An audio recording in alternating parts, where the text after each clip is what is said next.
like to recognize the member for Argenteuil-la-Petite-Nation, who will lead us in the singing of the national anthem.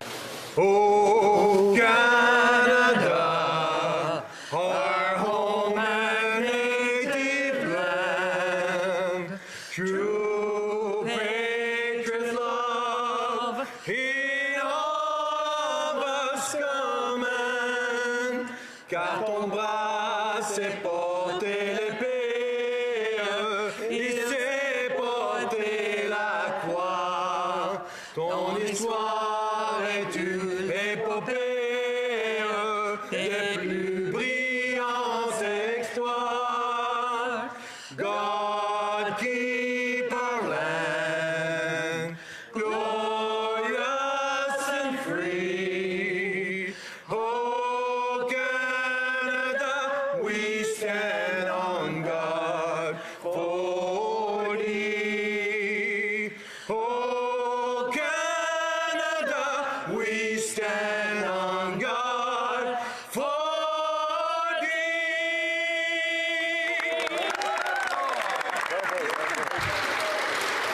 Let the doors be open, que l'on ouvre les portes.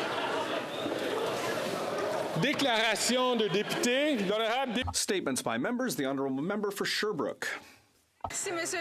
Thank you, Mr. Speaker. I was able to take part in a unique experience last Friday, the 34th edition of the Night Walk for the Homeless in Sherbrooke. Over 200 people were on hand to raise awareness of the growing vulnerability of those who have no choice but to live on the streets. In Sherbrooke, many organizations came together to show their ongoing support for the most vulnerable among us, including the Salvation Army, La Chaudronnée, La CAP, the Co-op de Solidarité L'Autre Toit, and all the other organizations that help fight hunger, prevent trauma, and reduce extreme poverty. Thanks to Michel, Jérémy, and Alexandra, I was able to walk, eat a good chili, and talk about the reality facing the homeless. Events like this are proof that Sherbrooke cares about the most vulnerable among us and are ready to mobilize to help reduce homelessness. L'honorable député de Calgary Confederation. Mr. Speaker, the Olympics are back in Calgary. I was there for the 1988 Winter Olympic Games, and I'll be there in February in Calgary for the Special Olympics Canada Winter Games. Qualified athletes from across Canada will compete in 8 sports with inspiring enthusiasm. Together with their families, their friends, their coaches, officials, mission staff, and the athletes, and over 4,000 visitors will generate significant economic activity for our community. However, to make this event an absolute success, we need our community to help. Olympic medalist and Games co-chair Cheryl Bernard and her team are looking for 1,200 volunteers to help roll out the red carpet and make the events run smoothly. You can find out all the details on their website at calgary2024.specialolympics.ca. There are so many ways to be a part of the volunteer experience, Mr. Speaker, and I encourage all Calgarians to consider volunteering so that we can make the Games a great success.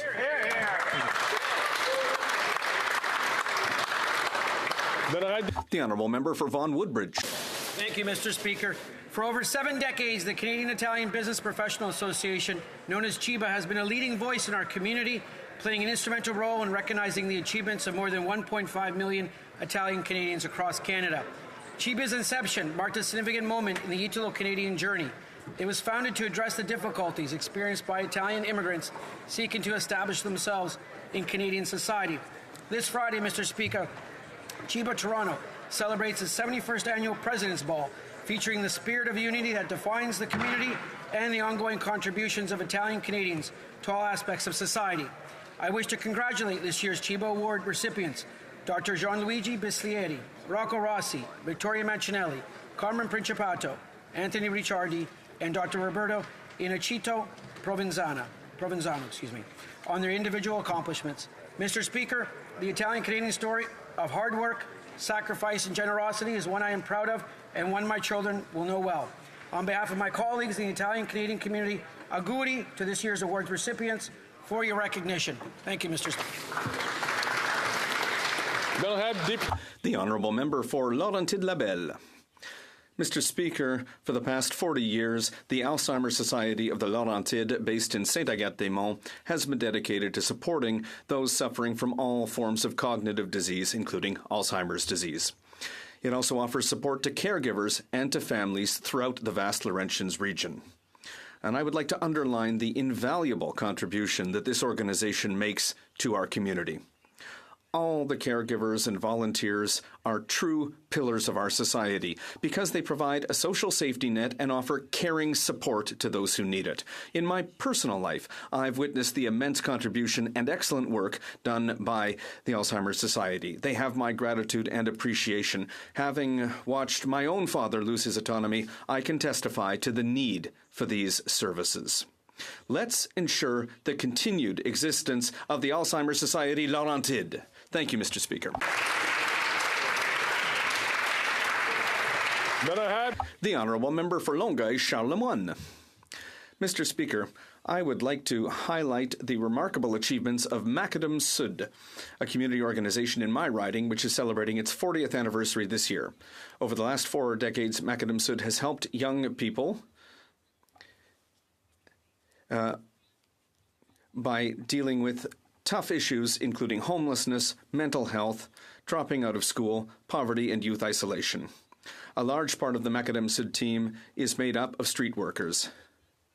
They meet young people in their own environment and offer them non-judgmental support. And all of their work is done with respect and dignity. Congratulations to all the members of the Macadam Sud team for the important work that they do. I would also like to thank all those who, over the last 40 years, have enabled young people living in difficult conditions to flourish and have helped many people in our riding over the years. Long live Macadam Sud. Thank you.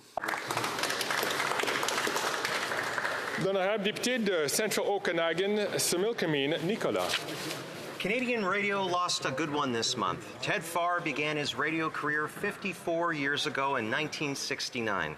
Many remember Tall Ted on CKLG's Doc Harris Show. Ted's colleagues have remembered him for being an outstanding coach and mentor. I met Ted at Kelowna's AM 1150 where he led the news team. Ted was dedicated in all that he did. Ted Farr's interviews always got to the heart of the issue, not just what the news was, but how it affected people in their daily lives. Ted was a dedicated husband, father, and proud grandfather. He championed his kids, his son Jonathan, who sadly predeceased him in 2008, and his daughter Natalie. Grandson Jonathan was Ted's joy, and he was so proud of watching him play and grow in lacrosse. Ted and wife Terry, also known as TNT, celebrated their 52nd wedding anniversary on October 1st. In Ted's own words to Terry, your love and support for 52 years has been priceless. I send my deepest condolences to Terry, Natalie, and grandson Jonathan, and to quote Ted's favorite expression, if you couldn't play tomorrow, how hard would you play? Hear, hear.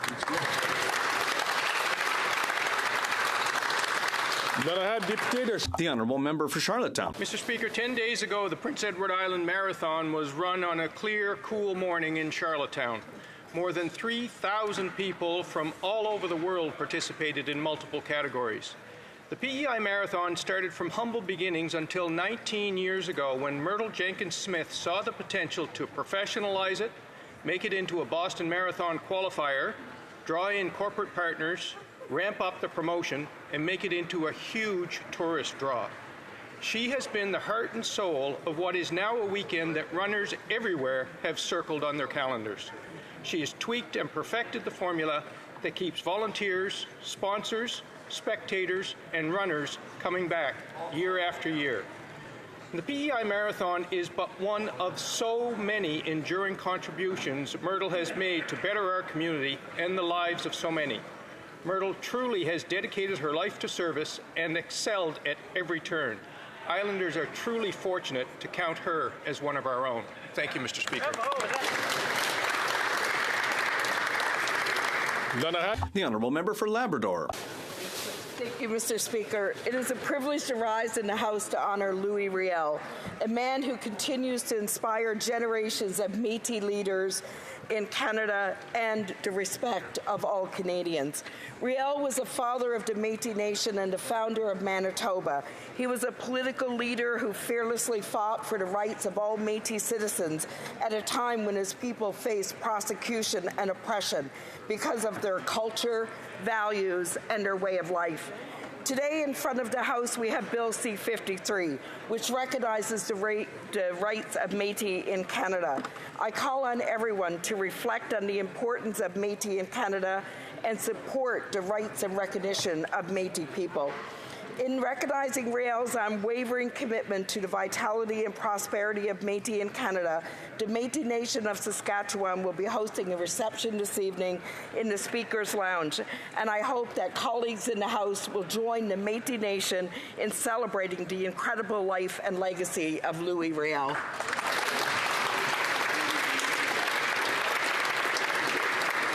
Then I have the Honourable Member for Cariboo Prince George. After 8 long years of this NDP Liberal government, Canadians are finding it more difficult each and every day.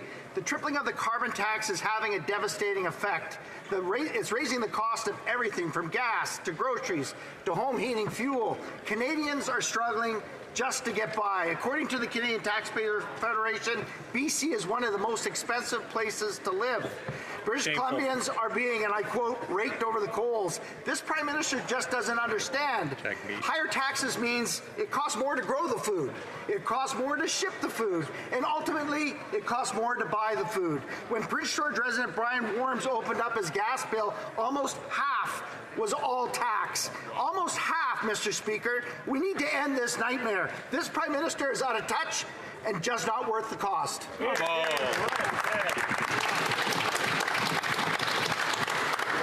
Then I have the Honourable Member for Sault Ste. Marie. Speaker, our hearts are broken for Sault Ste. Marie. Families have been shattered by intimate partner violence. Children who had a bright future ahead of them with untold potential have been lost. To the families and friends of the victims, I send you my deepest condolences. To the school community, to the residents of the Soo, I hear it in your voices, your pain. We will be there for you, Mr. Speaker. It is so important that as a community, we reach out to our friends, our family members, therapists, and counselors in such a time. And I would be remiss if I did not recognize the first responders whose lives will be significantly changed for the rest of their life. Together, we're going to stand together. We will mourn together, and we will heal together. Because as a community, we will get through this very tragic days in Sault Ste. Marie in Canada. Thanks to all that have reached out to me, to my community, and again, my heart goes out to the families.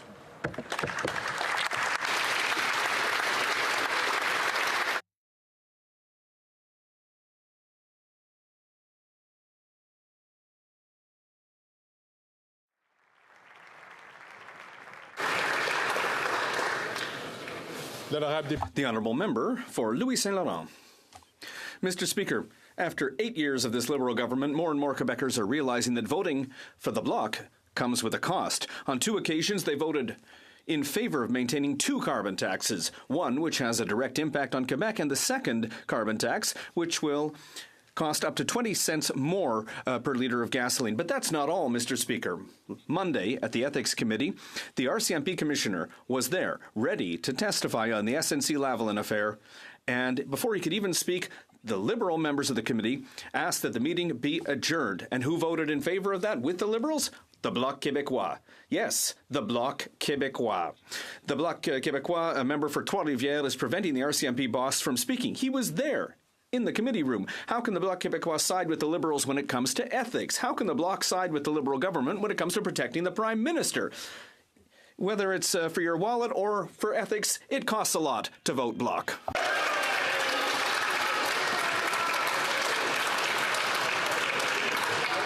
Then I have the Honourable Member for Battle River Crowfoot.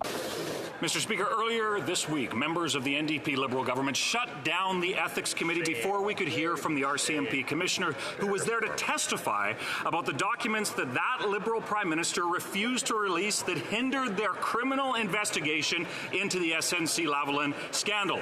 All of this happened after that Prime Minister hid behind cabinet confidence. This type of behavior is disgraceful and shows clearly that the Liberals, with the help of the NDP, seem to be hiding and protecting that Prime Minister. Mr. Speaker, no one, not even the Prime Minister, should be above the law.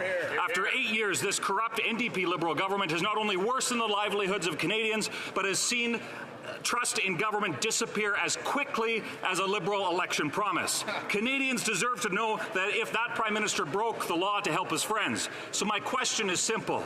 If he has nothing to hide, why is the cover-up coalition going to such lengths to keep the facts from coming to light?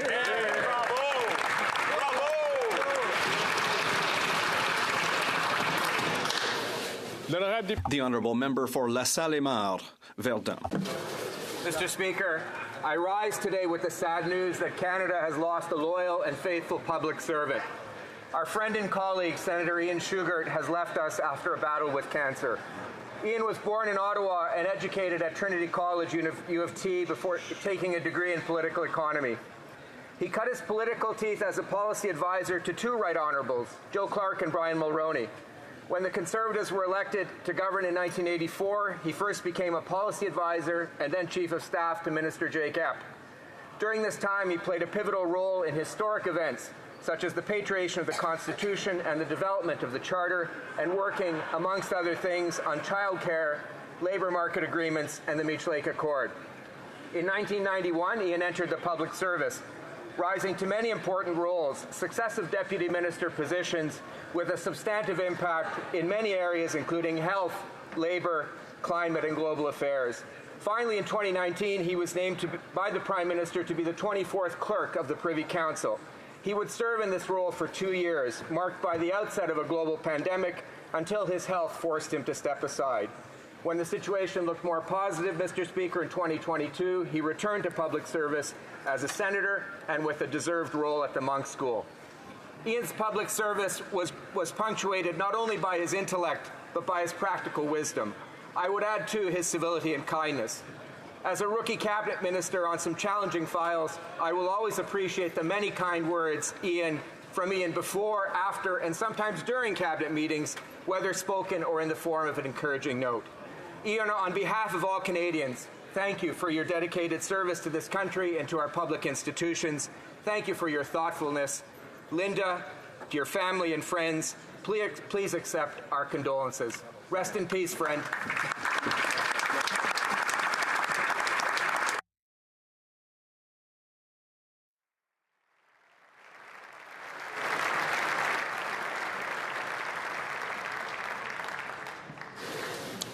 He was indeed a great public servant. The Honourable Member from Edmonton Strathcona. The world is a dangerous place for women. In the DRC, women are facing the world's highest rates of sexual and gender-based violence. MSF reports that sexual violence now is a public health emergency in the Central African Republic. In Afghanistan and Iran, women's rights are non-existent. In Canada, women who speak up are attacked, not just in politics, but in journalism, on social media, and in their communities. And I am alarmed by the exclusion of Muslim and Jewish women's voices from critical conversations on Israel and Palestine. Canada claims to have a feminist foreign policy, but where are the investments? As Sudan's Hala Karib said recently, only paying lip service to the women, peace, and security agenda without insisting on women's rights and women's meaningful participation in peace and political processes is not enough. Canada must do better. Thank you.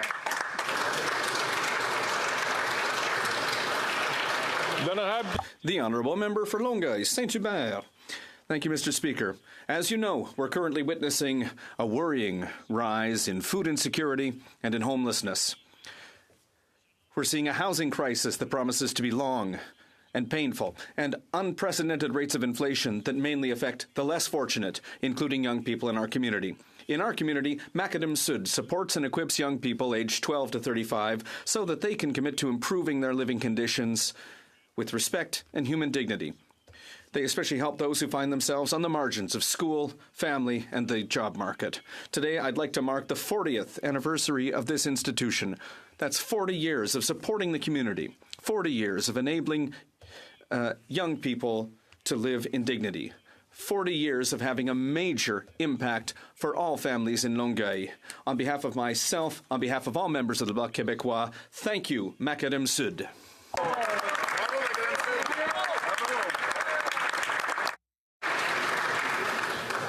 The honourable member from Elgin, Middlesex, London.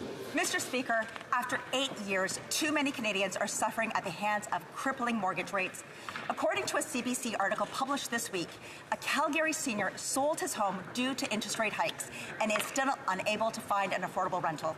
Seniors are forced to couch surf, find roommates, or get bedroom and basement apartments. Under the NDP Liberal government, this very people who built this country are being forced to sell their homes with nowhere to turn except the workforce. Seniors should not be forced out of retirement to make ends meet and achieve their dreams of owning a home. It is clear that this NDP Liberal government is not capable of ensuring housing stability and protecting Canadians of all ages. The thousands of Canadians fighting homelessness and desperate for a change. This Prime Minister is not worth the cost. It is time for Canadians to have a common sense government that brings down inflation and interest rates so hard-working people can keep their homes and a secure life. Thank you very much, Mr. Speaker.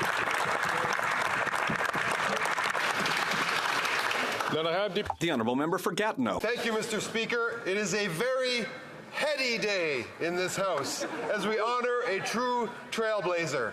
30 years ago today, the voters of Vancouver Centre opted for a fresh alternative over her opponent, a Conservative Prime Minister.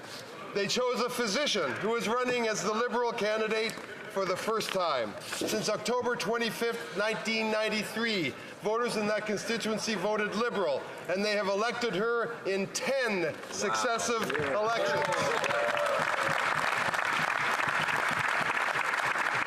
She is now the longest-serving female member of Parliament in Canadian history, Mr. Speaker.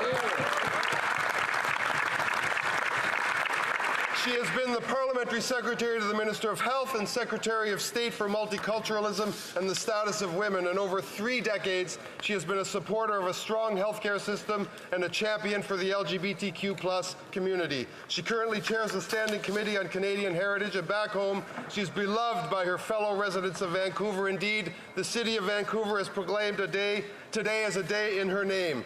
Canada has been fortunate to have her in this House, Mr. Speaker.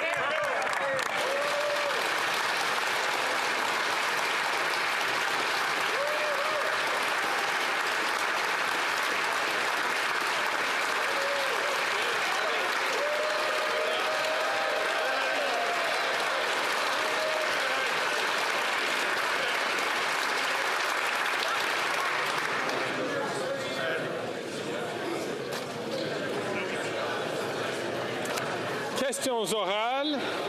L'honorable. The Honourable Leader of the Opposition.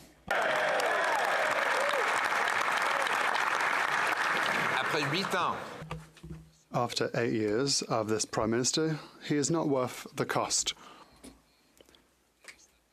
A devastating report states that that every single month there are 2 million people that go to food banks, the highest in Canadian history.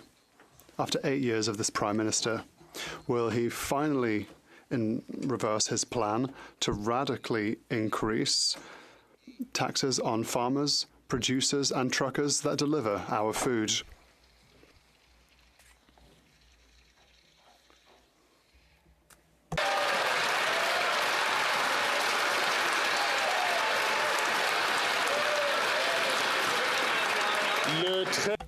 The Right Honourable Prime Minister. Mr. Speaker, I would like to answer this question in a second, but first of all, I would like to speak to Ian Shughart. That I rise in this place to mourn the loss of our friend and fellow parliamentarian, the Senator Ian Shughart.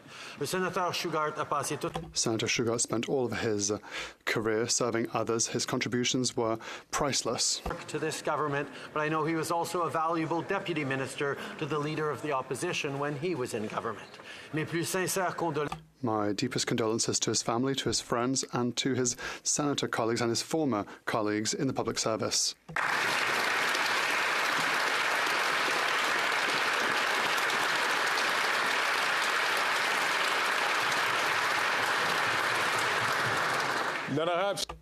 The Honourable Leader of the Opposition. My deputy minister, he was a brilliant public servant of serving both political parties and serving Canadians in the Senate, and all of us mourn with his family at the tragic loss of this great Canadian public servant.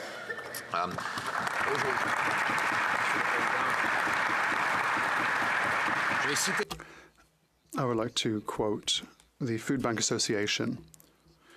Food insecurity in Canada, so the number of people living in households that find it hard to feed themselves because of a lack of money, has increased to reach unprecedented amounts. That is after 8 years of taxes and deficits from this Prime Minister. Why does the Prime Minister want to stop Canadians from having safe access to food? Just to increase taxes on the backs of these very Canadians. The Right Honourable Prime Minister. Mr. Speaker, quite the contrary. Over the years, we lifted 500,000 children out of poverty, measures that the Conservatives voted against.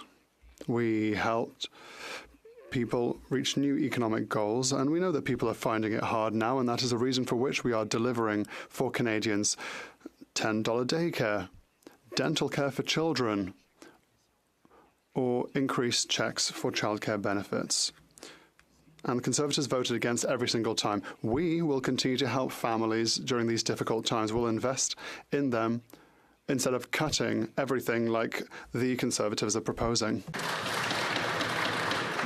The Honourable Leader of the Opposition. Goes telling Canadians they've never had it so good when after 8 years he's not worth the cost of food. According to the hunger count by the Food Banks Canada, I quote, the number of people living in households struggling to afford food due to a lack of money have increased to the highest level on record, end quote. A record-smashing 2 million visits to Canadian food banks in a month. And his plan is to quadruple the carbon tax on the farmers and the truckers who bring us our food. How many Canadians have to go hungry or homeless before he axes this terrible tax?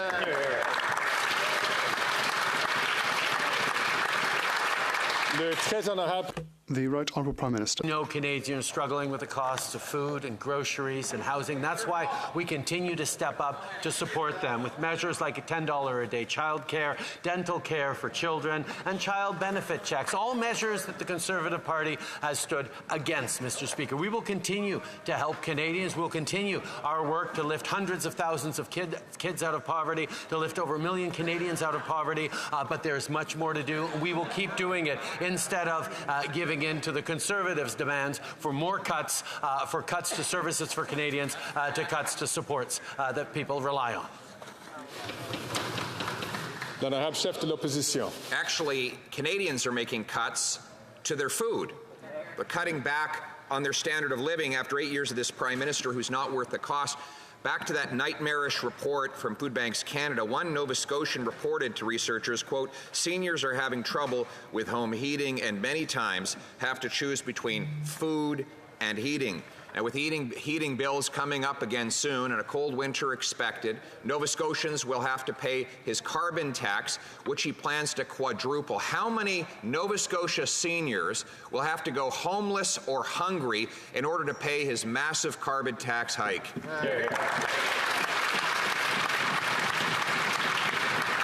Le très honorable Premier ministre. Mr. Speaker, if the honourable member actually cared about seniors, he wouldn't have been part of the government that raised the retirement age, driving seniors further into poverty. We brought it back to 65. We continued to step up with supports for seniors, and we're going to continue to stand to defend their pensions as well. While his Conservative colleagues are attacking the CPP, he's finally realized that perhaps the CPP is a good thing, has come out in defense of it after decades, Mr. Speaker, of attacking seniors and their pensions, of attacking the CPP. We're going to continue unequivocally to stand to support seniors right across the country, unlike the Leader of the Opposition.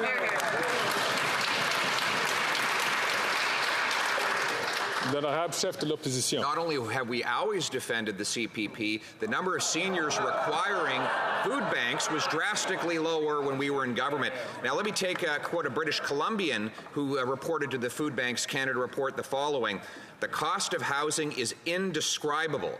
Many of our users are paying 50% of their annual income in rent to provide for accommodations if they can find them," end quote. This is the housing hell that this Prime Minister and the NDP have caused after 8 years. Will he realize that we don't need more photo ops, we don't need more bureaucracy, we need more homes?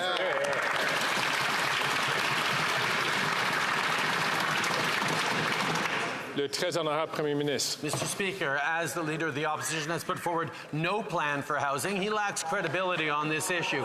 We are taking bold action to get more affordable homes built. Indeed, just today, the Minister of Housing is in British Columbia, is in Kelowna for our most recent Housing Accelerator announcement, which will streamline building permits and allow for high-density housing near public transit, spurring the construction of up to 20,000 new housing units over the next decade in Kelowna. We're also working with Kelowna to make city-owned lands available for housing in partnership with nonprofits, and we look forward to sign more agreements right across the country delivering for Canadians on housing.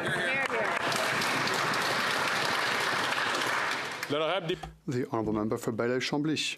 Mr. Speaker, yesterday the Quebec National Assembly unanimously adopted a motion that confirms the economic viability of a sovereign Quebec, one in a series of unanimous motions that speaks for all of Quebec. So, independently of his personal preference, does the Prime Minister recognise Quebec's capacity to succeed economically as an independent country?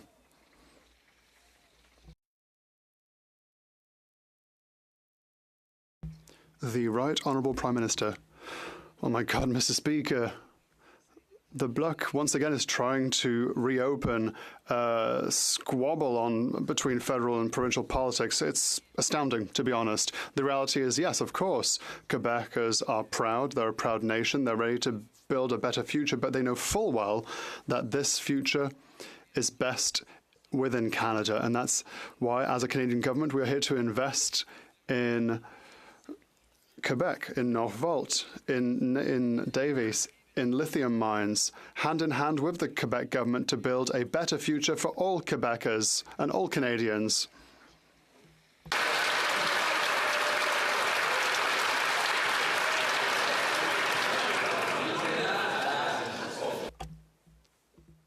The Honourable Member for Bailey-Chambly.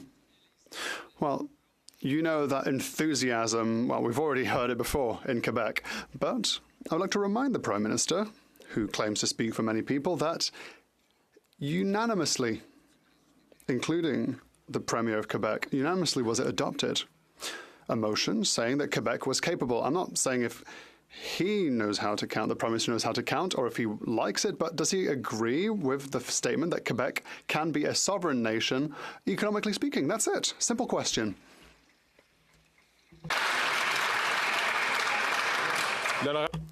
The Right Honourable Prime Minister. Mr. Speaker, over the past few years, I've been very pleased to have made announcements hand in hand with Premier Legault, and we have spoken a lot about the importance of reducing the wealth gap between Quebec and other provinces, because we know that Quebec is capable of doing more. Economic growth is here for Quebecers, and we are here to help them and to also benefit as Canadians of our combined economic improvements, and they have shown that they are worthy of this, and we will continue to work with Quebecers in order to build a prosperous future for everyone. L'honorable député de Burnaby Sud. 2 million Canadians had to use the food bank in 1 month alone. This is a direct result of Liberals and Conservatives who continue to search and distract from what's going on, when the real reason of what's causing this, Canadians know really well. When they were asked the question, greedy CEOs. Now, why won't the Prime Minister understand what Canadians already do? Le très honorable Premier ministre. Mr. Speaker, we understand and we see firsthand how Canadians are struggling with the cost of food, groceries, and housing. That's why we're taking concrete actions to support them through this, whether it be with the grocery rebate, whether it be with $10 a day childcare, whether it be with a dental care that's going to support young children, whether it be the initiatives we're taking across this country to create good jobs and economic growth, whether it be with the GST rebate checks, whether it be with the climate action rebate that's putting money in people's pockets right across the country. We're going to continue to be there for Canadians, as we had in years past, as we lifted hundreds of thousands of kids out of poverty, as we've lifted over 1 million Canadians out of poverty. We know there's more work to do, and we are going to continue to do it, Mr. Speaker. The honourable member from Burnaby South. While Liberals and Conservatives continue to distract, Canadians know corporate greed is driving up the cost of food. That's right. 2 millions de Canadiens visitent les banques.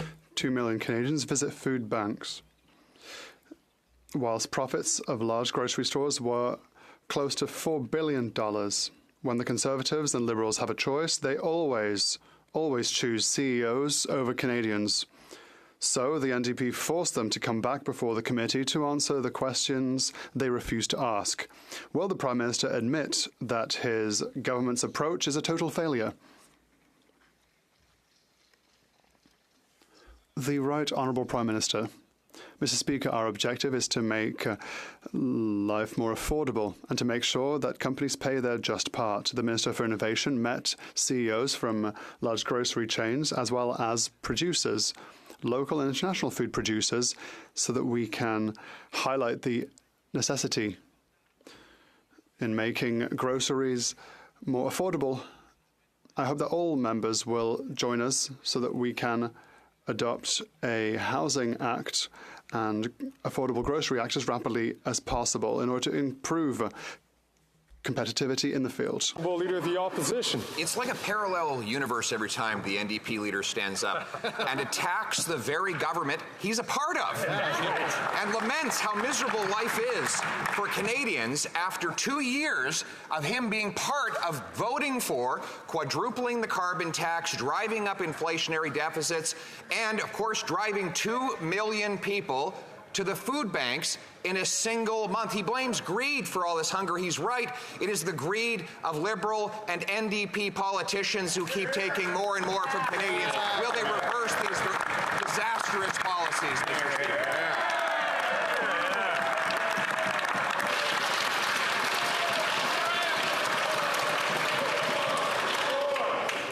The Right Honourable Prime Minister.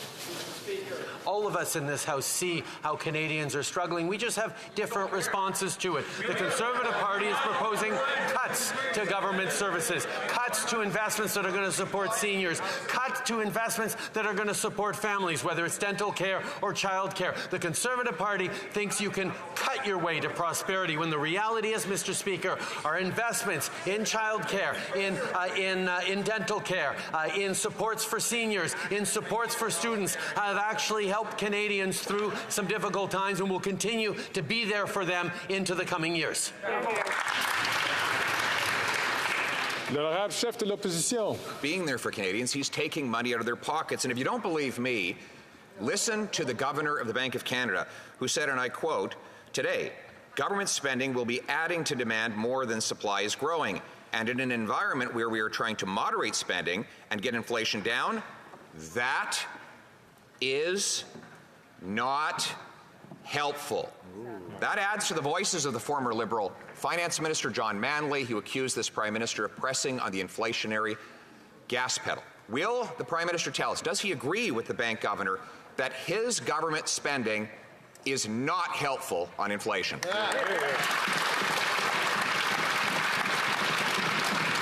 Le très honorable Premier Ministre. Mr. Speaker, Canadians know we need support and we need more supply on the housing crisis, and that's why we are there investing with municipalities to deliver more housing. In Brampton, our housing agreement will spur the construction of more than 24,000 homes over the next decade. That's an investment that the Leader of the Opposition would cut.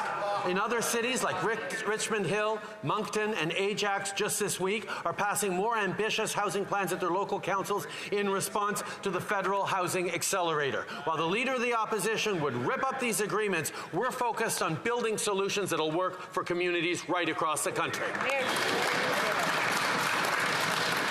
L'honorable chef de l'opposition. The question wasn't about his housing photo ops. The question was about the rate of inflation and its link to government spending. And I quote the Governor of the Bank of Canada on this point today, and I quote, "Government spending will be adding to demand more than supply is growing. And in an environment where we are trying to moderate spending and get inflation down, that is not helpful." Right. He's now clearly saying that government spending is driving up inflation. So very simple question.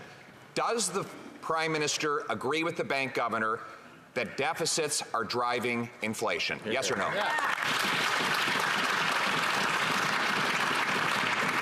Le très honorable Premier Ministre. Except, Mr. Speaker, that inflation is steadily coming down, Mr. Speaker, even as we continue to sign agreements with communities across the country. And by the way, if the opposition leader cared so much about getting more homes built, he would support our Affordable Housing and Groceries Act. This legislation will remove the GST on the construction of rental homes, which housing advocates and developers have described as a game changer. That's the relief that Canadians need. So let's keep moving these important measures forward, and let's keep getting Canadians the housing relief they need instead of political attacks and cuts from the Conservatives. I'd like to remind all members, please, to wait your turn to take the microphone. I know that some members are very enthusiastic, but there are other members who are certainly going to be asking their questions. The honourable member, the honourable Leader of the Opposition. He's very determined to avoid discussing the growing evidence of the link between his deficits and the inflation Canadians pay. So let's review what the bank governor said today. He said, 1, inflation risks are rising. 2, that inflation won't get back to target until the year 2025, 2 years out. And 3, the bank is now leaving its door open to further rate hikes, probably spurred on by the deficits of this government. With mortgage payments up 150%, for God's sakes, won't he get rid of these inflationary deficits so that Canadians can keep their homes?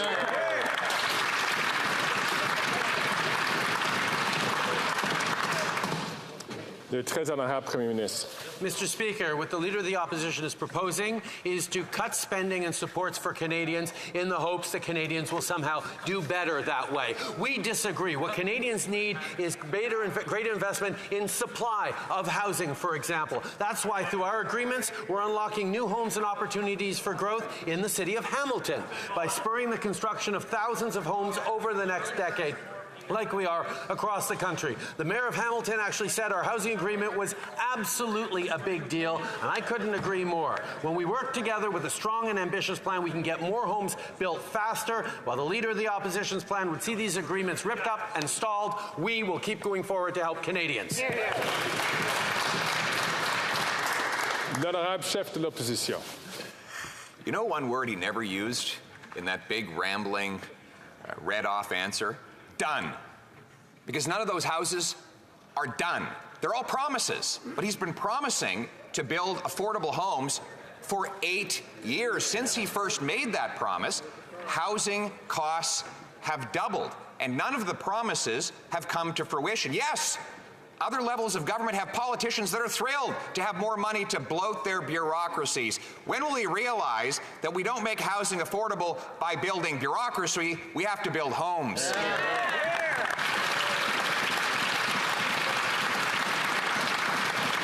Le très honorable Premier ministre. Mr. Speaker, we are working hand in hand with municipalities across this country, whether it be Kelowna or Hamilton or Ajax or now Halifax, where we're continuing to move forward with investments that are going to respond to people. And I have to say, I was in Brampton just last week, Mr. Speaker, and as we were making another announcement about new homes coming up, we were standing on the site of a building that we announced 2 years ago that was opening its doors to new residents today. Mr. Speaker, this is what we are doing. After that member was housing minister who got nothing done, we're there to invest in Canadians and build a stronger future.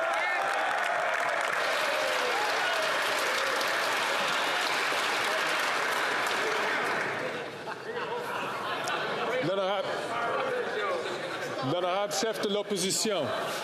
Mr. Speaker, he has the best photo ops in the history of photo ops. We'll give him credit for that. He wants to know what I got done when I was housing minister.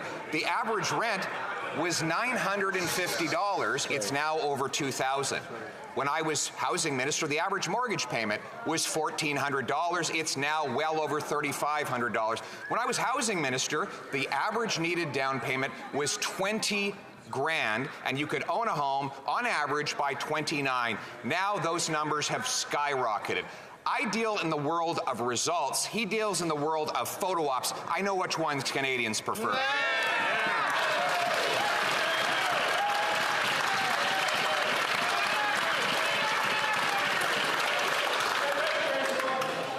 Le très honorable Premier ministre. Mr. Speaker, while he continues to insult and slag cities and municipalities across this country, we're going to continue to work with them, like we're working with the City of Halifax to build more homes so locals can thrive in their community. Recently, we announced an agreement with Halifax to fast-track 2,600 permitted units over the next 3 years, spurring the construction of thousands of homes over the next decade. But he wants to talk about what happened when he was housing minister. When he was housing minister, he announced $300 million and got 99 homes built, Mr. Speaker. That's his record as housing minister.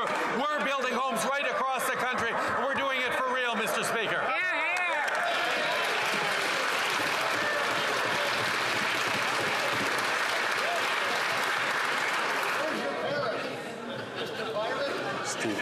Stephen.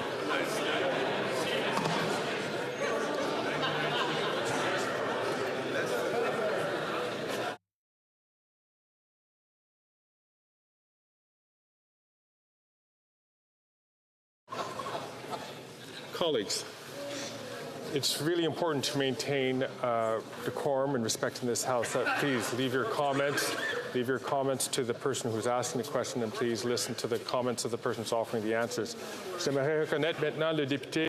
The Honourable Member for Baillieu-Chambly. Mr. Speaker,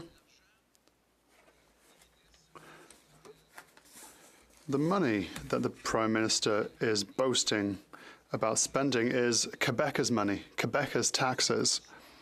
With regards to the motion I mentioned, if he says he agrees, he's in hot water. If he's against, he's in hot water.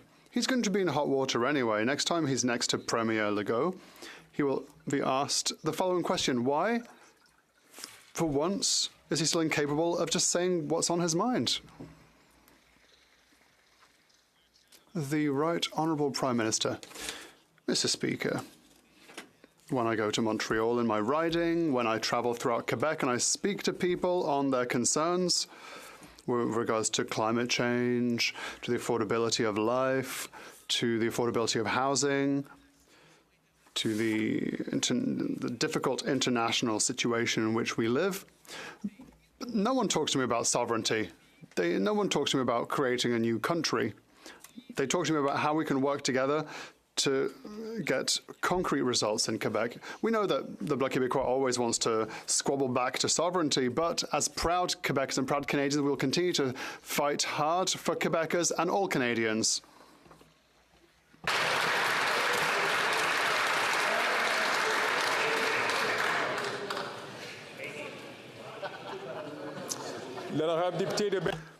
The Honourable Member for Baillieu-Chambly.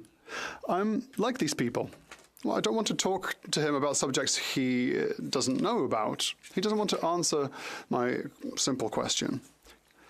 So the answer is Quebec can and Quebec should be independent as rapidly as possible.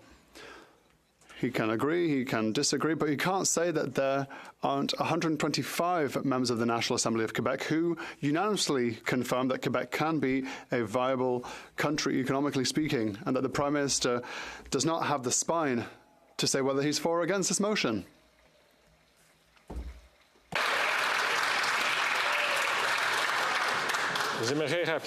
I would like to remind the honourable member, remind him of what I said last week. It was very important not to question the courage of any member in the House. The Right Honourable Prime Minister. Mr. Speaker, according to the Bloc Québécois, sovereignty is an urgent matter. They've been here in Ottawa for 30 years, and it's been urgent for 30 years, apparently. They keep trying to bring this to the table. The reality is we have work to do all together to deliver for Quebecers, to deliver housing, to deliver affordable groceries, to deliver a more safe and cleaner planet. That is what we are working on right now, and I work very well with the Quebec government. I will continue to do so. We'll put forward the will of Quebecers, that is, to create a better world, rather than putting forward the squabbles of the Bloc Québécois. L'honorable chef de l'opposition. After 8 years of this Prime Minister, the inflation is not worth the cost. The Governor of the Bank of Canada stated 3 things. First of all, inflation risks have increased. Secondly, interest rates could increase again. Thirdly, deficits and expenditures increase government expenditures, increase inflation, and increase the possibility of interest rates being increased once again. Will the Prime Minister finally reverse his inflationist policies before Canadians risk losing their houses? The Right Honourable Prime Minister. Mr. Speaker, it is clear that there is a stark disagreement between myself and the Leader of the Opposition. When Canadians are finding it hard, what he proposes are cuts in services, cuts in assistance and benefits. We will continue to be there for them. The Conservatives will always choose austerity and cuts when times are tough. So longer waiting times in emergency centres, more expensive childcare, uncertainty for retirees, and no action against climate change. That is an irresponsible approach, and that's what the Conservatives has to offer. We, on our side, will be here to help people. We will invest in their future. The Honourable Leader of the Opposition. The disagreement isn't with me, it's with the Governor of the Bank of Canada, who today said that government spending increases inflation rates. I know that the Prime Minister loves spending money. He doubled national debt, and now he's forcing Canadians to cut in their own personal decisions. Does the Prime Minister agree with the Governor of the Bank of Canada's report? Yes or no? Government spending increases inflation. Yes or no? The Right Honourable Prime Minister. Contrary to the Leader of the Opposition, we will always respect the independence of the Governor for the Bank of Canada. But as we saw in public accounts, we have reduced deficits without cutting in support that Canadians need. We have the lowest deficit in G7 countries, the best debt-GDP ratio, and we've conserved our AAA rating, and inflation is going down. So we don't need Conservative cuts. We can be here responsibly to help Canadians and create growth for Canada. And that is exactly what we are doing. L'honorable chef de l'opposition. Mr. Speaker, people are already cutting in their personal life because of the 150% increase in mortgage payments, monthly payments since this Prime Minister came into power. People have to abandon their homes, become homeless, or decide to cut their meals, and that is the reality. Does he agree that this government's deficits increase inflation and inflation rates, yes or no? The Right Honourable Prime Minister. Mr. Speaker, Canadians are faced with a housing crisis. The Conservative solution is to cut in government investments in housing. We have chosen an alternative. To reduce the cost of housing, let us build more housing, and that is exactly what we are doing. Just today, Kelowna will simplify the building permit process to allow better density near transit hubs, which will stimulate the building of up to 20,000 new housing units over the next 10 years. We are here to invest, to create better housing, while the Conservatives propose austerity and cuts. L'honorable chef de l'opposition. Again, with all of his expensive promises that have not completed a single home. He mentions that I spent only $300 million on housing, but he got the number of houses built wrong. It was actually 200,000 homes that were built in the year I was housing minister. But we know that numbers aren't his strength, Mr. Speaker. This is the guy who thinks budgets balance themselves, who doesn't think about monetary policy, who doubled the debt, doubled housing costs, doubled the rent. What else is going to double before this Prime Minister realizes that he's just not worth the cost?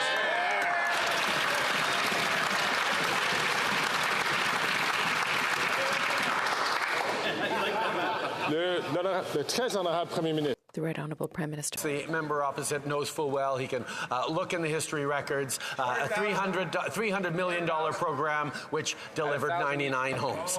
The reality is, Mr. Speaker, we are continuing to work hand in hand with municipalities, with community leaders, with nonprofits across the country to move forward on building more homes, on responding to the supply challenges. That's why, for example, we're removing GST from new apartment buildings. But unfortunately, Mr. Speaker, the members opposite refuse to allow that bill to move forward, are continuing to block it, and they don't want to vote for it either, Mr. Speaker. We're going to be there to support Canadians every step of the way. L'honorable député de Burnaby. The Honourable Member for Burnaby South. The crisis in this country is deeply concerning. People are living in tents. People are living in cars. Now in Saskatchewan, people are resorting to living in apartment lobbies. This is a direct result of Liberals and Conservatives who lost 1 million affordable homes over the past number of years. Even the Saskatchewan Landlord Association is calling for action. So when will the Prime Minister fix the mess they created and house people this winter? Le très honorable Premier ministre. The Right Honourable Prime Minister. Working very closely with municipalities across this country on housing and homelessness, on building more homes, on improving supply. In the member opposite's hometown of Brampton, our housing agreement will spur the construction of more than 24,000 homes over the next decade by allowing higher density housing near public transit. In other cities like Richmond Hill, Moncton, Ajax, just this week are passing more ambitious housing plans at their local councils in response to federal leadership. In Moncton, in Halifax, in Kelowna, in other places across this country, we continue to invest in agreements that are going to build more homes quicker, to support Canadians and build a brighter future for everyone. L'honorable député d'Edmonton-Griesbach. Mr. Speaker, the humanitarian situation in Gaza is getting worse by the minute. This collective punishment has now claimed the lives of over 6,000 people. The 12-year-old daughter of one of my constituents remains stuck in Gaza, separated from both her parents, and we have no information on her whereabouts. We need more humanitarian aid and a response that is fair to both Israeli and Palestinian civilians. When will this government join New Democrats in calling for a ceasefire now?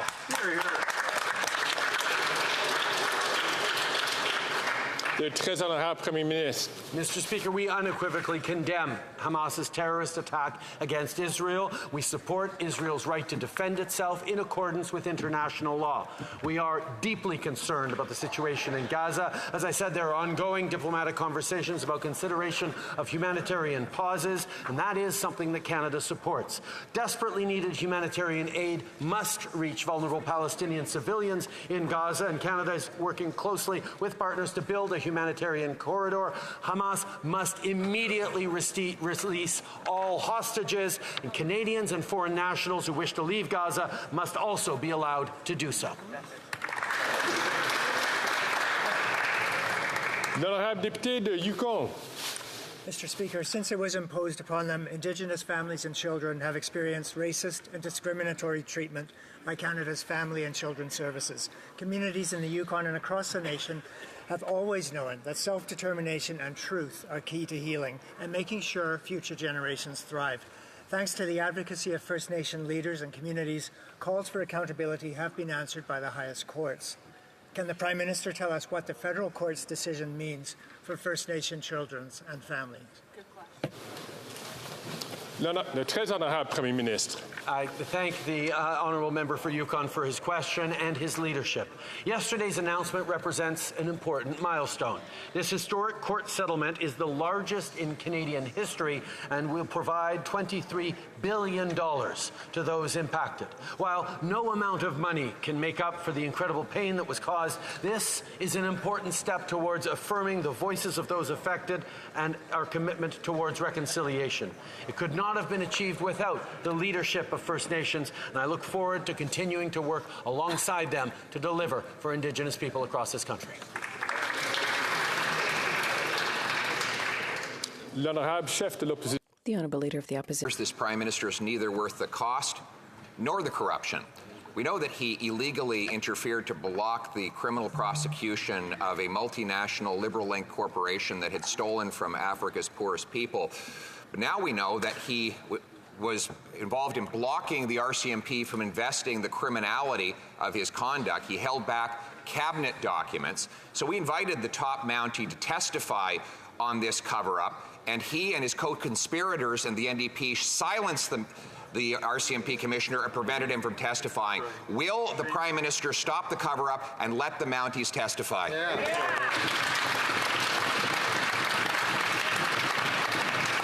Le très honorable Premier ministre. Mr. Speaker, the member opposite well knows that both the RCMP and CBSA's Professional Integrity Division are investigated. The CBSA has also launched an internal audit to look into contracting at the agency and has increased oversight processes when it comes to contracting. L'honorable chef de l'opposition. The Honourable Leader of the Opposition. Mr. Speaker, the question was about the SNC-Lavalin criminal investigation, not the ArriveCAN app criminal investigation. I can understand there's so many criminal investigations he can get confused sometimes, but he sure managed to know enough about them to block from any scrutiny. He deprived the police of cabinet documents that may have led to criminal charges against him, and now he's depriving a parliamentary committee from investigating it. The question is, yes or no, will he let the commissioner of the RCMP testify about his blockage of cabinet documents in the criminal investigation of the SNC-Lavalin scandal?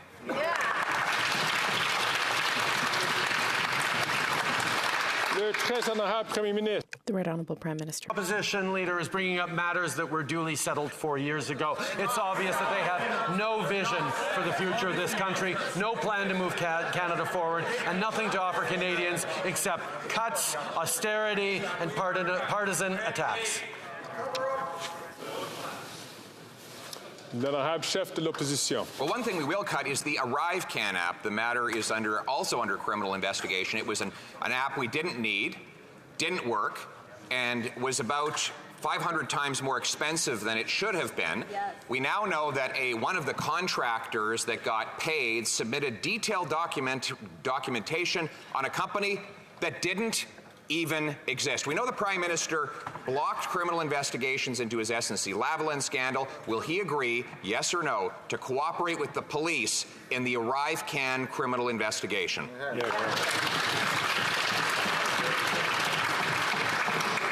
Le très honorable Premier ministre. Mr. Speaker, as I just said to the opposition leader, that when it comes to contracting, investigations are ongoing and processes have been updated. But he doesn't much care about facts or process, just his hidden agenda driven by ideology. An ideology rooted in denying that the government had to act fast in a once-in-a-century moment to keep Canadians safe. He doesn't want to talk about the pandemic. He doesn't want to talk about his behavior during the pandemic and following it. He will continue to try and distract, deflect, based on his ideology, based on the members of his team. It's very telling that the Conservative Party would choose not to prioritize Canadian safety.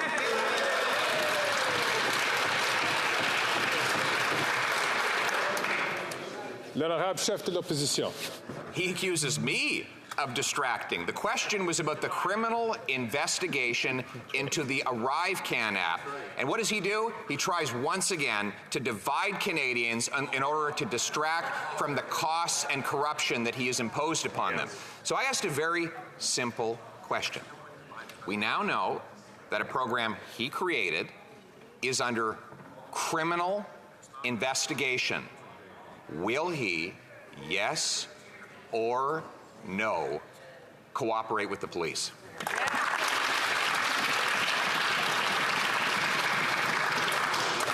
Le très honorable Premier ministre. Mr. Speaker, as I said, both the RCMP and CBSA's Professional Integrity Division are investigating, and the CBSA has also launched an internal audit to look into contracting at the agency. But once again, Mr. Speaker, when the Leader of the Opposition talks about dividing Canadians, he doesn't actually want to accept that over 80% of Canadians chose to get vaccinated during the pandemic, Mr. Speaker. And he continues to play divisive games. He continues to play divisive games to try and divide Canadians on a matter core to public health and public safety. We have always stood up for the safety of Canadians while he chooses to wear a tinfoil hat, Mr. Speaker.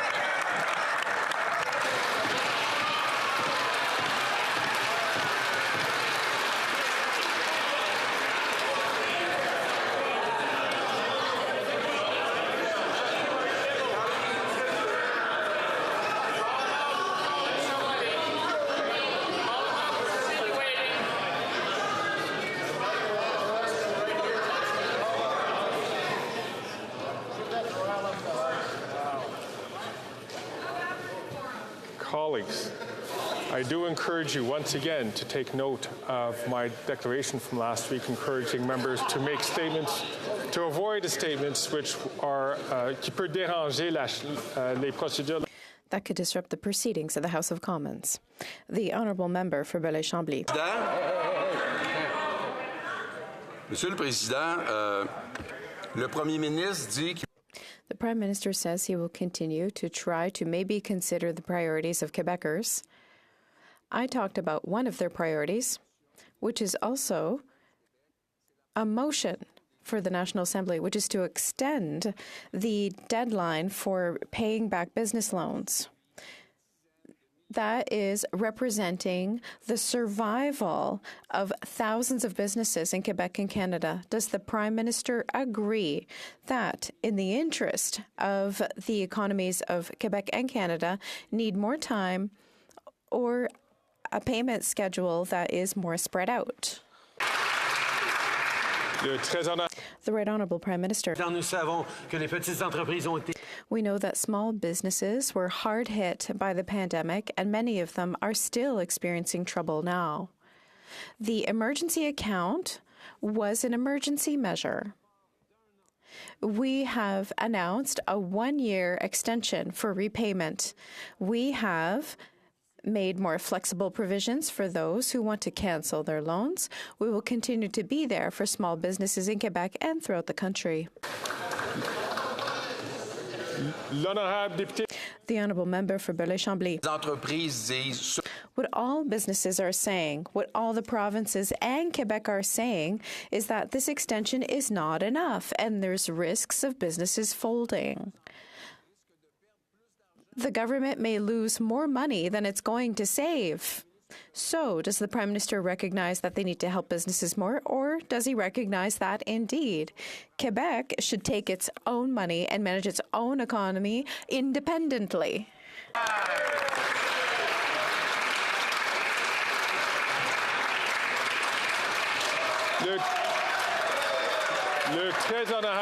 The Right Honourable Prime Minister. Just a little reminder, during the pandemic in Quebec and elsewhere, 8 out of $10 offered in assistance to Canadians came from the federal government. Small businesses are at the heart of our economy. We were there for businesses during the pandemic, and we will continue to do so as they recover. Our financial approach has been responsible, and we've offered some leeway to those who want to take advantage of flexibility in the loan repayment program. L'honorable chef de l'opposition. The Honourable Leader of the Opposition. The Wall Street Journal revealed today that mere weeks before Hamas terrorists unleashed the worst attack on Jews since the Holocaust, they went to Iran to take training and direction from the terrorist group, the IRGC.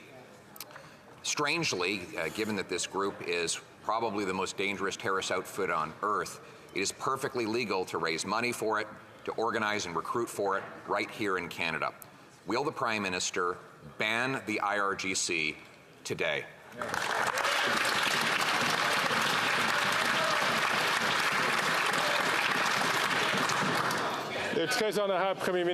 The Right Honourable Prime Minister.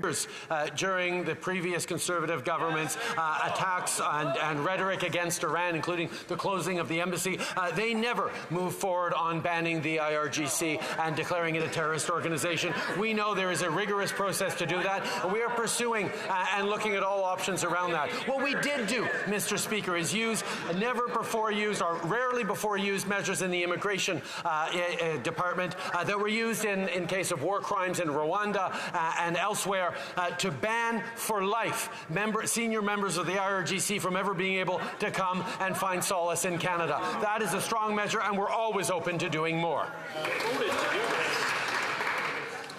L'honorable chef de l'opposition. The same people he claims are banned are present in Canada today. They are terrorizing Persian Canadians. Many Jews feel that their safety is at risk, knowing that there are people with links to the world's most dangerous and anti-Semitic terrorist organization legally operating on the ground here in Canada. The Prime Minister has the legal authority embedded in law today with a stroke of a pen to criminalize the IRGC. Will he do it? Yes or no?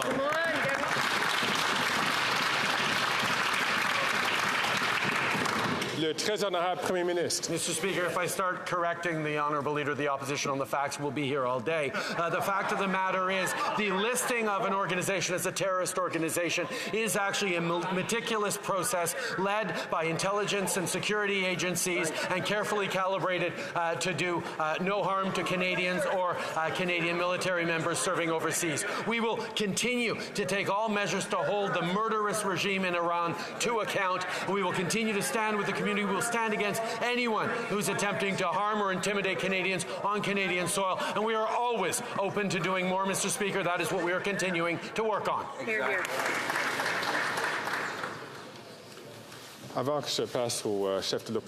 Before I move on to the Leader of the Opposition, I wish to remind the member for South Shore St. Margaret's to leave the floor to those who have the floor during question period. Opposition. The Honourable Leader of the Opposition. The Minister has had plenty of time to go through that meticulous process.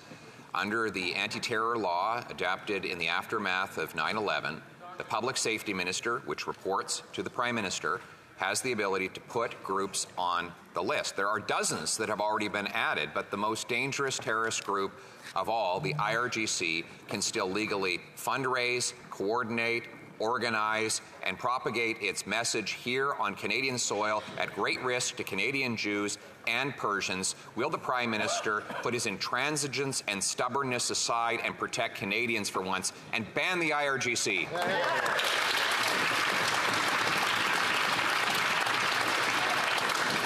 Le très honorable Premier Ministre. Mr. Speaker, we have taken and will continue to take significant actions to hold the murderous regime in Tehran to account. We continue to recognize them as supporters of terrorism around the world. We continue to take more tools in terms of doing that, and all options, as always, are on the table. We need to make sure we're doing it in a way that protects Canadians, including Canadians of Iranian descent, but also military members in our CAF serving around the world. We will continue to do the right things to keep all Canadians safe and hold the Iranian regime to account. Hear, hear. L'honorable député de Dorval-Lachine-LaSalle. Merci, Monsieur le Président. Thank you, Mr. Speaker. Our seniors are feeling the effects of inflation. As the opposition wants to cut all the services seniors depend on, and when their party made seniors' lives difficult when they were in power, can the Prime Minister explain to seniors in my riding and across Canada how we have supported them and how we will continue to do so? Thank you. The Right Honourable Prime Minister. Je remercie la députée de la... I thank the member for Dorval-Lachine-LaSalle for her question and her work with seniors. We are proud of our track record for seniors since 2015. Instead of increasing the retirement age, we decided to keep it at 65. We also increased the guaranteed income supplement. We improved the Canada Pension Plan and increased old age security. Canadians remember the Harper years. That's why we cannot allow them to take that risk. Mr. Speaker, the Americans banned the IRGC in 2019. They reaffirmed, President Biden reaffirmed that decision just last year. The Liberal caucus even voted in this House in favor of banning the IRGC, but the Prime Minister blocked that from happening. He has the legal authority to do it. This is the world's most dangerous terrorist group. They helped orchestrate the hideous attacks on the people of Israel just weeks ago. Will he finally do the right thing and ban the IRGC? Yes or no?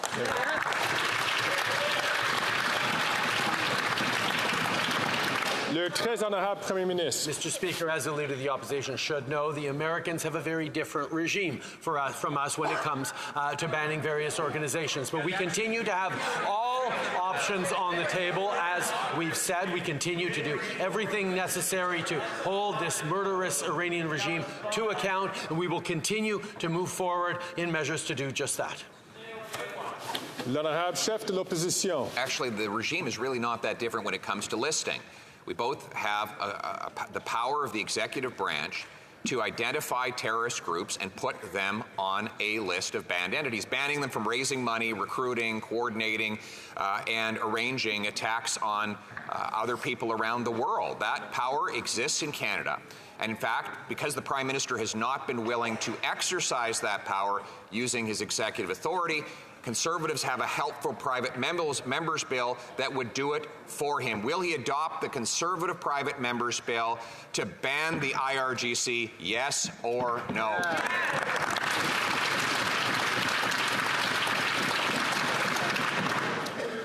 Le très honorable Premier Ministre. Mr. Speaker, we'll continue to do everything we can to hold the Iranian regime accountable for its actions. Our actions have included having sanctioned hundreds, over 368 in fact, of Iranian individuals and entities, including the IRGC Quds Force. And we're listing the regime under the most powerful provision of the Immigration and Refugee Protection Act. We're, of course, working on a way to recognize the regime to continue to be what it is, which is spreading a regime that spreads terror, and we're working to find a way that doesn't unfairly affect those who may have an association with the IRGC through no choice of their own or puts at risk members of the Canadian Armed Forces.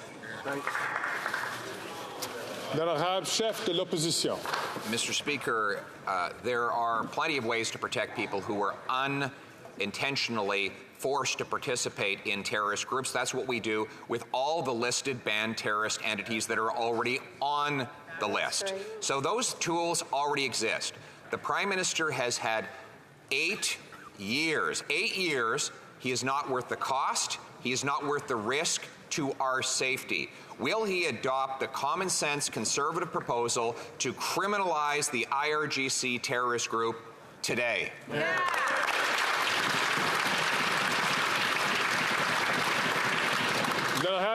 Le très honorable Premier Ministre.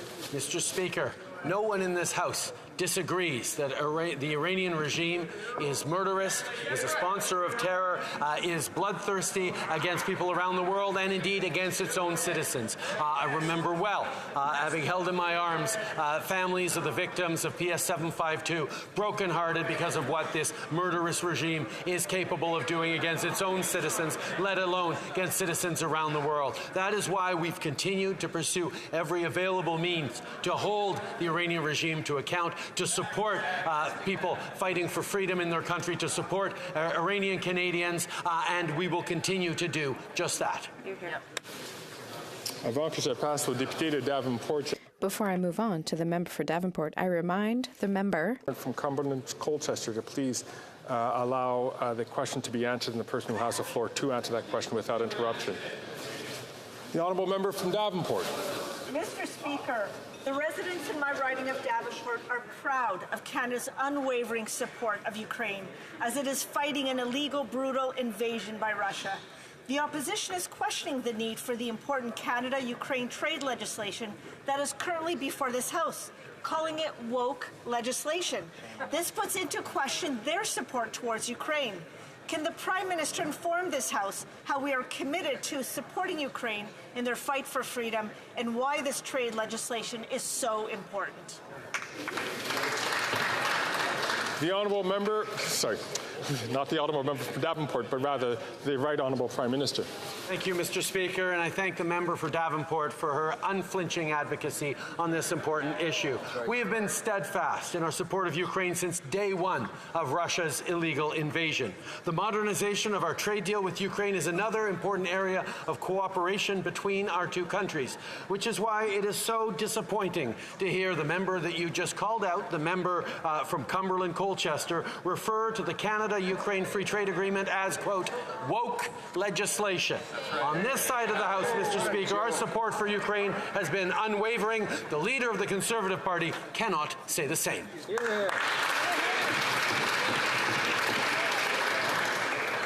The honourable member from Churchill, Kiwatanuk-Aski.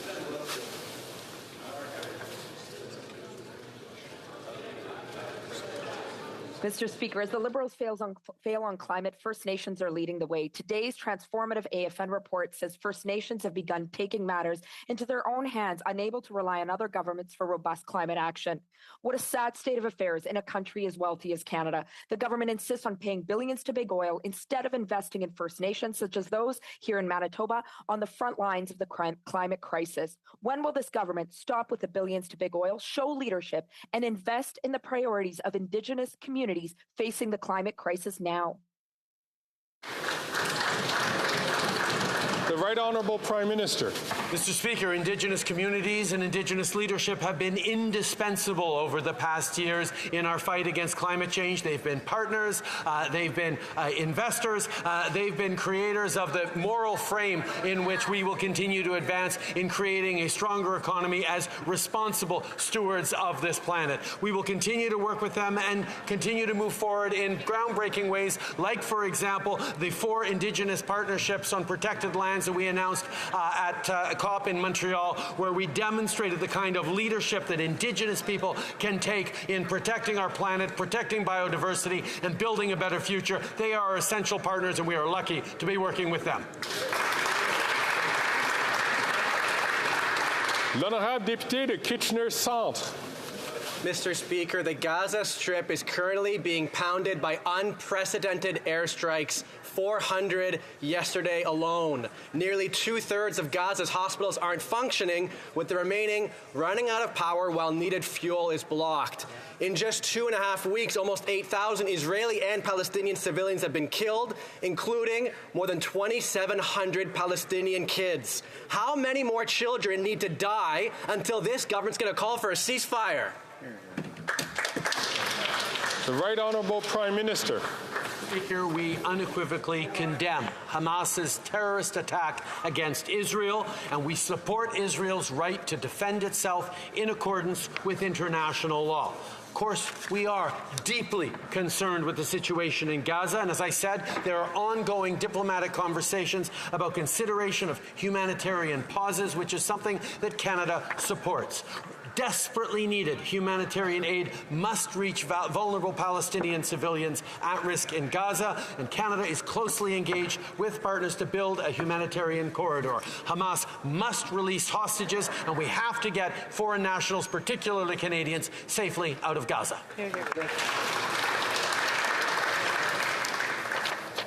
Alas, we've come to the end of question period. I see the honourable member from Edmonton, Sherwood Park, Fort Saskatchewan, rising on a point of order. Thank you, Mr. Speaker. In light of the persuasive arguments raised by the Leader of Canada's Conservatives, I hope you will find unanimous consent for the following motion.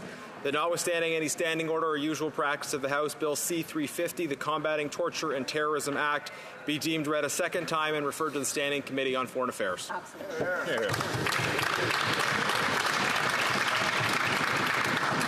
All All those opposed to the honourable members moving the motion will please say nay.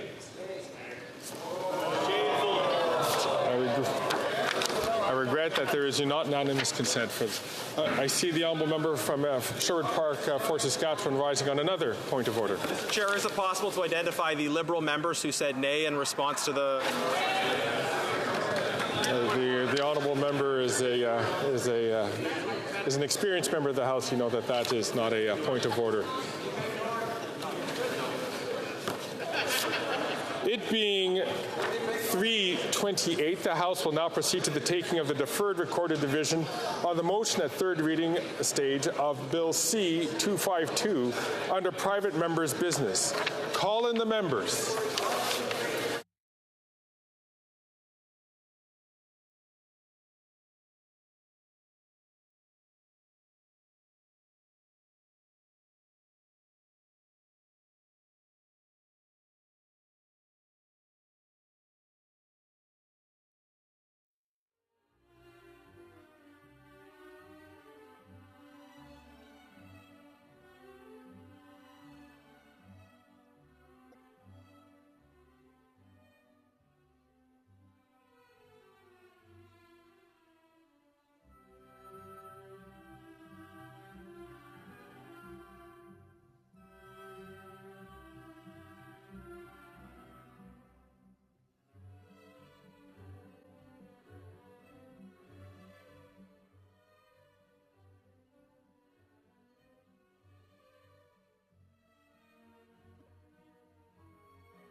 Rachel, are you doing a voting app? I'm going to have to now.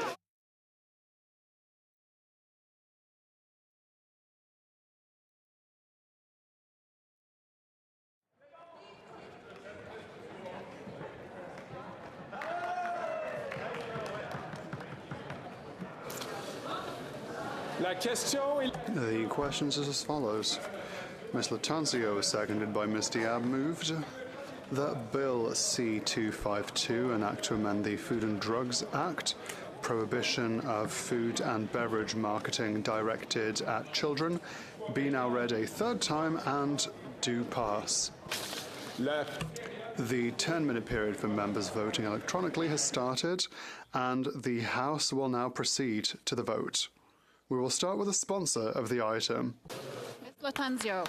Ms. Latanzio. We will now proceed to members participating in person. Mr. Lewis Kitchener-Conestoga. Mr. Lewis Kitchener-Conestoga. Mr. Van Bynen. Mr. Van Bynen. Mr. Baines. Mr. Baines. Miss Bradford. Miss Bradford. Madame Diab. Madame Diab. Mr. Gahir. Mr. Gahir. Madame Lapointe. Madame Lapointe. Mr. McDonald Malpec. Mr. McDonald Malpec. Mr. Meow. Mr. Meow. Miss Taylor Roy. Miss Taylor Roy. Miss Thompson. Mrs. Thompson. Mr. Carr. Mr. Carr. Miss Gainey. Miss Gainey. Cinquième rangée. Mr. Long. Mr. Long. Mr. Longfield. Mr. Longfield. Mr. McDonald Avalon. Mr. McDonald Avalon. Mr. Morrissey. Mr. Morrissey. Mr. Shifke. Monsieur Shifke. Miss Hefner. Miss Hefner. Mr. Chang. Mr. Chang. Madame Shanahan. Madame Shanahan. Mr. Sorbera. Mr. Sorbera. Mrs. Zaid. Mrs. Zaid. Mr. Rogers. Mr. Rogers. Miss Yip. Miss Yip. Quatrième rangée à ma droite. Mr. Assassi. Mr. Assassi. Monsieur El Khoury. Monsieur El Khoury. Mr. Fillmore. Mr. Fillmore. Mr. Hardy. Mr. Hardy. Mr. Badaway. Mr. Badaway. Mr. Sousa. Mr. Sousa. Mrs. Atwin. Mrs. Atwin. Mr. Kellaway. Mr. Kellaway. Monsieur Sanson. Monsieur Sanson. Madame Koutrakis. Madame Koutrakis. Madame Brière. Madame Brière. Mr. May Cambridge. Mr. May Cambridge. Monsieur Yacono. Monsieur Yacono. Mr. Morris. Mr. Morris. Troisième rangée. Third row to my right. Correction, Mr. Dhaliwal. Mr. Dhaliwal. Monsieur Arsenault. Monsieur Arsenault. Madame Lalonde. Madame Lalonde. Mrs. Romanado. Mrs. Romanado. Miss Jones. Miss Jones. Miss O'Connell. Ms. O'Connell. Mr. Gerritsen. Mr. Gerritsen. Mr. Lamoureux. Mr. Lamoureux. Miss Sahota. Miss Sahota. Madame Bendayen. Madame Bendayen. Mr. Fragascados. Mr. Fragascados. Mr. Biddle. Mr. Biddle. Mr. Vancouverden. Mr. Vancouverden. Mr. Baptiste. Mr. Baptiste. Miss Zerowitz. Ms. Zerowitz. Mr. Blakey. Mr. Blakey. Deuxième rangée à ma droite. Second row to my right. Crow. Miss Grove. Mr. Scarpalegia. Mr. Scarpalegia. Mr. Casey. Mr. Casey. Miss Cara. Miss Cara. Madame Saint-Onge. Madame Saint-Onge. Mr. McKinnon-Gatineau. Monsieur McKinnon-Gatineau. Madame Le Boutillier. Madame de Boutier. Miss Jazek. Miss Jazek. Miss McPherson. Miss McPherson. Première rangée à ma droite. Mr. Holland. Mr. Holland. Miss Gould. Miss Gould. Miss Tassi. Miss Tassie. Miss Sachs. Miss Sachs. Miss Suds. Miss Suds. Miss Bennett. Miss Bennett. Miss Chager. Miss Chager. Sixième rangée. Sixth row to my left. Monsieur Blanchette-Jonca. Monsieur Blanchet-Jonca. Monsieur Desilets. Monsieur Desilets. Madame Hughes. Madame Hughes. Miss Zarillo. Miss Zarillo. Cinquième rangée. Fifth row to my right. Monsieur Lemire. Monsieur Lemire. Madame Saint-Clair de Gagné. Madame Saint-Clair de Gagné. Monsieur Trudel. Monsieur Trudel. Madame Desbiens. Madame Desbiens. Quatrième rangée. Fourth row to my left. Miss Gazan. Miss Gazan. Troisième rangée. Third row to my left. Madame Gaudreau. Oh, Madame Gaudreau. Mr. Cannings. Mr. Cannings. Mr. Johns. Mr. Johns. Mr. McGregor. Mr. McGregor. Deuxième. Second row to my left. Madame de Bellefeuille. Madame de Bellefeuille. Première rangée. First row to my left. Mr. Massey. Mr. Massey. Mr. Julian. Mr. Julian. Que tous ceux. All those at my right opposed to the motion will please rise. Sixième rangée. Sixth row. Fifth row. Fourth row. Third row. Second row. First row. All those to my left opposed to the motion will please rise. Sixth row. Mr. Dowdall. Mr. Dowdall. Mr. Carey. Mr. Carey. Mr. Vierson. Mr. Vierson. Mr. Ruff. Mr. Ruff. Mr. Fast. Mr. Fast. Mr. Canna. Mr. Canna. Mr. Leslie. Mr. Leslie. Mr. Majumdar. Mr. Majumdar. Cinquième rangée. Fifth row to my left. Mr. Cram. Mr. Tolmie. Mr. Tolmie. Mr. Epp. Mr. Epp. Mr. Bragdon. Mr. Bragdon. Mr. Allison. Mr. Allison. Mr. Aitchison. Mr. Dalton. Correction, Mr. Dalton. Mr. Dalton. Mr. Nader. Mr. Nader. Mr. Shipley. Mr. Shipley. Mr. McGuire. Mr. McGuire. Mr. Reed. Mr. Reed. Mr. Shields. Mr. Shields. Mr. Falk Provencher. Mr. Falk Provencher. Mr. Motts. Mr. Motts. Mr. Arnold. Mr. Arnold. Quatrième rangée. Fourth row to my left. Mr. Kitchen. Mr. Kitchen. Mr. Muse. Mr. Muse. Mr. Redekop. Mr. Redekop.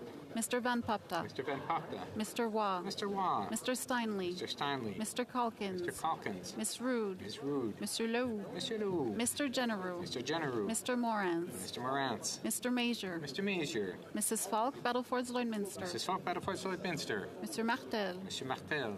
Mr. Gould. Mr. Gould. Mrs. Gallant. Mrs. Gallant. Troisième rangée. Third row to my left. Mr. Viss. Mr. Viss. Mr. Macaulay and Minton West. Mr. McCauley and Minton West. Mr. Lloyd. Mr. Lloyd. Mr. Brassard. Mr. Brassard. Mr. Lawrence. Mr. Lawrence. Mr. Godin. Mr. Godin. Madame Vien. Madame Vien. Mrs. Roberts. Mrs. Roberts. Mr. Williams. Mr. Williams. Mr. Malillo. Mr. Malillo. Mr. Tucker. Mr. Tucker. Ms. Gladue. Ms. Gladue. Mr. Chambers. Mr. Chambers. Mr. Zimmer. Mr. Zimmer. Mr. Patzer. Mr. Patzer. Mr. Lobb. Mr. Lobb. Deuxième rangée. Second row to my left. Mr. Kelly. Mr. Kelly. Mr. Cooper. Mr. Cooper. Mr. Small. Mr. Small. Mr. Bazan. Mr. Bazan. Mr. Berthold. Mr. Berthold. Miss Finley. Miss Finley. Mr. Chong. Mr. Chong. Mr. Abultaif. Mr. Abultaif. Mrs. Kuzi. Mrs. Kuzi. Mr. Seaback. Mr. Seaback. Miss Ferreri. Miss Ferreri. Mr. Stewart. Mr. Stewart. Mr. Davidson. Mr. Davidson. First row to my left. Schmale. Mr. Schmale. Mr. Ellis. Mr. Ellis. Mr. Kimmich. Mr. Kimmich. Mr. Perkins. Mr. Perkins. Mrs. Thomas. Mrs. Thomas. Mr. Deltel. Mr. Deltel. Mrs. Stubbs. Mrs. Stubbs. Miss Lewis Haldeman Norfolk. Ms. Lewis Haldeman Norfolk. Mrs. Gray. Mrs. Gray. Mr. Barlow. Mr. Barlow. Mr. Moore. Mr. Moore.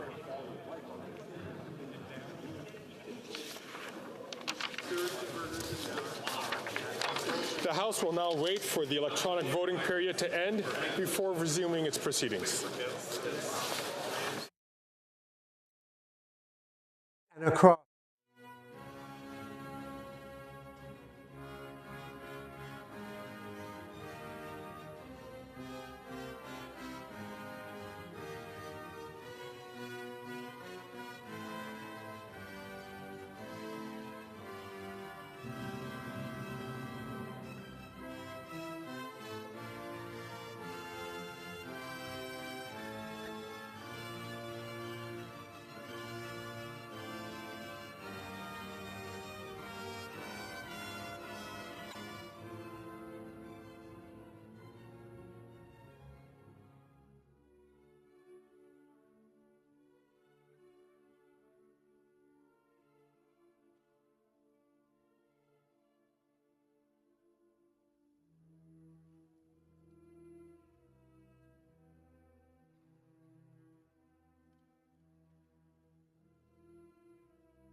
I wish to inform the House that the electronic voting period has ended. The electronic voting period has ended, and the House will now wait.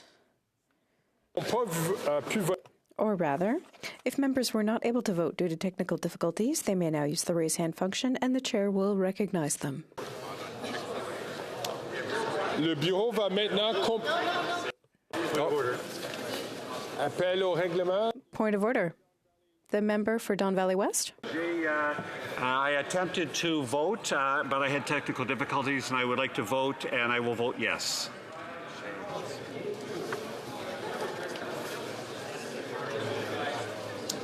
Le bureau va maintenant The table will now compile the results of the vote.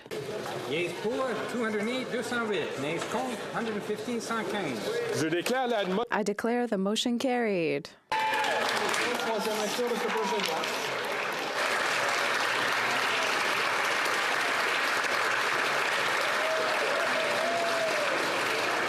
La Chambre procédera maintenant. The House will now proceed to the taking of the deferred recorded division on the motion at third reading stage of Bill C-280 under private members' business.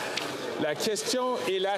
The question is as follows. Mr. Davidson, seconded by Ms. Rood, moved that Bill C-280, an act to amend the Bankruptcy and Insolvent Act and the Company's Creditors Arrangement Act, deemed trust, perishable fruits and vegetables, be now read a third time and do pass. The 10-minute period for members voting electronically has started, and the House will now proceed to the vote. We will start with the sponsor of the item. Mr. Davidson. Mr. Davidson.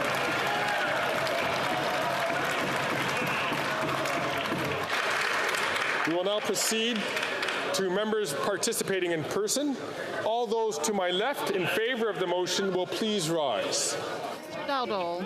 Mr. Dowdall. Mr. Carey. Mr. Carey. Mr. Viersen. Mr. Viersen. Mr. Ruff. Mr. Ruff.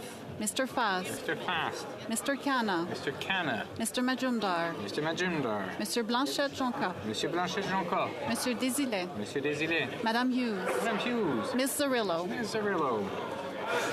Cinquième rangée à ma gauche. Fifth row. Mr. Cram. Mr. Tolmie. Mr. Tolmie. Mrs. Wagenthal. Mrs. Wagenthal. Mr. Epp. Mr. Epp. Mr. Bragdon. Mr. Bragdon. Mr. Allison. Mr. Allison. Mr. Nader. Mr. Nader. Mr. Shipley. Mr. Shipley. Mr. McGuire. Mr. McGuire. Mr. Reed. Mr. Reed. Mr. Falk Provencher. Mr. Falk Provencher. Mr. Motz. Mr. Motz. Mr. Arnold. Mr. Arnold. Monsieur Lemire. Monsieur Lemire. Madame Sinclair Desgagnés. Madame Sinclair Desgagnés. Monsieur Trudel. Monsieur Trudel. Madame Desbiens. Madame Desbiens. Quatrième rang. Fourth row at my left. Mr. Kitchen. Mr. Kitchen. Mr. Reddicock. Mr. Reddicock. Mr. Van Popta. Mr. Van Popta. Mr. Waugh. Mr. Waugh. Mr. Steinley. Mr. Steinley. Mr. Calkins. Mr. Calkins. Miss Rood. Ms. Rood. Monsieur Lowe. Monsieur Lou. Monsieur Généreux. Mr. Genereux. Mr. Genereux. Mr. Genereux. Mr. Morans. Mr. Morantz. Mr. Major. Mr. Major. Mrs. Falk, Battlefords Lloydminster. Mrs. Falk, Battlefield Lloydminster. Monsieur Martel. Monsieur Martel. Monsieur Gould. Monsieur Gould. Mrs. Gallant. Mrs. Gallant. Madame Vignola. Madame Vignola. Miss Gazan. Ms. Gazan. Troisième rangée. Third row at my left. Mr. Viss. Mr. McCauley and Minton West. Mr. McCauley Edmonton West. Mr. Lloyd. Mr. Lloyd. Mr. Brassard. Mr. Brassard. Mr. Lawrence. Mr. Lawrence. Monsieur Godin. Monsieur Godin. Madame Vien. Madame Vien. Mrs. Roberts. Mrs. Roberts. Mr. Williams. Mr. Williams. Mr. Malillo. Mr. Malillo. Miss Gladue. Miss Gladue. Mr. Chambers. Mr. Chambers. Mr. Zimmer. Mr. Zimmer. Mr. Patzer. Mr. Patzer. Mr. Lobb. Mr. Lobb. Madame Gaudreau. Madame Gaudreau. Mr. Cannings. Mr. Cannings. Mr. Johns. Mr. John. Mr. McGregor. Mr. McGregor. Deuxième rangée à ma gauche. Second row at my left. Kelly. Mr. Kelly. Mr. Cooper. Mr. Cooper. Mr. Small. Mr. Small. Mr. Bazan. Mr. Bazan. Monsieur Berthold. Mr. Berthold. Miss Finley. Miss Finley. Mr. Chong. Mr. Chong. Mr. Abul Taif. Mr. Abu Tayyaf. Mrs. Kuzi. Mrs. Kuzi. Mr. Seaback. Mr. Seaback. Miss Ferrari. Miss Ferrari. Mr. Stewart. Mr. Stewart. Madame de Bellefeuille. Madame de Bellefeuille. Miss Blaney. Miss Blaney. Première rangée à ma gauche. First row at my left. L. Mr. Schmale. Mr. Ellis. Mr. Ellis. Mr. Kimmich. Mr. Kimmich. Mr. Perkins. Mr. Perkins. Monsieur Deltel. Monsieur Deltel. Mrs. Stubbs. Mrs. Stubbs. Miss Lewis Haldeman Norfolk. Ms. Lewis Haldeman Norfolk. Mrs. Gray. Mrs. Gray. Mr. Barlow. Mr. Barlow. Mr. Moore. Mr. Moore. Mr. Julian. Mr. Julian. Back to Mr. Massey. Mr. Massey. Miss Kwan. Miss Kwan. Que tous ceux à ma droite appuient. All those at my right in favor of the motion will please rise. Rangée. Sixth row. Louis Kitchener-Conestoga. Mr. Lewis Kitchener-Conestoga. Mr. Van Bynen. Mr. Van Bynen. Mr. Baines. Mr. Baines. Ms. Bradford. Bradford. Madame Diab. Madame Diab. Mr. Gahir. Mr. Gahir. Madame Lapointe. Madame Lapointe. Mr. McDonald Malpec. Mr. McDonald Malpec. Mr. Meow. Mr. Meow. Ms. Taylor-Roy. Ms. Taylor-Roy. Ms. Thompson. Ms. Thompson. Fifth row, at my right. Long. Mr. Long. Mr. Longfield. Mr. Longfield. Mr. McDonald Avalon. Mr. McDonald Avalon. Mr. Morrissey. Mr. Morrissey. Mr. Shifke. Mr. Shifke. Ms. Hepfner. Ms. Hefner. Mr. Chang. Mr. Chang. Madame Shanahan. Madame Shanahan. Mr. Sarbera. Mr. Sarbera. Mrs. Zaid. Mrs. Zayed. Mr. Rogers. Mr. Rogers. Miss Yip. Ms. Yip. Mr. Blois. Mr. Blois. Fourth row at my right. Mr. Assassi. Mr. Assassi. Mr. El Khoury. Monsieur El Khoury. Mr. Hardy. Mr. Hardy. Mr. Badaway. Mr. Batterway. Mr. Sousa. Mr. Sousa. Mrs. Atwin. Mrs. Atwin. Mr. Kellaway. Mr. Kellaway. Ms. Vandenbeld. Ms. Vandenbeld. Monsieur Sanson. Mr. Sanson. Madame Koutrakis. Madame Koutrakis. Madame Brière. Madame Brière. Mr. May Cambridge. Mr. May Cambridge. Monsieur Yacono. Monsieur Diacono. Mr. Morris. Mr. Morris. Third row at my right. Well. Mr. Dollywobs. Monsieur Arsenault. Monsieur Arsenault. Madame Lalonde. Madame Lalonde. Mrs. Romanado. Mrs. Romanado. Miss Jones. Ms. Jones. Miss O'Connell. Ms. O'Connell. Mr. Gerritsen. Mr. Gerritsen. Mr. Lamour. Mr. Lamoureux. Miss Sahota. Mr. Hota. Madame Bendayen. Madame Bendayen. Mr. Fragascados. Mr. Fragascados. Mr. Biddle. Mr. Biddle. Mr. Vancouverden. Mr. Vancouverden. Mr. Baptiste. Mr. Baptiste. Mr. Blakey. Mr. Blakey. Back to Miss Zerowitz. Ms. Zerowitz. Second row at my right. Ms. Grove. Mr. Scarpalagia. Mr. Scarpalagia. Mr. Casey. Mr. Casey. Miss Cara. Ms. Cara. Madame Saint-Onge. Madame Saint-Onge. Mr. McKinnon-Gatineau. Mr. McKinnon-Gatineau. Madame Le Boutillier. Madame Le Boutillier. Miss Jazak. Ms. Jazek. Miss McPherson. Ms. McPherson. Mr. Hall. First row at my right. Miss Gould. Ms. Gould. Miss Tassie. Ms. Tassie. Miss Sudds. Ms. Sudds. Miss Bennett. Ms. Bennett. Miss Chagger. Ms. Chager.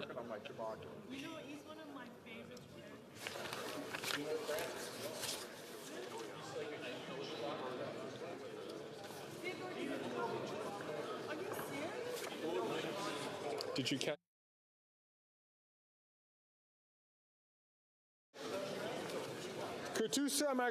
All those at my left, opposed to the motion, will please rise. Sixième rangée. Sixth row. Cinquième rangée. Fifth row. Quatrième rangée. Fourth row. Troisième rangée. Third row. Deuxième rangée. Second row. Première rangée. First row. Que tous ceux à ma... All those at my right, opposed to the motion, will please rise. Sixième rangée. Sixth row. Cinquième rangée. Fifth row. Quatrième rangée. Fourth row. Troisième rangée. Third row. Deuxième rangée. Second row. Première. First row.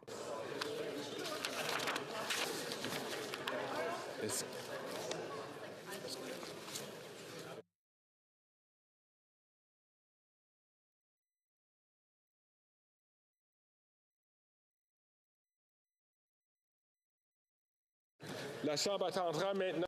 The House will now wait for the electronic voting period to end before resuming its proceedings.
Je désire informer la I wish to inform the House that the electronic voting period has ended.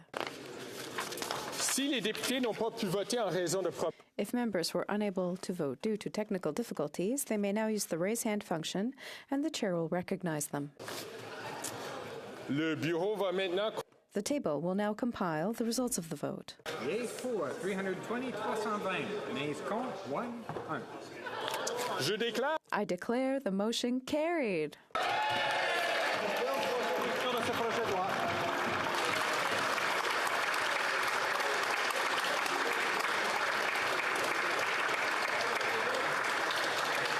la Chambre procédera maintenant.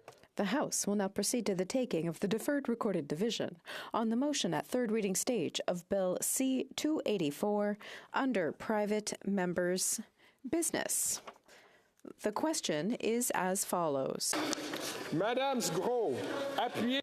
Ms. Groh, seconded by Mr. Gerritsen, moved that Bill C-284, an act to establish a national strategy for eye care, be now read a third time and do pass. La période de 10 minutes pour les députés. The 10-minute period for members voting electronically has started, and the House will now proceed to the vote. We will start with the sponsor of the item. Ms. Gros. Nous procéderons maintenant aux députés. We will now proceed to members participating in person. All those at my right in favor of the motion will please rise 6th row. Kitchener-Conestoga. Mr. Lewis, Kitchener-Conestoga. Mr. Van Bynen. Mr. Van Bynen. Mr. Baines. Mr. Baines. Ms. Bradford. Ms. Bradford. Madame Diab. Madame Diab. Mr. Gahir. Mr. Gahir. Madame Lapointe. Madame Lapointe. Mr. McDonald Malpec. Mr. McDonald Malpec. Mr. Meow. Mr. Meow. Ms. Taylor-Roy. Ms. Taylor-Roy. Ms. Thompson. Ms. Thompson. Cinquième rangée à ma droite. 5th row at my right. Mr. Long. Mr. Longfield. Mr. Longfield. Mr. McDonald Avalon. Mr. McDonald Avalon. Mr. Morrissey. Mr. Morrissey. Ms. Hepfner. Ms. Hefner. Mr. Chang. Mr. Chang. Madame Shanahan. Madame Shanahan. Mr. Sarbera. Mr. Sorbera. Mrs. Zaid. Mrs. Zayed. Mr. Rogers. Mr. Rogers. Miss Yip. Ms. Yip. Miss Latanzio. Ms. Latanzio. Quatrième rangée à ma droite. 4th row at my right. C. Mr. Sassi. Monsieur El Khoury. Mr. El Khoury. Mr. Hardy. Mr. Hardy. Mr. Badaway. Mr. Badaway. Mr. Sousa. Mr. Sousa. Mrs. Atwin. Mrs. Atwin. Mr. Kellaway. Mr. Kellaway. Ms. Vandenbeld. Ms. Vandenbeld. Monsieur Sanson. Monsieur Sanson. Madame Koutrakis. Madame Koutrakis. Madame Brière. Madame Brière. Mr. May Cambridge. Mr. May Cambridge. Monsieur Yacono. Monsieur Yacono. Mr. Morris. Troisième rangée à ma droite. 3rd row at my right. Mr. Dollywall. Monsieur Arsenault. Monsieur Arsenault. Madame Lalonde. Madame Lalonde. Mrs. Romanado. Mrs. Romanado. Miss O'Connell. Ms. O'Connell. Mr. Gerritsen. Mr. Gerritsen. Mr. Lamour. Mr. Lamour. Miss Sahota. Ms. Sahota. Madame Bendayen. Madame Bendayen. Mr. Fragascados. Mr. Fragascados. Mr. Biddle. Mr. Biddle. Mr. Baptiste. Mr. Baptiste. Miss Zerowicz. Ms. Zerowitz. Mr. Blakey. Mr. Blakey. Deuxième rangée à ma droite. 2nd row at my right. Mr. Scarpalagia. Mr. Scarpalagia. Mr. Casey. Mr. Casey. Miss Cara. Miss Cara. Madame Saint-Onge. Madame Saint-Onge. Monsieur McKinnon-Gatineau. Monsieur McKinnon-Gatineau. Madame Leboutillier. Madame Leboutillier. Miss Jazek. Miss Jazek. Miss McPherson. Miss McPherson.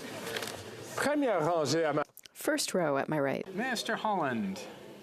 Miss Gould. Ms. Gould. Miss Tassie.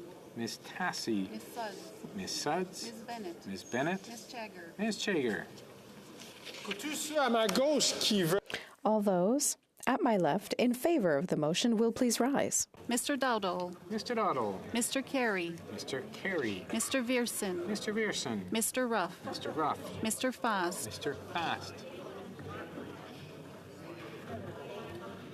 Monsieur Blanchet-Jonca. Monsieur Blanchet-Jonca. Monsieur Désilet. Monsieur Désilet. Madame Hughes. Madame Hughes. Miss Zarillo. Miss Cinquième rangée à 5th row at my left. Mr. Cram. Mr. Cram. Mr. Tolmie. Mr. Tolmie. Mr. Epp. Mr. Epp. Mr. Bragdon. Mr. Bragdon. Mr. Allison. Mr. Allison. Mr. Nader. Mr. Nader. Mr. Shipley. Mr. Shipley. Mr. McGuire. Mr. McGuire. Mr. Reed. Mr. Reed. Mr. Falk-Provencher. Mr. Falk-Provencher. Mr. Motz. Mr. Motz. Mr. Arnold. Mr. Arnold. Madame Sinclair Degagné. Madame Sinclair Degagné. Monsieur Trudel. Monsieur Trudel. Back to Monsieur Majumdar. Quatrième rangée. Fourth row at my left. Kitchen. Mr. Kitchen.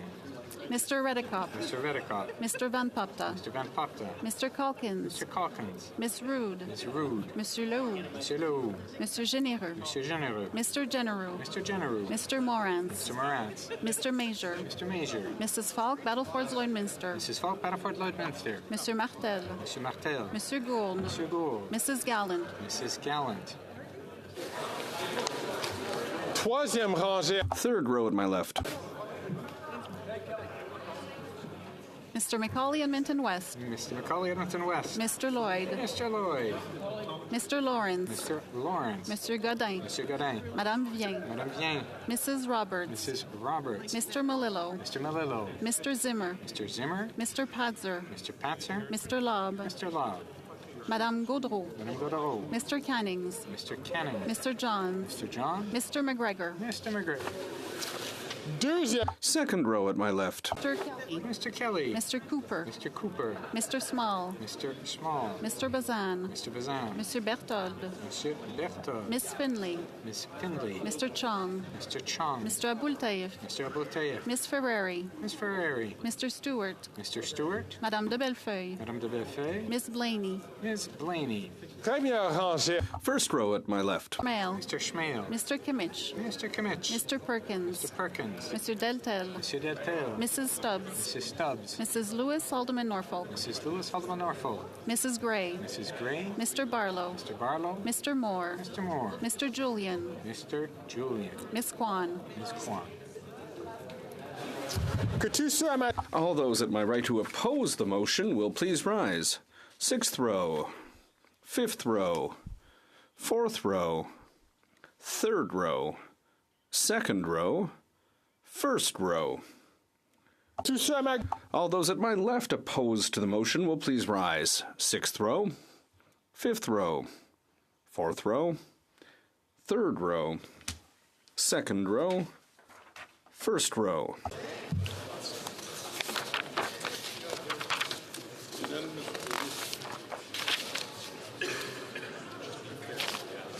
Oh, excusez-moi.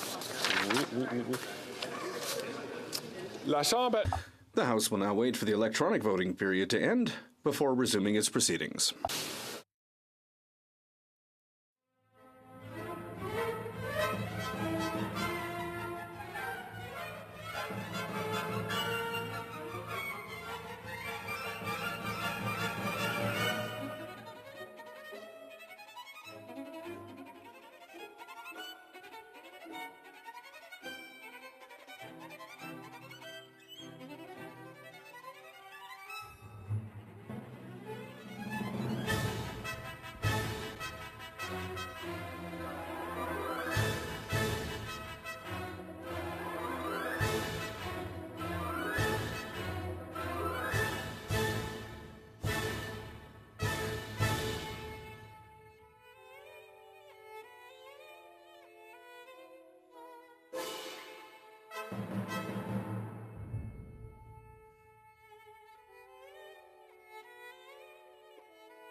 Je désire informer. I wish to inform the House that the electronic voting period has ended.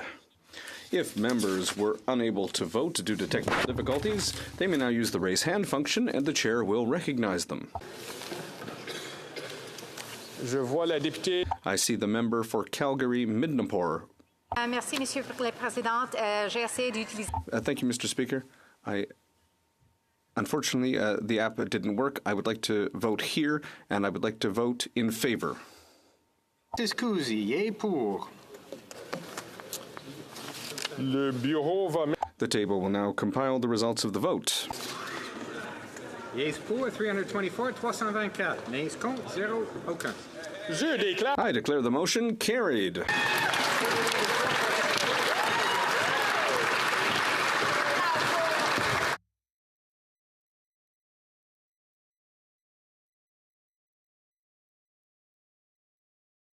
There we go. Dispense.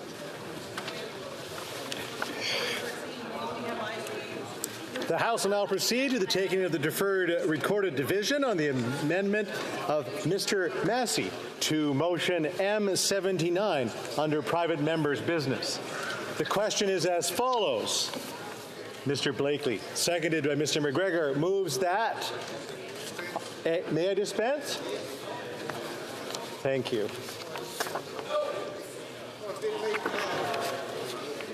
A, the House recognized that. I, it is a prerogative of the Crown to prorogue or dissolve Parliament at its pleasure. I, the circumstances surrounding a prorogation of the House may bear on whether the government enjoys the confidence of the House. I, the confidence convention is an important cornerstone of the Canadian political system. IV, the confidence may I dispense now? Thank you. Okay, I owe someone a coffee.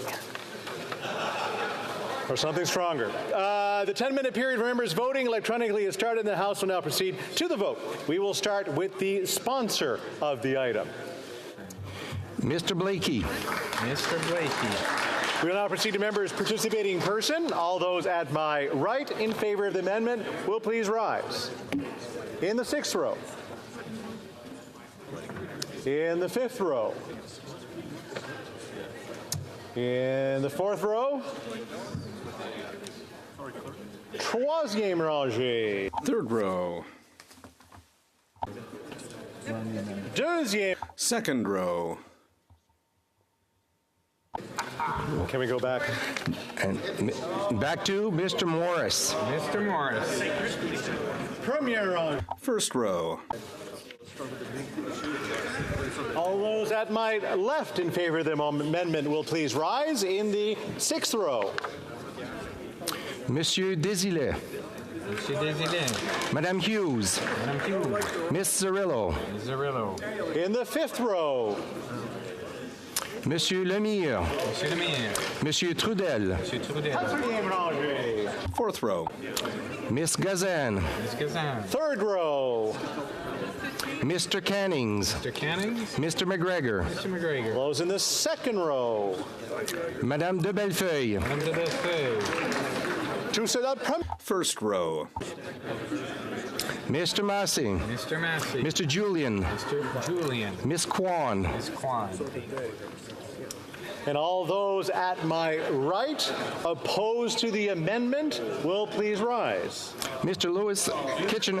Mr. Lewis Kitchener-Conestoga. Mr. Lewis Kitchener-Conestoga. Mr. Van Bynen. Mr. Van Bynen. Mr. Baines. Baines. Miss Bradford. Bradford. Madame Diab. Madame Diab. Mr. Gahir. Mr. Gahir. Madame Lapointe. Madame Lapointe. Mr. McDonald-Marpeck. Mr. McDonald-Marpeck. Mr. Meow. Mr. Meow. Miss Taylor-Roy. Taylor-Roy. Miss Thompson. Miss Thompson.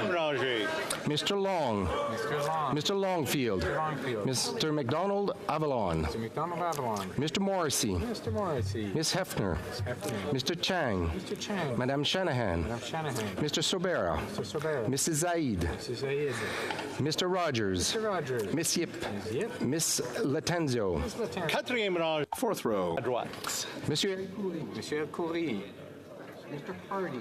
Mr. Hardy. Mr. Badaway. Mr. Badaway. Mr. Sousa. Mr. Sousa. Mrs. Atwin. Mrs. Atwin. Mr. Kellaway. Mr. Kellaway. Ms. Vandenbeld. Ms. Vandenbeld. Monsieur Sanson. Monsieur Sanson. Madame Koutrakis. Madame Koutrakis. Madame Brière. Madame Brière. Mr. May Cambridge. Mr. May Cambridge. Monsieur Iacono. Monsieur Third row. Arsenault.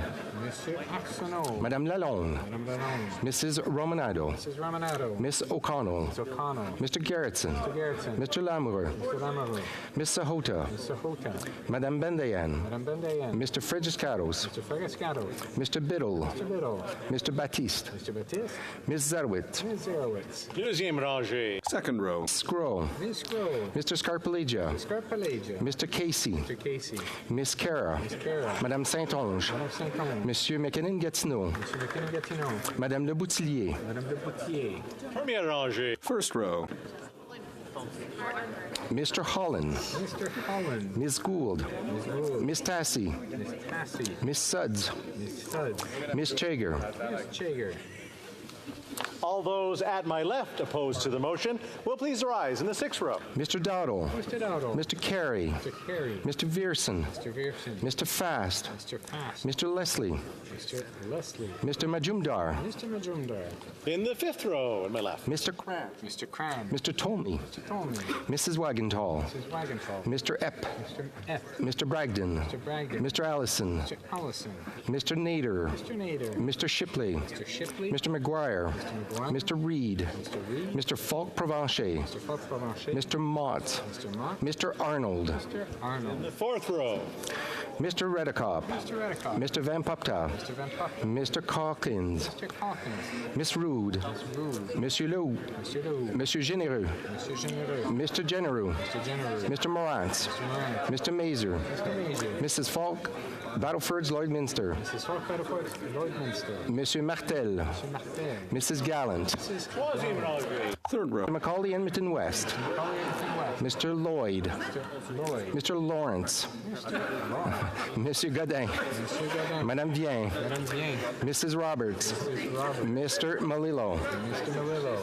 Deuxième rangée. Second row. Mr. Kelly. Mr. Kelly. Mr. Cooper.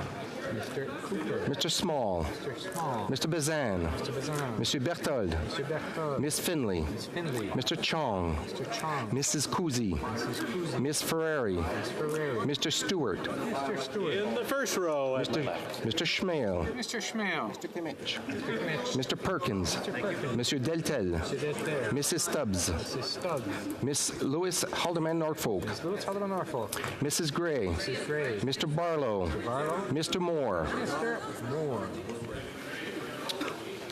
The House will now wait for the electronic voting period to end before resuming its proceedings.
I wish to inform the House that the electronic voting period has ended.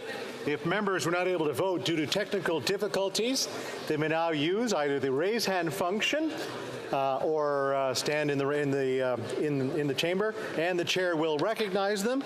Online, there are no hands, but I see the honourable member for Willowdale Thank you, Mr. standing. Speaker. My apologies. My app did not work. I would like to vote nay. Mr. Assassi, nay, contre.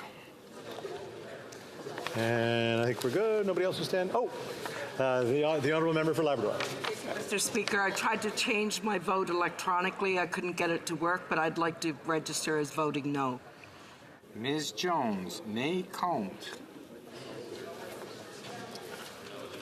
Yeah.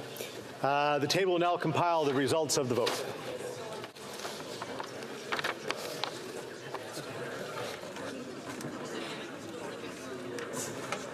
Yeas for 54, 54. Nays contre 260, 268. Je déclare l'amendement. I declare the amendment defeated. Those ones. The next question is on the main motion. La question.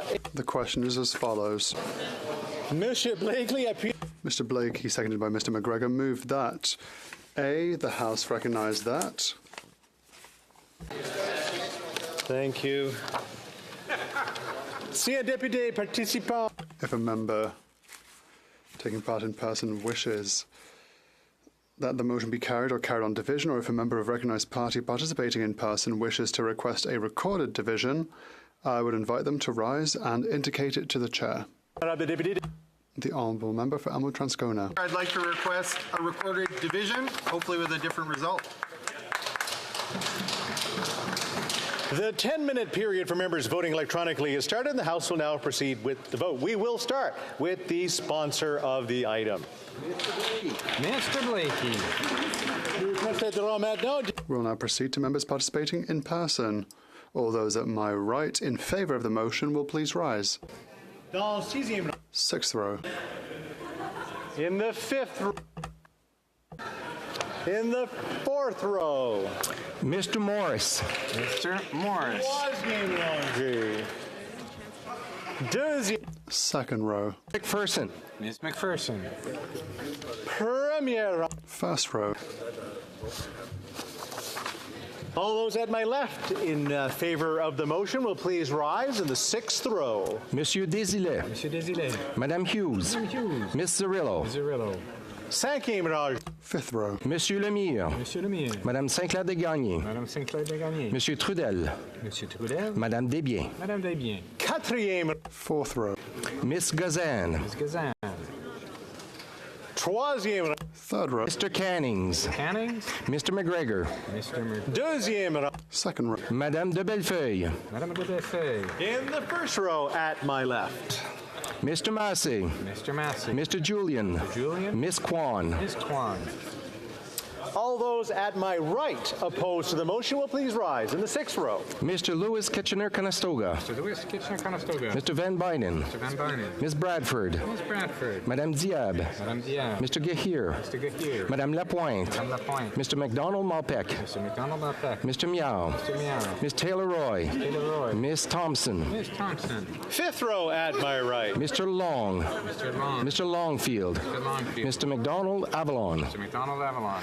Miss Hefner. Miss Hefner. Mr. Chang. Mr. Chang. Madame Shanahan. Madame Shanahan. Mrs. Zaid. Mrs. Zaid. Mr. Rogers. Mr. Rogers. Quatrième rangée. Fourth row. Isassi. Mr. Sassi. Monsieur Elkoury. Mr. Elkoury. Mr. Hardy. Mr. Hardy. Mr. Badaway. Mr. Badaway. Mr. Sousa. Mr. Sousa. Mrs. Atwin. Mrs. Atwin. Miss Vandenbelt. Miss Vandenbelt. Monsieur Sanson. Mr. Sanson. Madame Koutrakis. Madame Koutrakis. Madame Brière. Madame Brière. Mr. May Cambridge. Mr. May Cambridge. Monsieur Iacono. Troisième rangée. Third row. Monsieur Arsenault. Monsieur Arsenault. Madame Lalonde. Madame Lalonde. Mrs. Romanado. Mrs. Romanado. Miss O'Connell. Miss O'Connell. Mr. Garrettson. Mr. Garrettson. Mr. Lamour. Mr. Lamour. Miss Sahota. Miss Sahota. Madame Bendayan. Madame Bendayan. Mr. Fragiscatos. Mr. Fragascatos. Mr. Biddle. Mr. Biddle. Mr. Baptiste. Mr. Baptiste. Miss Dillon. Miss Dillon. Miss Zerowitz. Deuxième rangée. Second row. Scarpalegia. Mr. Scarpalegia. Page. Mr. Casey. Mr. Casey. Miss Cara. Ms. Cara. Madame Saint-Onge. Madame Saint-Onge. Monsieur McKinnon-Gatineau. Monsieur McKinnon-Gatineau. Madame Le Boutillier. Madame de Boutillier. Mr. First row. Holland. Miss Gould. Ms. Gould. Miss Suds. Ms. Suds. Miss Chager. Ms. Chager. All those at my left opposed to the motion will please rise. In the sixth row. Mr. Dowdle. Mr. Dowdle. Mr. Carey. Mr. Carey. Mr. Vierson. Mr. Vierson. Mr. Fast. Mr. Fast. Mr. Leslie. Mr. Leslie. Mr. Majumdar. Mr. Majumdar. Fifth row. Mr. Cram. Mr. Cram. Mr. Tolmie. Tolmie. Mrs. Wagenthal. Mrs. Wagenthal. Mr. Epp. Epp. Mr. Bragdon. Mr. Bragdon. Mr. Allison. Mr. Allison. Mr. Nader. Mr. Nader. Mr. Soroka. Mr. Soroka. Mr. Shipley. Mr. Shipley. Mr. McGuire. Mr. McGuire. Mr. Reed. Mr. Reed. Mr. Falk Provencher. Mr. Palanche. Mr. Motts. Mr. Mott. Mr. Williamson. Mr. Williamson. Mr. Arnold. Mr. Arnold. Catherine Mélanger. Mr. Redekop. Mr. Redekop. Mr. Van Papta. Mr. Van Popten. Mr. Calkins. Mr. Calkins. Miss Rude. Rude. Monsieur Leroux. Monsieur Leroux. Monsieur Généreux. Mr. Genereux. Mr. Genereux. Mr. Genereux. Mr. Morant. Mr. Morant. Mr. Mazer. Mr. Major. Mrs. Falk Battleford's Lordsminster. Mrs. Falk Battleford Minster. Monsieur Martel. Monsieur Martel. Mrs. Gallant. Mrs. Gallant. Troisième rangée à ma Third row. Mr. Macaulay Edmonton West. Macaulay Edmonton West. Mr. Lawrence. Mr. Lawrence. Monsieur Godin. Monsieur Godin. Madame Vien. Madame Vien. Mrs. Roberts. Mrs. Roberts. Mr. Malillo. Mr. Malillo. Mr. Zimmer. Mr. Zimmer. Mr. Patzer. Mr. Patzer. Mr. Lobb. Mr. In the Law. second row. Mr. Kelly. Mr. Kelly. Mr. Cooper. Mr. Cooper.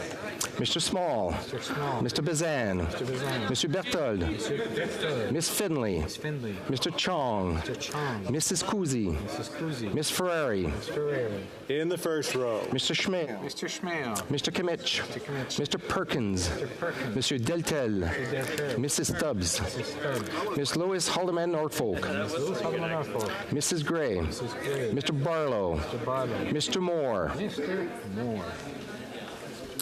La Chambre attendra maintenant la The House will now wait for the electronic voting period to end before resuming its proceedings.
In the House, the electronic voting period has ended. If members were not able to vote due to technical difficulties, then I'll use the raise hand function or stand in the chamber and the chair will recognize them. Anybody online? Anybody in the chair? We're good. The table will now compile the results of the vote. Yeas pour 55-55, nays contre 269-269. Je déclare la motion. I declare the motion defeated.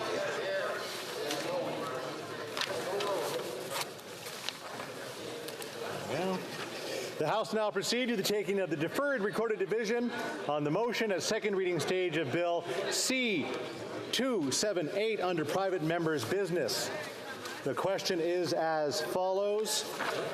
Mr. Allison, seconded by Ms. Gladue, moves that Bill C-278, an act to prevent the imposition by the federal government of vaccination mandates for employment and travel, be now read a second time and referred to the Standing Committee on Health.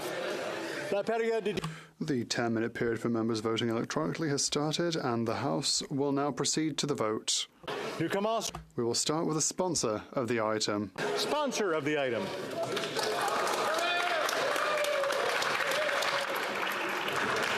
We'll now proceed to members participating in person. All those at my left in favor of the motion will please rise in the sixth row. Mr. Dowdle. Mr. Dowdle. Mr. Carey. Mr. Carey. Mr. Vierson. Mr. Vierson. Mr. Fast. Mr. Fast. Mr. Leslie. Mr. Leslie. Mr. Majumdar. Mr. Majumdar. In the fifth row. Mr. Cram. Mr. Cram. Mr. Tolmie. Mr. Tolmie. Mrs. Wagenthal. Mrs. Wagenthal. Mr. Epp. Mr. Epp. Mr. Bragdon. Mr. Bragdon. Mr. Nader. Mr. Nader. Mr. Soroka. Mr. Soroka. Mr. Shipley. Mr. Shipley. Mr. McGuire. Mr. McGuire. Mr. Reed. Mr. Reed. Mr. Falk Provencher. Mr. Falk Provencher. Mr. Motts. Mr. Mott. Mr. Williamson. Mr. Williamson. Mr. Arnold. Mr. Arnold. In the fourth row. Mr. Redekop. Mr. Redekop. Mr. Van Popta. Mr. Van Popta. Mr. Calkins. Calkins. Miss Rude. Miss Rude. Monsieur Lehoux. Mr. Louis. Monsieur Généreux. Mr. Généreux. Mr. Genereux. Mr. Généreux. Mr. Morantz. Mr. Morantz. Mr. Mazer. Mr. Major. Mrs. Falk, Battlefords, Lloydminster. Mrs. Falk, Battlefords, Lloydminster. Monsieur Martel. Mr. Martel. Mrs. Gallant. Mrs. Gallant.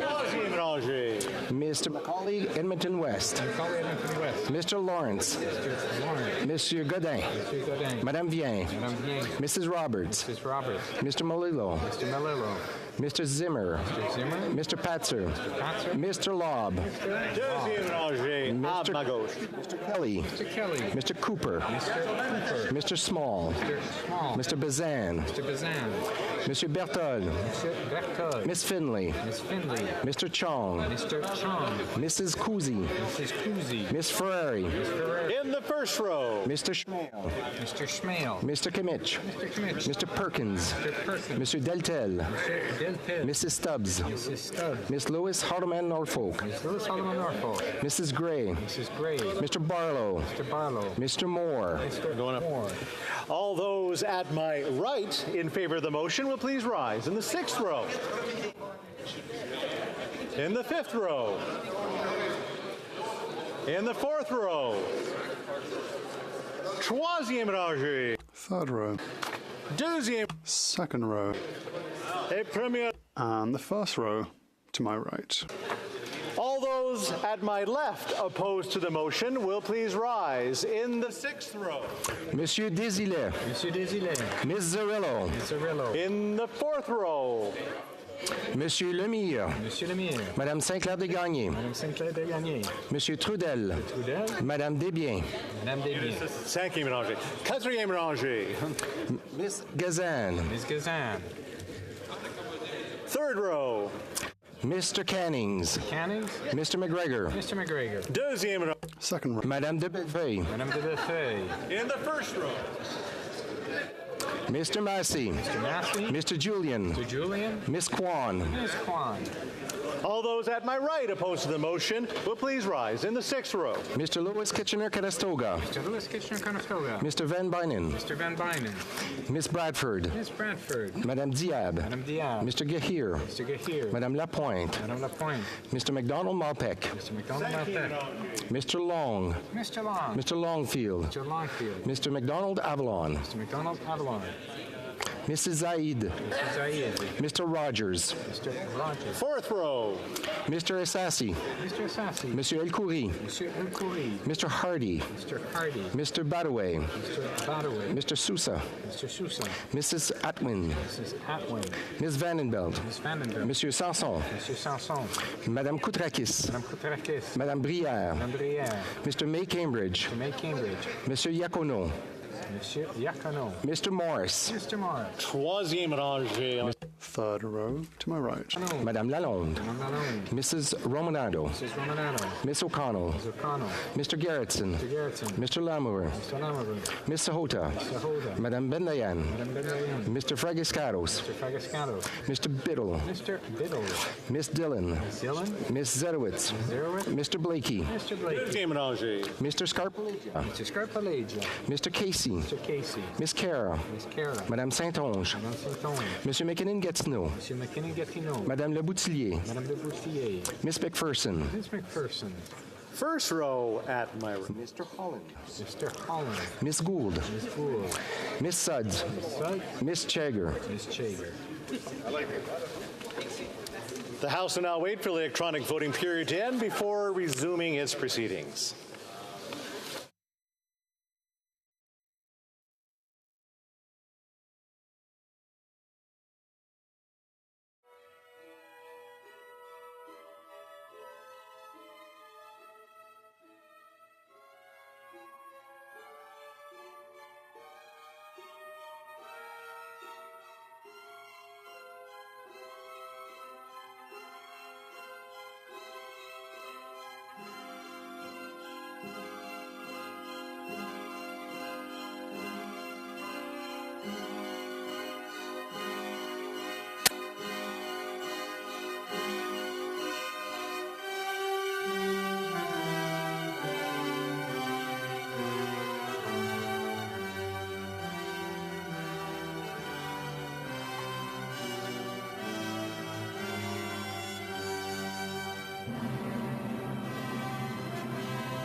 I wish to inform the House the electronic voting period has ended. Si les députés n'ont pas pu voter, If members were unable to vote due to technical difficulties, they may now use the raise hand function, and the chair will recognize them. Nope. The table now. Oh, wait. Oh, Madame de Bellefeuille. Monsieur le Président, j'aimerais obtenir le consentement. I would like unanimous consent to allow the member for Belleuil-Chambly to record his vote as a no because he was unable to use the application as it was not working.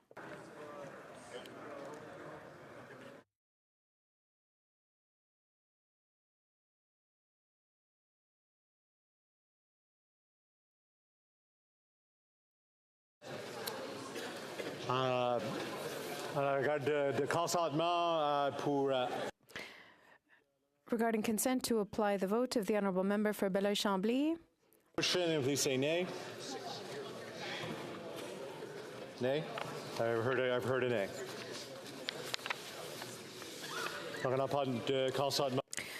We do not have unanimous consent. Okay. Anybody else? Quelqu'un d'autre? Anyone else? No? Okay. The table will now compile the results of the vote. Yeas pour 114, 114. Nays contre 205, 205. I declare the motion defeated.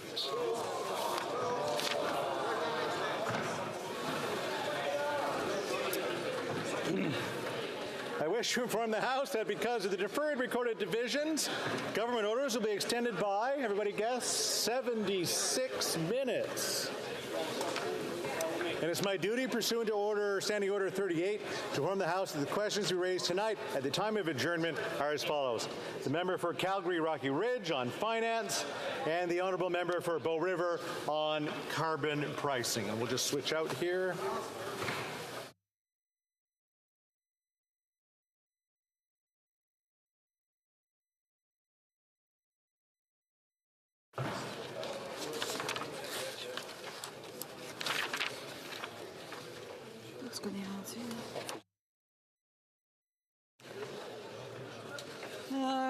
Tabling of documents. Introduction of government bills. Déclaration de ministre. Statements by ministers. Rapport de délégation. Reports from interparliamentary delegations. Honourable member. Elle n'est pas ici. Es-tu ici? Is she here?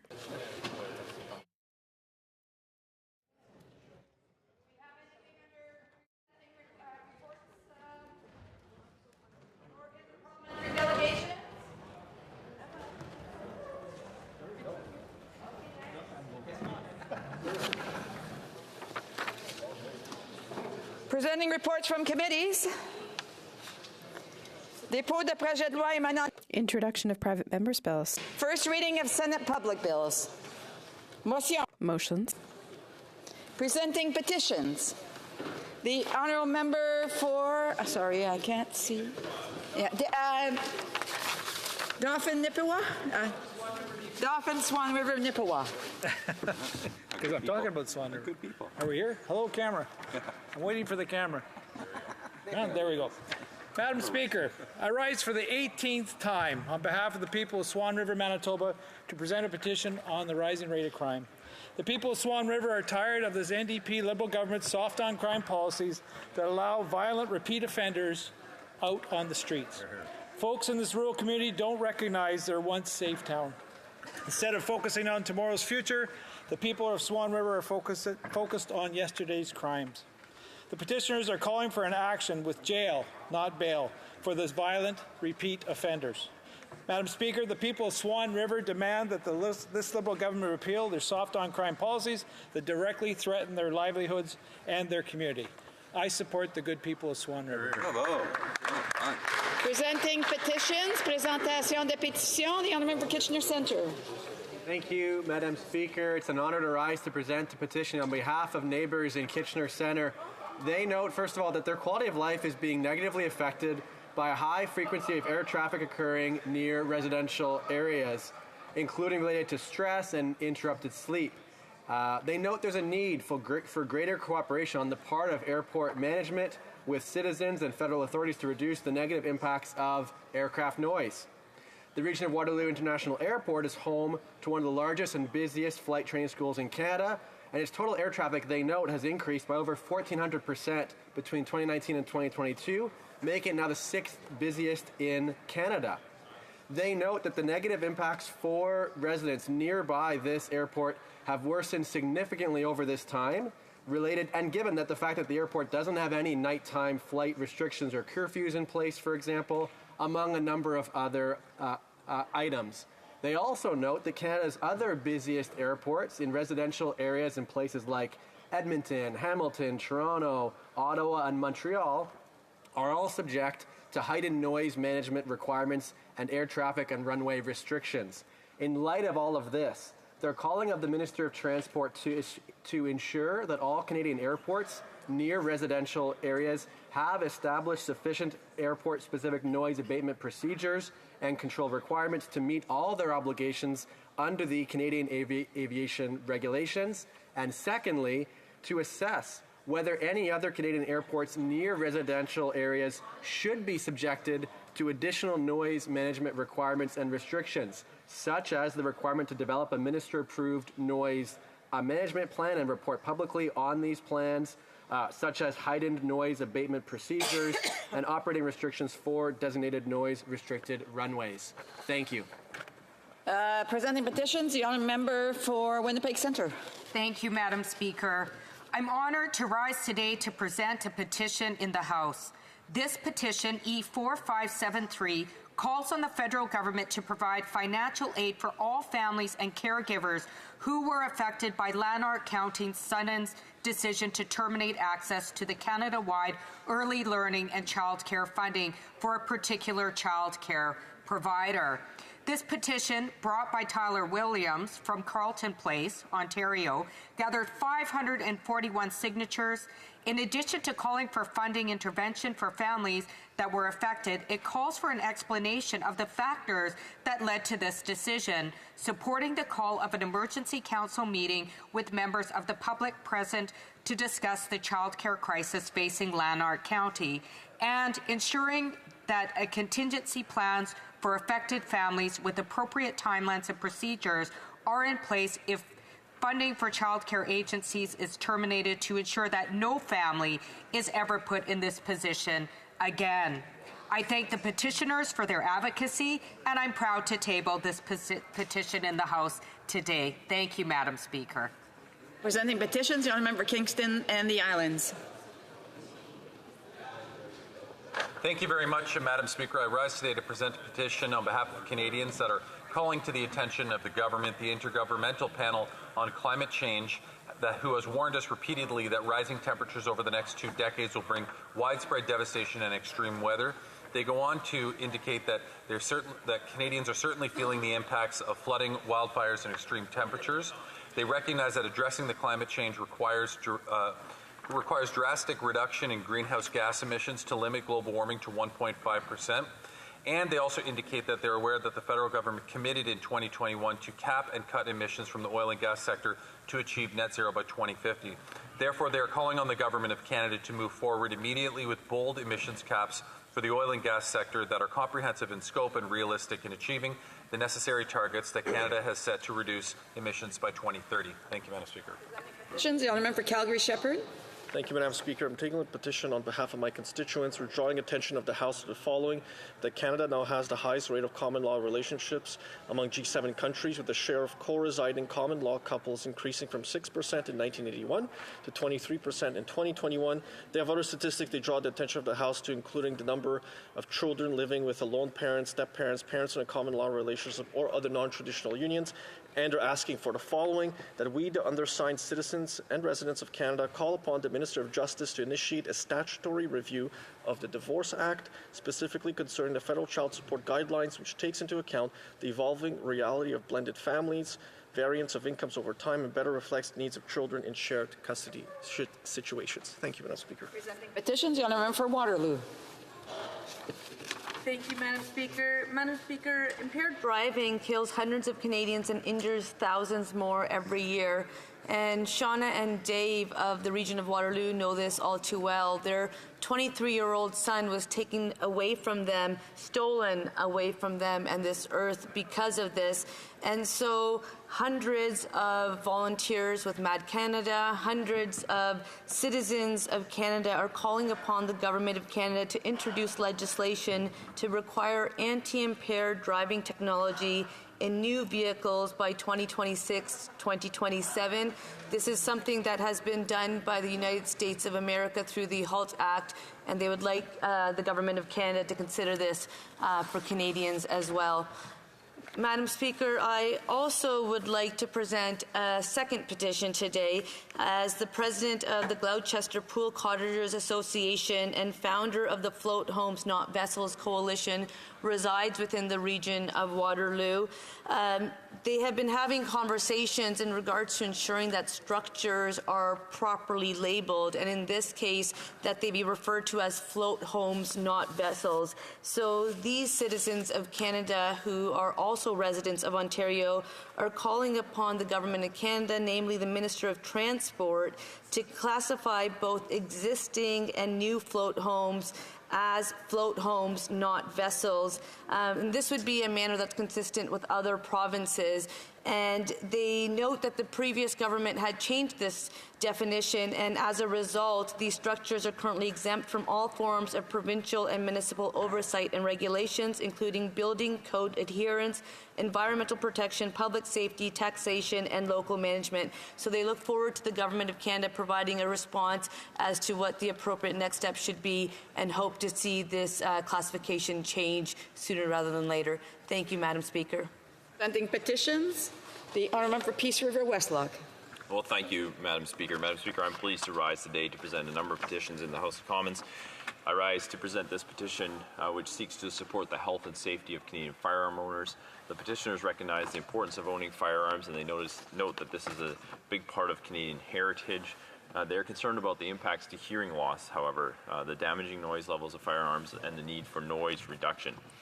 These petitioners acknowledge that sound moderators are the only universally accepted, recognized health and safety device that's criminally prohibited for ownership in Canada. Moreover, the majority of G7 countries have recognized the health and safety benefits of sound moderators, allowing them to be used for hunting, sport shooting, and reduced noise pollution. In many cases, in many countries in Europe, for example, these sound moderators are a requirement to be used.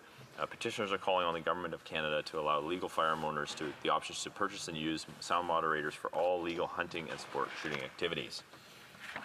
The next petition I have to present, Madam Speaker, is from Canadians from across the country who are concerned about our laws that do not reflect and protect all of human life. They want the Canadian government to respect human life from conception to natural death, and they ask the Government of Canada to support measures which would do so. The next petition I have, Madam Chair, is from Canadians from across the country. They want to draw to the attention of the House of Commons that there's no laws requiring makers, distributors, or advertisers of commercial pornographic material to ascertain or document the consent or age of those depicted in the material.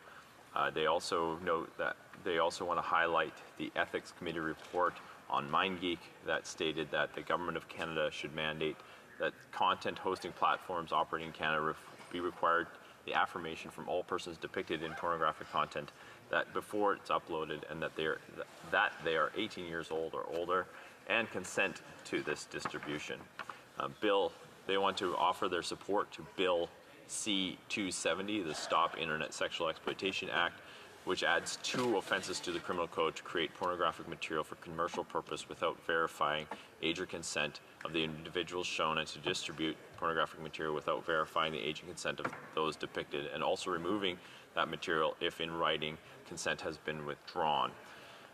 Finally, they want to recognize the work of organizations like Defend Dignity, the National Council of Women, the London Abused Women's Centre, the Montreal Council of Women, Parents Aware, and the National Centre to Child Exploitation, that they have all expressed their support for Bill C-270. Therefore, they call on the Government of Canada and this House of Commons to adopt Bill C-270 quickly and expeditiously.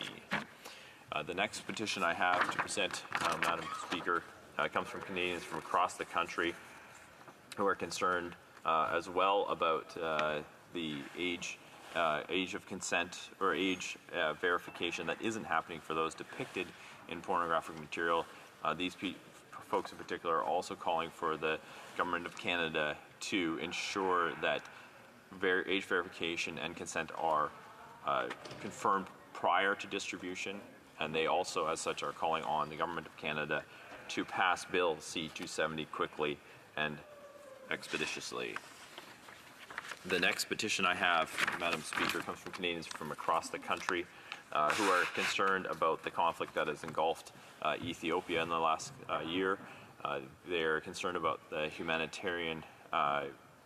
They're concerned that humanitarian actors have not been able to access certain regions, and they are also concerned that both the Ethiopian and Eritrean armed forces may have afflicted the Tigrayan people with war crimes. As such, they're calling on the Government of Canada to call for maintaining peace in that region and to ensure that our international assistance does aid in the peacekeeping there. They call for an end to violence in Ethiopia and for all sides involved in the Tigrayan conflict to put down their arms. They also call on the Government of Canada to promote short, medium, and long-term elections monitoring in Ethiopia. The next petition I have comes from Canadians from across the country. That's kind of timely given the vote that we had today. They're calling on an end to all the COVID mandates that are still in place across the country. Currently, the government has only suspended some of the mandates, and the folks that have signed this petition want them to be exhausted completely. The petitioners are calling on the Government of Canada to finally and permanently end all federally regulated COVID mandates and their restrictions. The next petition I have, Madam Chair, comes from Canadians from across the country who are concerned about the human rights protections in Turkey, Pakistan, and Bahrain. The petitioners state that the Turkish, Pakistani, and Bahraini officials have committed gross human rights violations against thousands of Turks, including 8 Turkish Canadians. The petitioners say that the Turkish officials have killed hundreds, including Gohan Akalulu. The petitioners say that the Turkish officials have wrongfully detained over 300,000 people without reason. The petitioners state that multiple international human rights groups have confirmed these gross human rights violations in Turkey, and the petitioners ask the government to closely monitor the human rights situation in Turkey, sanctions the Turkish officials who have committed these gross crimes against 8 Canadians, and call on the Turkish, Pakistani, and Bahrain governments to end all human rights violations in their respective country.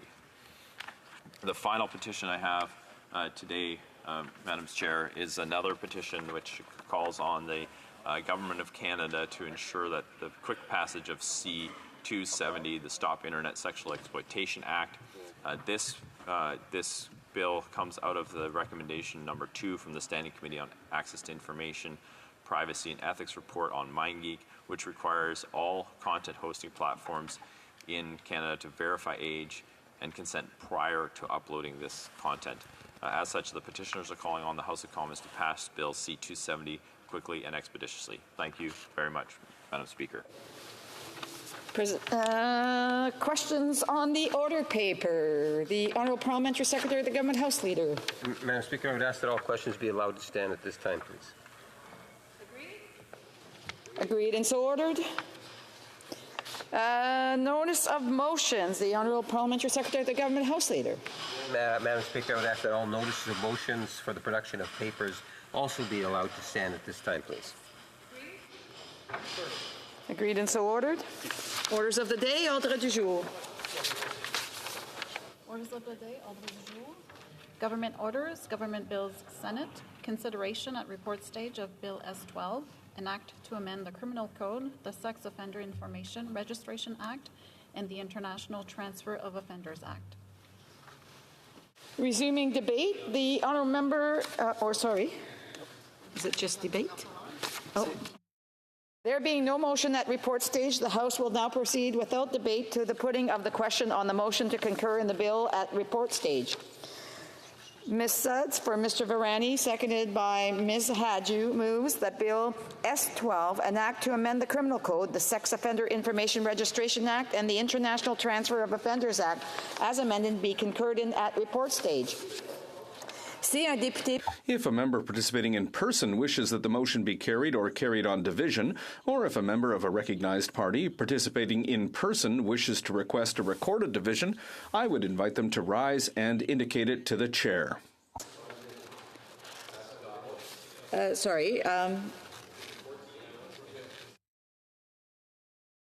On division? Agreed?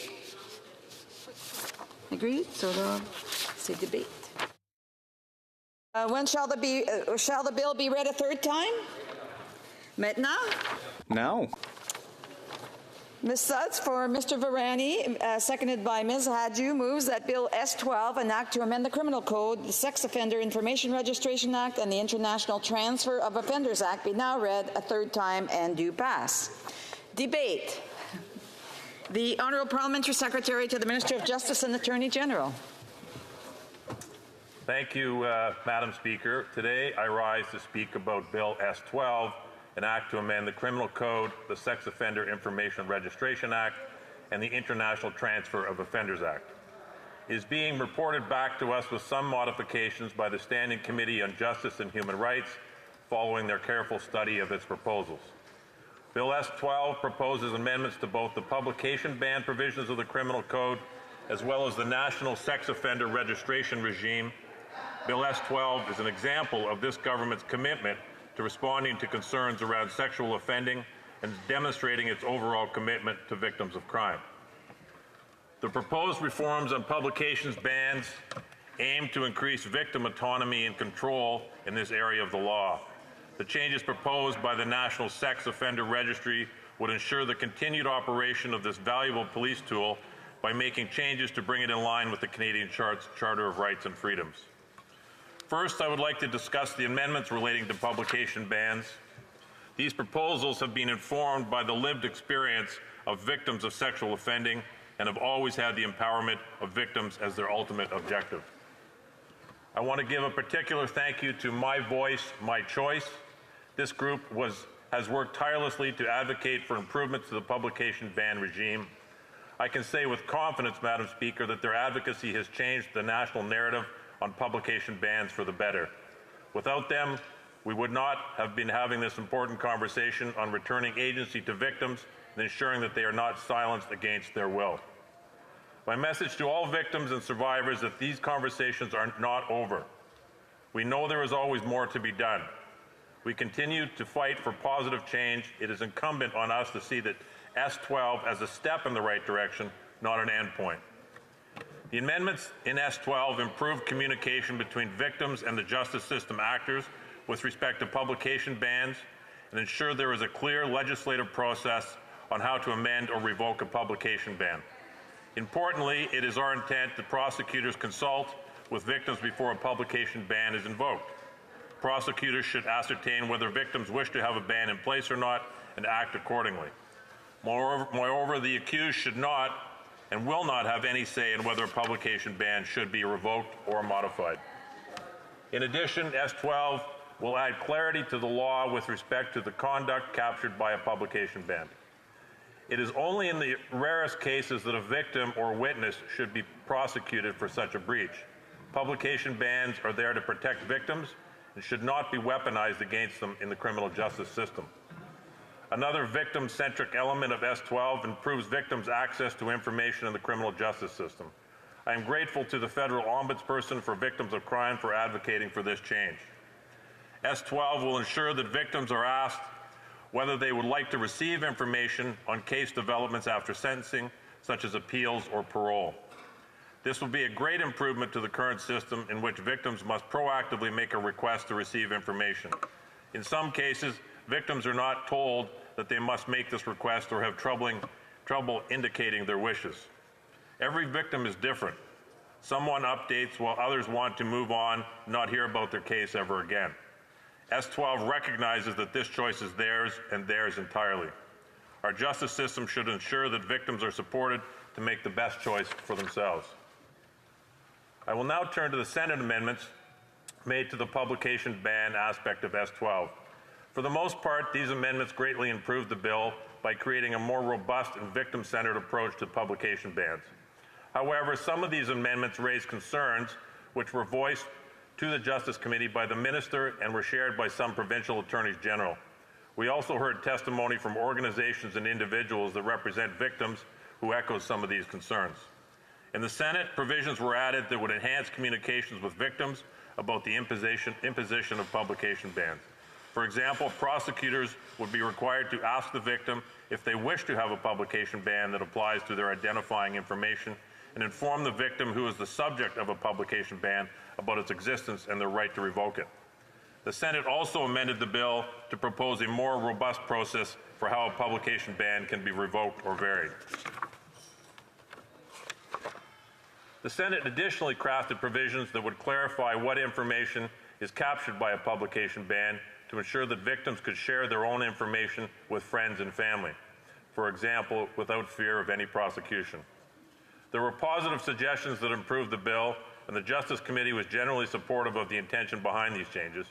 However, as I previously indicated, we heard testimony at the Justice Committee from witnesses who voiced concerns with the effects of some of the Senate amendments. I'm grateful to the witnesses who lent their expertise to improve S12 by pointing out these concerns. To that end, the Justice Committee proposes to delete language that will require the prosecutor to inform victims and witnesses who are subjects of a publication ban about the circumstances under which they could legitimately disclose information without facing legal consequences.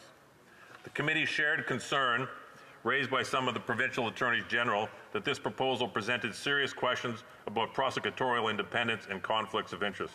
This is because some of the Crowns who would be giving that advice may also be called upon to prosecute an individual for the offense of breaching the publication ban. I'm confident that removing this language will not impact the objective of ensuring better communication with victims about publication bans, but it will ensure our Crown prosecutors can continue to effectively carry out their duties. Further, some witnesses heard by the committee during the study said that they would prefer to see the criminal code include a list of professionals to whom witnesses or victims or witnesses could disclose identifying information without breaching the publication ban. In response, the committee proposed an amendment that would specify that a victim or witness does not breach a publication ban if they disclose their identifying information in situations where the disclosure is to a legal professional, a healthcare professional, or a person of trust. I would like to thank my colleagues from the Green Party and the member for Esquimalt Saanich-Sooke who suggested this change. I'm strongly in favor of these amendments, as I believe they add clarity to S12 while still respecting the overall objective of empowering and giving a greater voice to victims of sexual violence. I now turn, Madam Speaker, to the sex offender registration provisions in the bill. The legislation will strengthen the sex offender registry and respond to the Supreme Court decision striking down sections of the registry. Bill S12 proposes that all sexual offenders must be placed on the registry in cases involving a designated offense unless the offender can show that their registration would be overbroad or grossly disproportionate to the objective of the registry. Providing this limited discretion to judges responds to the Supreme Court of Canada's decision while still ensuring a robust registry that will assist police in preventing and investigating sexual offenses. However, in recognition that there are some offenders who will always pose a higher risk of reoffending, Bill S12 proposes to retain automatic registration for two categories of offenders. The first category is repeat sexual offenders. If an offender is convicted of a sexual offense and has another sexual offense in their background, they would automatically be registered. This is reflective of the social science evidence that indicates that repeat sexual offenders are twice as likely as first-time offenders to reoffend sexually. The second category is offenders who commit sexual offenses against children and are sentenced to 2 years or more of imprisonment in cases where the offense is prosecuted by indictment. These offenders would be covered even in the case of first-time offense. Proposing automatic registration for this category is reflective of the social science evidence that offending against children is a validated risk factor for sexual offending. Sexual offenses against children are among the most heinous crimes, and I condemn them in the strongest possible terms, Madam Speaker. S12 will ensure that police have the necessary tools to prevent and address these crimes. Madam Speaker, I would like to be clear that limiting automatic registration to these two narrow categories of offenders is not intended in any way to signal that other sexual offending is any less serious. This couldn't be further from the truth. All sexual offending is reprehensible, but within the confines of the majority judgment in Enlot Vu decision, I am confident this was as far as the government could go with respect to automatic registration. I would like to be clear, Madam Speaker, that this government has faith in the judiciary to make appropriate decisions. The bill also provides a robust appeal mechanism when there is a need to challenge a decision made by a trial judge about whether an offender should have been required to register. In addition, Bill S-12 proposes to provide judges with a list of factors that are relevant to assessing an offender's risk of sexual reoffending. This proposed list incorporates well-established risk factors based on empirical social research. In addition to providing guidance to judges, these factors are intended to address the criticisms and concerns reflected in the minority judgment about the possibility that myths about sexual offending will inform any part of the judge's decision. Madam Speaker, I would like to close my remarks by reminding members that Bill S-12 also proposes other changes to strengthen the sex offender registration regime. S-12 addresses operational issues that have been identified by our provincial, territorial, and law enforcement partners. This includes, for example, creating a new compliance warrant provision that would allow police officers to arrest non-compliant offenders and bring them to a registration center and give them an opportunity to provide the legally required information. S-12 also expands the list of offenses that qualify an individual for the registry. The list will include crimes such as non-consensual sharing of intimate images and sextortion. These are terrible crimes which have had serious impacts on Canadians, especially women and children. I'm glad to see their inclusion on the list. The bill will also require registered sex offenders to provide 14 days notice of any travel, as well as specific addresses of their destination. These changes have been lauded by American officials, including Attorney General Garland and Secretary Mayorkas. I know that these measures will contribute to enhanced security on both sides of our shared border. Madam Speaker, I'm confident that Bill S-12 is a balanced, thoughtful, and constitutionally defensive response to the Supreme Court. It also represents our government's ongoing commitment to victims and survivors of crime. Victims and survivors must have full ownership of their own stories. This is critical. I urge all members to support this bill, Madam Speaker. Thank you. The questions and point of order. The Honourable Parliamentary Secretary to the Minister of Foreign Affairs.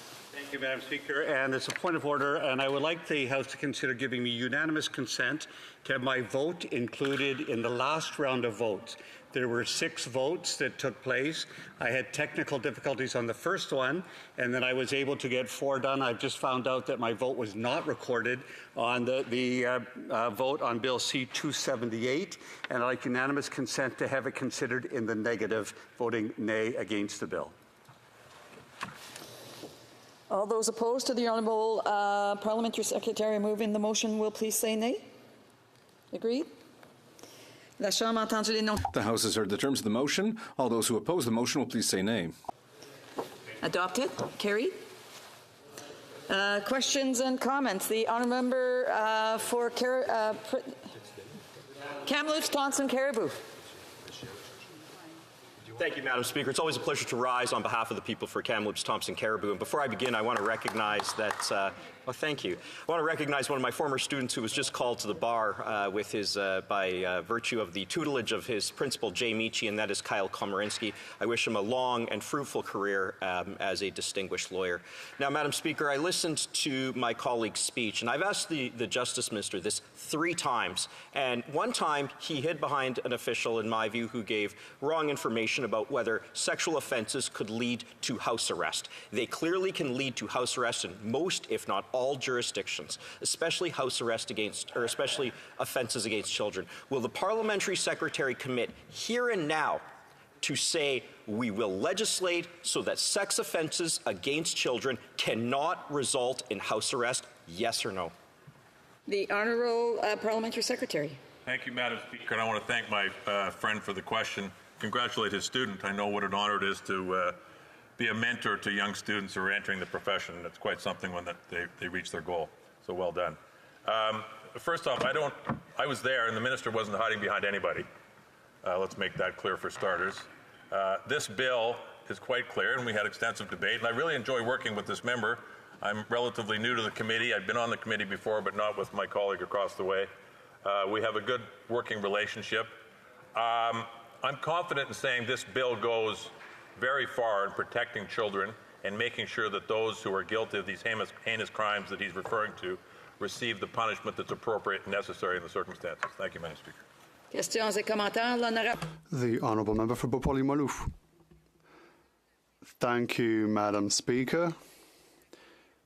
In the past, a number of times, unfortunately, victims have had to learn through the media that their aggressor was about to be released or had been released.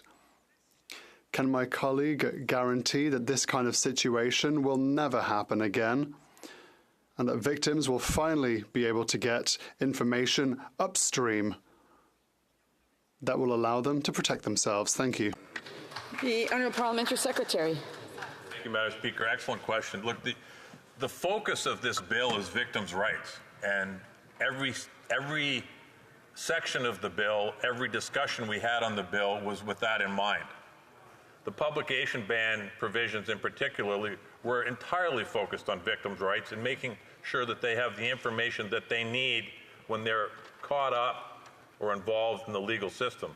So I share her concern, and I can assure her that, again, that the bill has done everything possible to make sure that victims' rights are not only acknowledged, but information is communicated to the victims at the appropriate time. Questions and comments. Questions et commentaires. Resuming debate. Reprise au débat. The Honourable Member for South Surrey White Rock. Thank you, Madam Speaker. After 8 years of this Prime Minister's weak on crime policies, Canada has become a more dangerous place, and he's not worth the cost. Liberal Law C-75, the Catch and Release Act, has unleashed a wave of violent criminals onto our streets, and incidents of repeat and violent crime have predictably surged as a result. This increase in crime is particularly true when it comes to sexually based offences. Under this NDP Liberal government's watch, sexual assaults have gone up 71%. Sex crimes against children, an astonishing 126% increase. Thanks to extreme politicians weakening our laws, those who commit sexual assault can now serve their sentences at home in the same community as their victims. According to Statistics Canada, only 1 in 5 cases of sexual assault reported to police result in a trial. Only 6% of sexual assaults are reported in the first place due to fear and stigma, the lowest of all violent crime. I know that when I was sexually assaulted as a child of 12 by 2 perpetrators, I was too afraid to tell my parents even. I did not tell my mother until I was 40 years old. That is the story for many women in Canada. The Vancouver Rape Relief and Women's Shelter points out that only 1 in 9 cases of sexual assault reported to police results in a conviction. Worse, only 1 in 15 reported cases result in the perpetrator being sentenced to jail. As a mother of 3 daughters, I find these statistics alarming. As a lawyer and member of the official opposition, I must hold the government presiding over this crime wave responsible. The lack of urgency of the NDP and Liberals to protect women and children is shocking. They must act now to fix the problems they created with this radical ideology that puts criminals first and victims last. These stats only tell part of the story, Madam Speaker. The assault is traumatic enough for the victim to live once. The effects last a lifetime. To get justice, they are required to relive the trauma during the rigors of a criminal trial. They are often re-victimized, forced to recount their assault through their own testimony and cross-examination. It is understandable that sex crimes and assaults are significantly underreported, making it impossible to accurately quantify just how widespread this picture is. It's not just sexual assault. Other forms of sexual violence are also on the rise. Online child exploitation has increased. According again to StatsCan, my province of British Columbia accounted for 54% of Canada's reported incidents of making and distributing sexually explicit images. The RCMP in British Columbia dealt with 9,600 cases of child exploitation last year alone. This is unacceptable in the extreme and speaks to the NDP Liberal government's failure to protect the most vulnerable in our society, particularly women and children. The House must acknowledge that Canada has a problem with sex crimes as we debate legal changes to the Sex Offender Registry. In my family law practice, I handled a case where a woman was concerned for the safety of her child during a custody dispute. She expressed concern that unsupervised contact with extended family members on the father's side of the family could put her child at risk of sexual assault. I discovered through a sex offender registry in the United States that the family member in question was a known offender, and we were able to secure conditions in the custody arrangements that kept the child safe and under supervision. This underscores the need for a strong, effective sex offender registry to help law enforcement keep the public safe. The legislation before us today, Bill S-12, amends the Sex Offender Registration Information Act following a Supreme Court ruling that determined sections of this law were unconstitutional. The court gave the Liberals 1 year to fix the unconstitutional provisions. That was on October 28, 2022. This so-called feminist government has dragged its feet yet again, and here we are today at the 11th hour, debating this bill with a looming deadline just 3 days away. Bill S-12 changes the Sex Offender Registry Information Act that was first passed in 2004 with the support of all parties. It was created to assist law enforcement agencies by requiring the registration of specific information about sex offenders, such as addresses, phone numbers, a description of their physical appearance, the nature of the offense committed, the age and gender of the victims, and their relationship to the offender. At the time, it was up to the discretion of a judge as to whether a sexual offender should be on the registry. However, this led to several issues. In 2009, the Public Safety Committee found that only 50% of sex offenders were required to enroll in the Sex Offender Registry. Conservatives recognized that to be effective and to actually protect women and children, victims and survivors, the National Registry had to be enforced consistently across the country. Conservatives are the party of law and order. We support tough sentencing and enforcement against sexual crimes. The previous Conservative government brought in the law that required convicted sex offenders to be automatically listed on the National Sex Offender Registry to better protect the public, a measure that was also supported at the time by all parties. Conservatives remain supportive of legislation that will protect the public from sexual offenders, including Bill S-12. However, this bill is another missed opportunity to improve public safety. At committee, the Liberals amended their own bill to further prioritize the interests of the accused in sexual assault cases. Frankly, accused sexual offenders don't need more support in the criminal justice system. It's the victors and survivors who need the support. This was a chance for the coalition government to stand with victims, but once again, they abandoned them. Common sense Conservatives believe all sex offenders must be listed on the National Sex Offender Registry, and we will amend the legislation to ensure this is the case when we form government. As a family lawyer, I often dealt with custody cases where the Sex Offender Registry was used to protect the interests especially of children. This is an essential tool for police and law enforcement agencies, but I am concerned that the court's decision will water down the effectiveness of the registry and make it harder for police to prevent and investigate sexual offenses. At committee, this soft-on-crime NDP Liberal government opposed our common-sense amendments to strengthen the bill and opposed amendments to publication bans that key stakeholders such as My Voice, My Choice, earlier praised by the member opposite, have advocated for.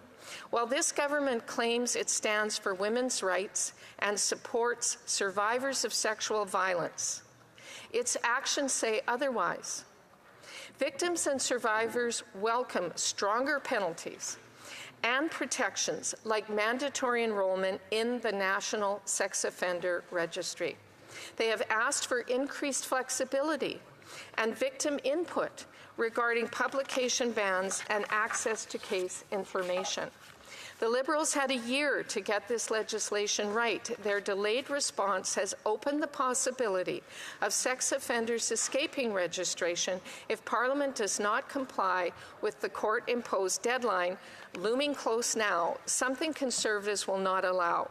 We will agree to pass this bill, Madam Speaker, through the House today to avoid putting the registry at risk. However, make no mistake, there is only one party committed to ending the crime wave, keeping vulnerable Canadians safe and fixing this flawed legislation. Only common-sense Conservatives will act with the urgency and the specificity required to keep women and children in Canada safe. Thank you. Questions and comments? Questions et commentaires? The Honourable Member for Fundy Royal. Thank my honourable friend for her powerful speech, and I want to ask a question of her on Bill S12. As was said, when we were in government, we brought in changes to make the mandatory listing of all convicted sex offenders take place in the registry. We had to respond to a Supreme Court decision, and the government's response has been tepid. And one of our amendments that Conservatives put forward at committee would be to require the mandatory listing of all convicted child sex offenders. There's nothing in the Supreme Court decision that would have prevented that step from happening. The Liberal and NDP coalition voted against that common sense amendment that would have listed all convicted child sex offenders. Can the member tell me what message she feels that sends Canadians? The Honourable Member for South Surrey Right Rock. Thank you, Madam Speaker, and I thank the member for his question and all the work he does with respect to justice for victims and criminal law reform in Canada. Our children are our most precious resource. I'm sure this is felt around the world, but it certainly is true here in Canada. And if we can't move to protect our children, then what is it exactly we are accomplishing with any legislation in this place? The idea of an amendment that would require registration of those who are convicted of sex offenses against children is one of the few ways to protect them. I know in my own case, I was lured away from the safety of my home and my family by older people and older teenagers, in fact. I wasn't even a teenager yet. And children, they're powerless. They're powerless against predators who would do them harm. So if someone is accused of doing harm to a child in Canada, they should be on the registry. Questions et commentaires. The Honourable Member for Terrebonne. Thank you, Madam Speaker. I would like to thank my honourable colleague for her speech. I have a quick question about a nuanced approach taken by the Conservatives in its position with regards to that was presented by Mr. Stephen Harper, former Prime Minister.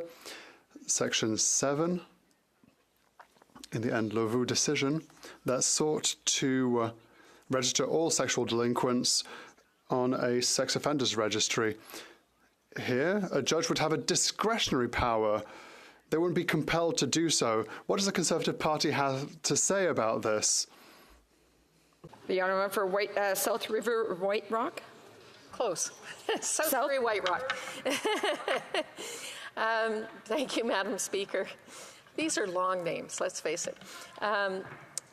I thank the member for her question. I think perhaps I did address this in my speech.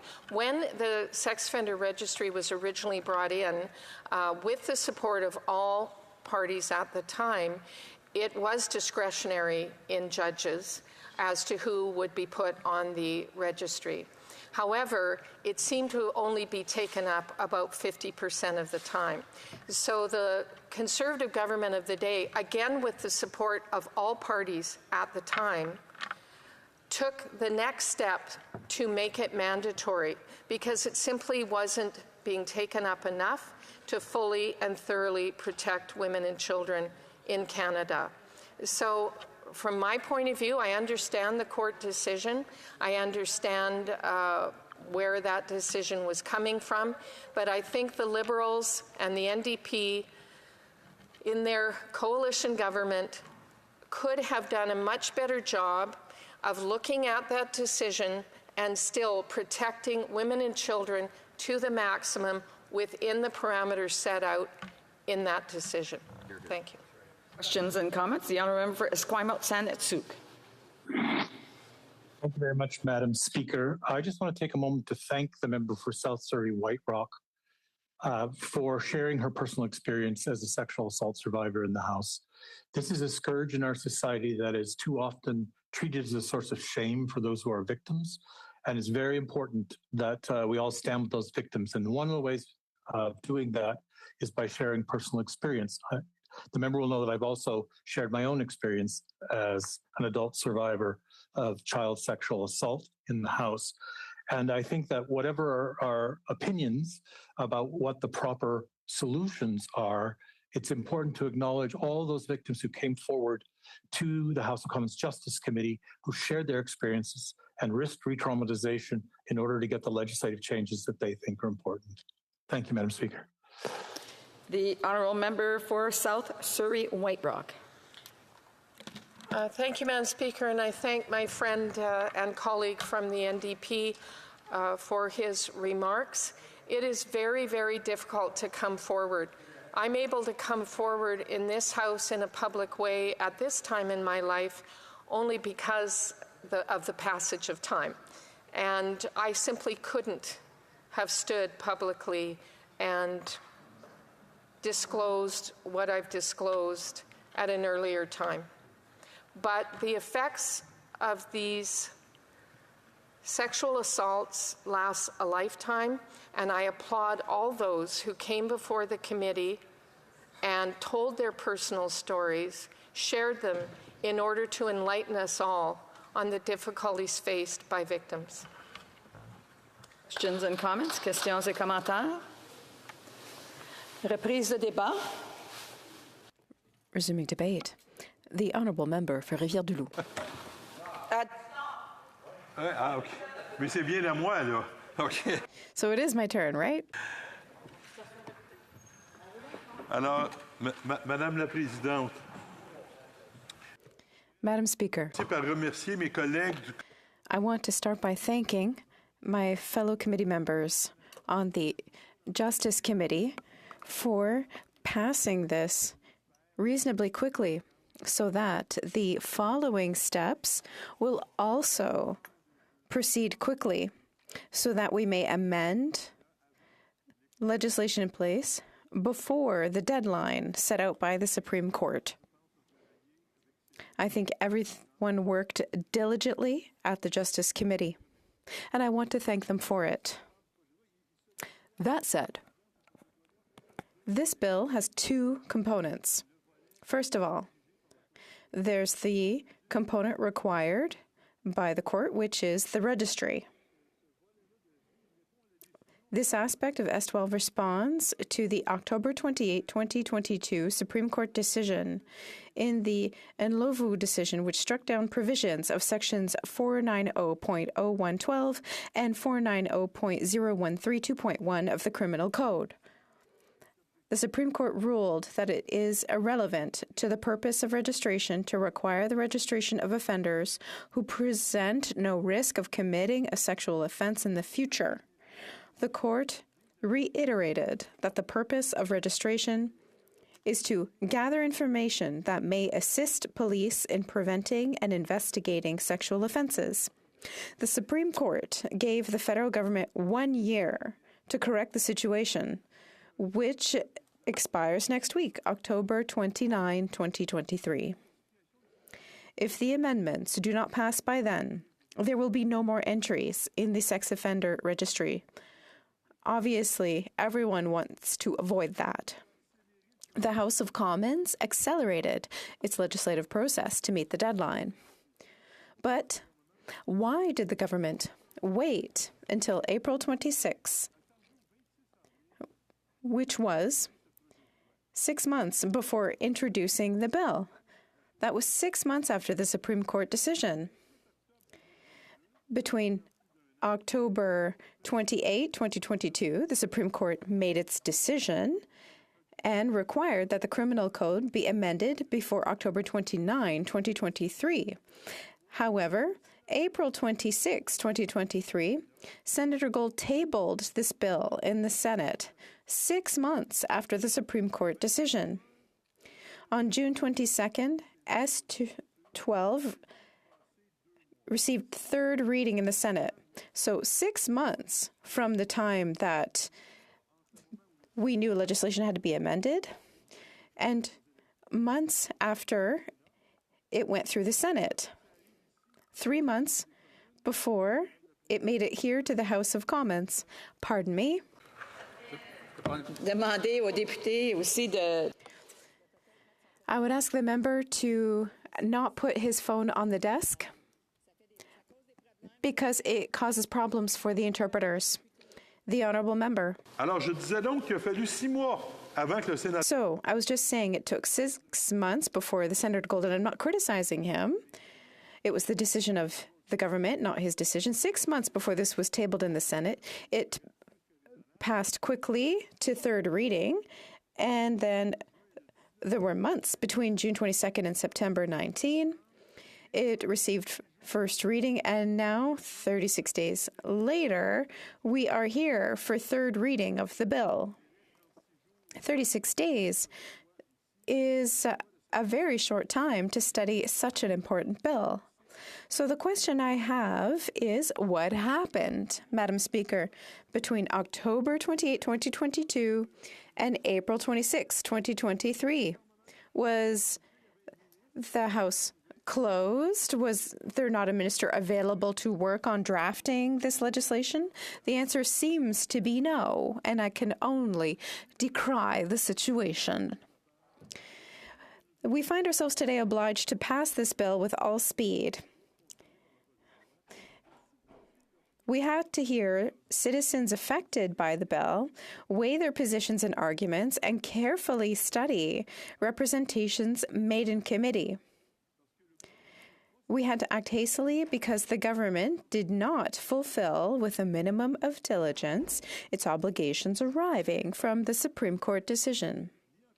Never, not in this House, not in committee, not in the media, not by press release, did we get the slightest explanation for this. No explanation, no apology, nothing. Again, it's deplorable. Essentially, this bill brings back the principle of automatic registration, but it's more clearly defined and brings forward certain conditions. It will apply to sex offenders sentenced to 2 years imprisonment or more and cases involving repeat offenders. There would be the presumption of registration in other cases, which could be overturned if the individual can demonstrate that registration has no connection with the purpose of the registry or that it is totally disproportionate with that purpose. Bill S-12 therefore makes room for greater flexibility. Son pouvoir discrétionnaire. It provides for the judge to use discretionary power to order or not order the lifetime registration of individuals convicted of multiple offenses during the same trial when the behavioral profile, demonstrates an increased risk of reoffending. The Bloc Québécois, unsurprisingly, supports these amendments, which are in keeping with the need to uphold human rights and respond to the Supreme Court's decision of October 28, 2022. Quant au deuxième volet, Madame la Présidente.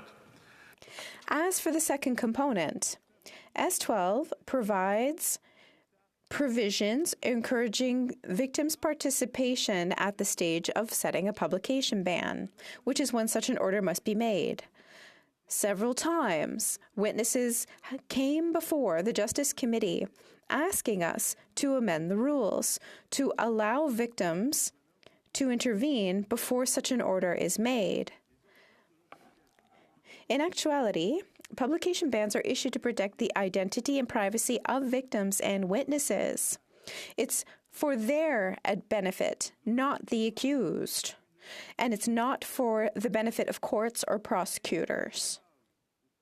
The basic principle in Canada, a cornerstone of our justice system, is open trials. We heard about hidden secret trials not that long ago, and I think that no one here wants to see that become the norm. Justice is supposed to be synonymous with fairness. Justice must be made in public, not behind closed doors. And, of course, the presence of the public and the media in the courtroom and the right to speak about the trial when evidence and issues are at stake is extremely important.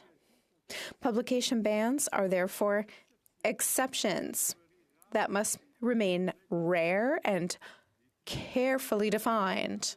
On several occasions, courts have had the occasion to hear challenges to their validity, often raised by representatives of the media. If such orders are to be issued rarely, it's easy to understand the reasons must be well defined and understood by all, and that the orders must achieve, or at least strive to achieve, the objective of protecting the identity and privacy of victims and witnesses. But what's the situation right now? Unfortunately, that's not always the case. S12 proposes to make sure that the people we want to protect really are protected, and that they know they're protected. It seems to us that at the very least, courts must ensure that alleged victims are aware that such an order will be sought and possibly granted, that they understand the ins and outs and consent to it. How else can it be said that the order is made in their best interest? Victims must also be able to request that the order be modified or withdrawn. Victims may have consented to an order for one reason or another, but then, for a host of other valid reasons, they may wish to have it modified or rescinded. Logically, victims should be able to request these changes if the order is, as it should be, truly in their interest. As things stand, however, such orders are often issued without victims' knowledge or consent. Worse still, when victims discover that such an order has been issued, the victims we claim to protect can't even ask for it to be changed or removed. And as if that were not enough, victims are even liable to prosecution if they contravene the order by speaking out about the assault they experienced or the trial of their assailant. The victim we want to protect becomes the aggressor we're going to prosecute. I agree with what I imagine you're thinking. It makes no sense, and it has to change. Bill S-12 aims to correct these inconsistencies and greatly improve the situation for victims and witnesses. Judges will now have to ensure that victims are notified that a publication ban is about to be issued. And if the victims are not present, they must be aware that a ban is being issued and they have to consent to it. And victims may communicate with a legal professional or health professional or someone else that they trust without risking violating the publication ban. This is a necessary improvement and a good one. We have to ask even how it could have been otherwise. Now, that said, there are challenges ahead for our courts. We will sometimes have to arbitrate between the interests of each party when a victim wants a revocation of a publication ban, and there are several victims involved who may not share the same opinion. The judge hearing the case will then have to take into account the opinions and rights of any person affected by the publication ban. Imagination will certainly be required to formulate orders satisfying each of the people to be protected. That will be quite a challenge, Madam Speaker. However, that is a challenge that we have to face. And S-12, though it is not perfect, I think that it meets this challenge in a satisfactory way. Thank you very much. Questions and comments. The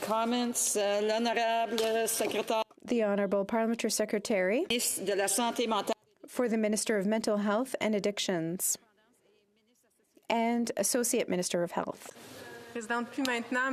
Thank you. Not anymore. But I still consider that I'm the one designated to ask a question. I want to thank the honourable member for his question, and I did work with him at the Justice Committee. In the proposed changes, we see that the courts will be able to exert discretionary power to require registration for life among those who are convicted if there is an increased risk of reoffending. Does my colleague consider that the courts will be able to use that power with good judgment to make a decision that will better protect victims and the general public? L'honorable député de Rivière-du-Nord. The honourable member for Rivière-du-Nord. Thank you. Yes. I thank my colleague for her question. She sits on the Justice Committee and on the Human Rights Committee, and it's a pleasure to work with her. To answer her question, yes, I am sure that the courts will be able to deal with this fairly and reasonably. In my opinion, in Quebec and Canada, we have a bench that is probably the envy of many other states, many other countries, many other legislatures. Even though this will not always be easy, as I said during my speech, there will be situations involving multiple victims, and not everyone will agree on making or revoking a publication ban. However, I think that those challenges will be met with fairness. Comments? Resuming debate, the honourable member for Esquimalt-Saint-Suc. Thank you very much, Madam Speaker. And I'm pleased today to be speaking to S-12, as S-12 does address one of the recommendations of the Justice Committee report entitled Improving Support to Victims of Crime that was tabled in this House on December of 2022. When the Justice Committee began its study on victims of crime more than a year and a half ago, the member for Victoria brought to my attention the bizarre and unjust situation that survivors of sexual assault face in their current circumstances. That is that survivors regularly suffer from restrictions on their ability to talk about what happened to them, and sometimes even suffer penalties for violating court-ordered bans on the publication of information that would identify their own names. It's important to note that these bans are routinely imposed in sexual assault cases across Canada. Anecdotally, we know that it approaches 100% of the time.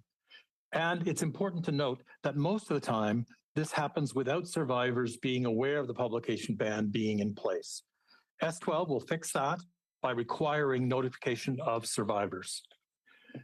There are many reasons why a survivor might choose to or inadvertently violate such a ban.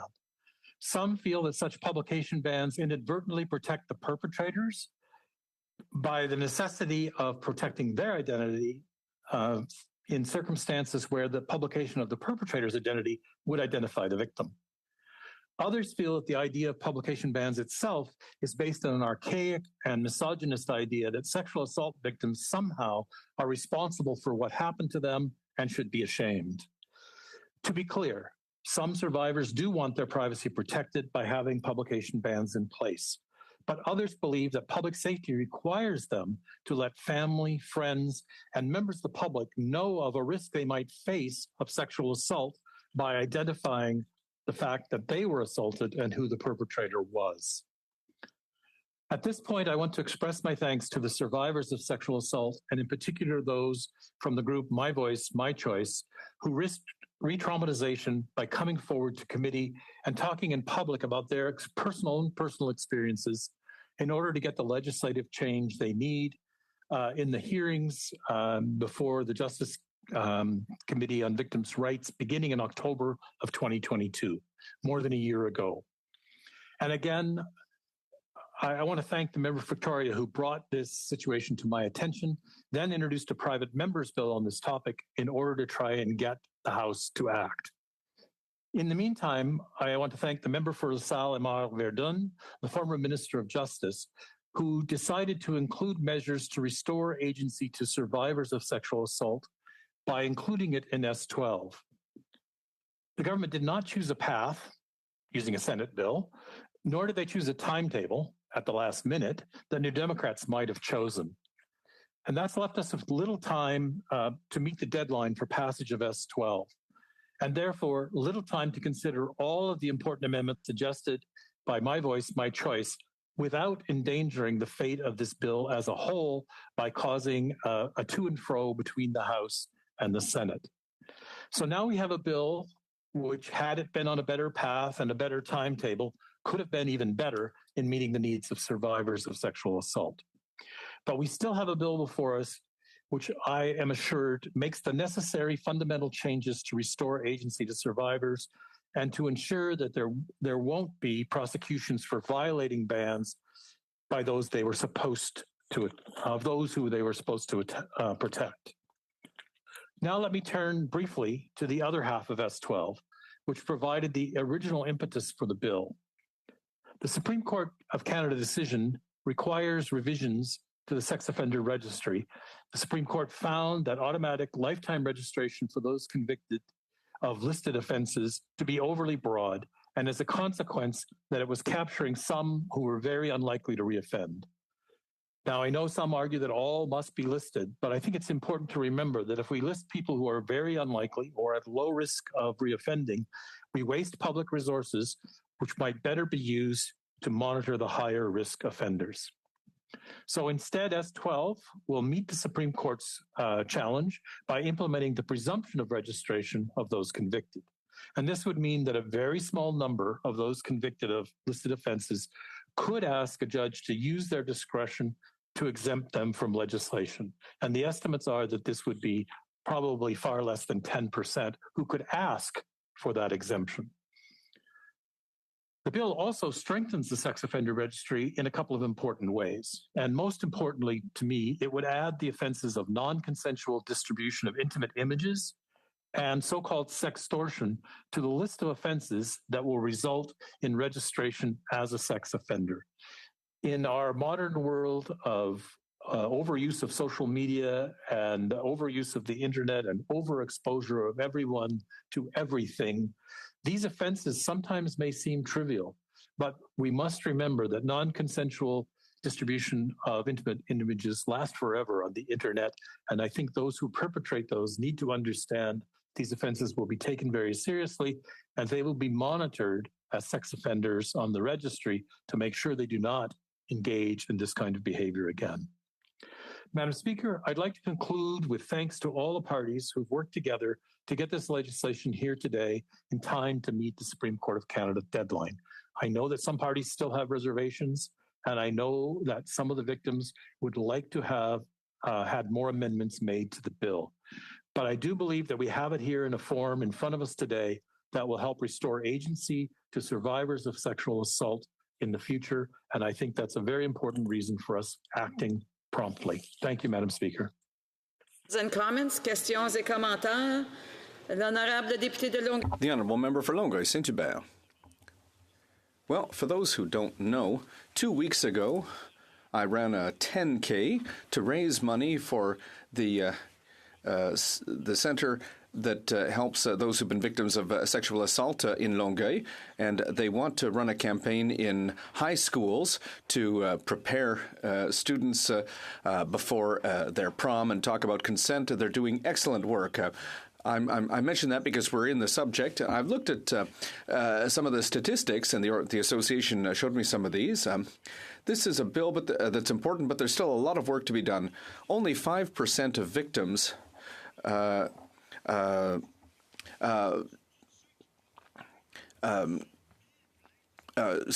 flag it to the police, and only 3 out of 1,000 make their way to charges. The justice system still scares victims. So I'm wondering if my colleague has other measures that he could suggest so that the justice system didn't scare victims of these crimes in our country. The Honourable Member for Saanich-Sooke. Thank you very much. And I thank the Honourable Member for the efforts he's put in his community to help address the scourge of sexual assault in all communities across the country, and all of those community-based organizations that provide support to survivors of sexual assault in particular, but also to victims of crime. And one of the things that we concluded unanimously in the in the Justice Committee's report on providing better support to victims of crime is that the federal government has to do more to support those community-based activities. Coming back to S12, I think that one of the important aspects of allowing sexual assault victims to speak freely about their cases, if they choose to do so, is that will help remove the stigma associated with sexual assault, and this in itself will help improve reporting rates. Thank you. Questions and comments? Questions et commentaires? La Chambre est-elle prête à... Is the House ready for the question? La question... The question is as follows. Mr. Virani, seconded by Ms. Hajdu, moves that Bill S-12, an act to amend the Criminal Code, the Sex Offender Information Registration Act, and the International Transfer of Offenders Act, as amended, be now read a third time and do pass. Wishes that the motion be carried or carried on division, or if a member of a recognized party participating in person wishes to request a recorded division, I would invite them to rise and indicate it to the chair. The Honourable Member, the Honourable Parliamentary Secretary, the Government House Leader. Passing on division, Madam Speaker. On division? Yes. On division.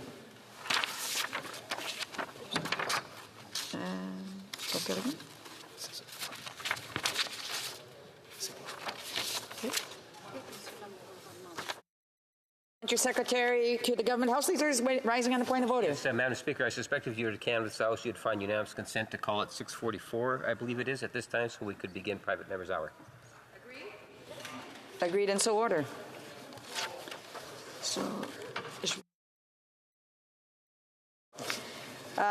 it being 6:04, the House will now proceed to the consideration of private members' business as listed on today's order paper. Orders of the day, ordre du jour. Private members' business, consideration of M96, standing in the name of Mr. Hardy, Canadian Aviation Regulations. Mr. Hardy, seconded by Mr. Aldag, moves that A, the House recognize that an assessment by the International Association of Firefighters concluded significant regulatory shortfalls concerning emergency responses at Canada's major airports are needlessly putting the safety of the flying public at risk. And one, the omettant by failing to specify rescue as a required function of airport firefighters. 2, requiring only that firefighters must reach the midpoint of the furthest runway in 3 minutes rather than all points on operational runways within that time period.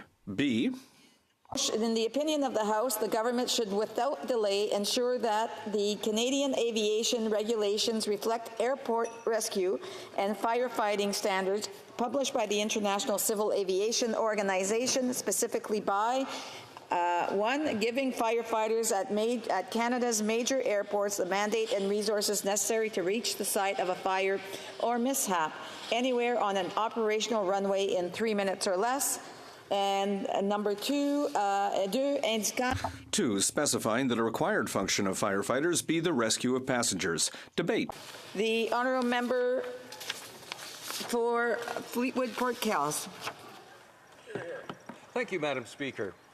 So the purpose of motion M96 is to close what many, especially those who know in the fire and rescue profession, see as significant and dangerous gaps in the ability to respond effectively to aircraft accidents at major Canadian airports. M96 calls for the Government of Canada to close these gaps by amending the Canadian aviation regulations to bring them in line with standards published by the International Civil Aviation Organization, the United Nations agency headquartered in Montreal. Specifically, closing the safety gap involves 3 measures. First, including rescue as well as firefighting in the mandate for firefighters at Canada's major airports. Secondly, by mandating a response time of no more than 3 minutes for fire rescue equipment to reach any point on an operational runway. And finally, by specifying the number of personnel required to meet fire rescue standards. Attention to the lack of a rescue mandate has been raised for at least 25 years. The April 1st edition of Fire Engineering reported, a National Defense Department document quoting an item in the Canadian press suggested firefighting standards at civilian airports in Canada aren't up to snuff and may even put lives at risk. The report draws attention to life-threatening dangers faced by occupants of aircraft not able to walk away from a wreck because Transport Canada only requires airport firefighting crews to assist in rescue outside the craft. The DND reported that the primary responsibility for rescue from inside the craft is left to the airline's flight crews and local fire departments. More on that a bit later. In its 30th Canadian Legislative Conference held in Ottawa at the end of March, the International Association of Firefighters raised the issue again. And this time, we in Parliament have an opportunity to respond, to close the gaps.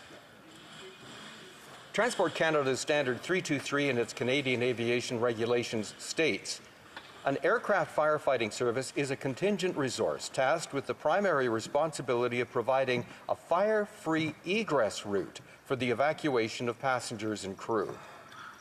While Section 323.02 General Requirements adds, the standard is not intended to limit the firefighting service from providing services in addition to that of aircraft firefighting at the airport or aerodrome, nor to prevent it from dealing with other occurrences.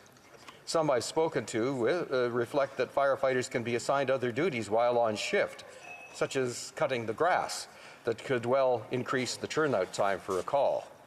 Regardless, the reality at most Canadian airports is that fire crews do not have the personnel, or perhaps even the training or equipment to step beyond this basic mandate, which is now limited to fighting the fire, trying to keep an escape route open, and hope that whoever's inside the aircraft can make it out. Transport Canada's outline of the requirements to comply with the current Canadian aviation regulations focuses on fire extinguishing agents and the testing of equipment needed to ensure the correct discharge rate and the reach that this foam can get to when they're out fighting a fire. The selection on training of personnel focuses almost exclusively on responding to an aircraft fire. with one reference to emergency aircraft evacuation assistance. Now, if this measure refers to anything more than keeping open an escape route through the flames, the reality of staffing makes it only aspirational at some, if not most, Canadian airports. In discussion with the Firefighters Association, I was told that the staffing requirement on a rig dispatched to extinguish a fire is 2. One drives, the other assists, and assists the second firefighter to discharge the foam. Now, if firefighters are charged with the additional mandate to rescue aircraft occupants from inside the craft, I'm told that they would almost certainly must rely on the 2-in, 2-out rule. If you send personnel into a burning structure, any burning structure, you have to have at least 2 firefighters outside to be there if it becomes necessary to rescue their colleagues inside. We can't ask firefighters to risk their lives, as they most certainly do when they go in to rescue people, without the support and backup needed if things go terribly wrong. A 2-person response team today then would become, 4, maybe 6, or more. Bolstered fire complements or fire hall complements, plus any necessary equipment, plus the rescue training, would all be necessary to bring Canadian aviation regulations up to ICAO standards. Now, a number of us in this place are exposed to the broadest range of risks when we fly to and from our ridings, to be here for our parliamentary duties or to go back home and help our constituents. And I'm one of them. An assessment of the fire and rescue capabilities in Canada puts Vancouver International Airport at or near the top. That's where I usually originate my trips to come to Ottawa. In 2022, YVR recorded 230,162 runway movements and passenger counts of over 19 million. This is a lot, but it's still far short of the pre-pandemic total of 25.9 million passengers, but it's quite likely that that volume will be reached and exceeded relatively soon. I would estimate, just judging from the passengers that I see at YVR, this year probably will see the old level reached quite handily. I'm told that the Vancouver Airport Authority has voluntarily adopted standards that meet or are very close to the ICAO standards. But at the other end of the journey for most MPs from Metro Vancouver, we have the Ottawa International Airport. It's cited by the IAFF as one of the most challenged in terms of meeting ICAO standards. Now, in preparation for today, I reviewed the YOW 2038 Master Plan, and I looked through it. Currently, there does not appear to be any provision in that plan to close any kind of a fire rescue gap. I'm told Pearson Airport in Toronto is close to meeting the higher standards, and most of Canadian airport, the larger ones at least, specifically the 25 to 30 with more than 180,000 enplaned or deplaned passengers per year that are subject to the Canadian aviation regulations, face greater challenges than, say, Vancouver or Toronto. Now for the second gap, the response time to an incident. ICAO standard is 3 minutes for a fire rescue response to any point on an operational runway. I'm told the Canadian standard is 3 minutes to the midpoint of any operational runway.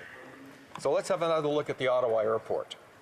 The fire hall is located very close to the end of its longest runway, which runs north-south and is 3,049 meters long.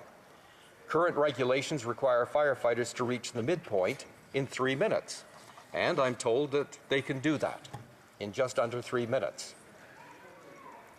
But it would be a challenge for them if we are looking at a worst-case scenario of, who knows, 4 minutes, 5 minutes, maybe no more than that, but for a crew to receive an alarm, turn out, and reach an incident at the farthest end of that longest runway.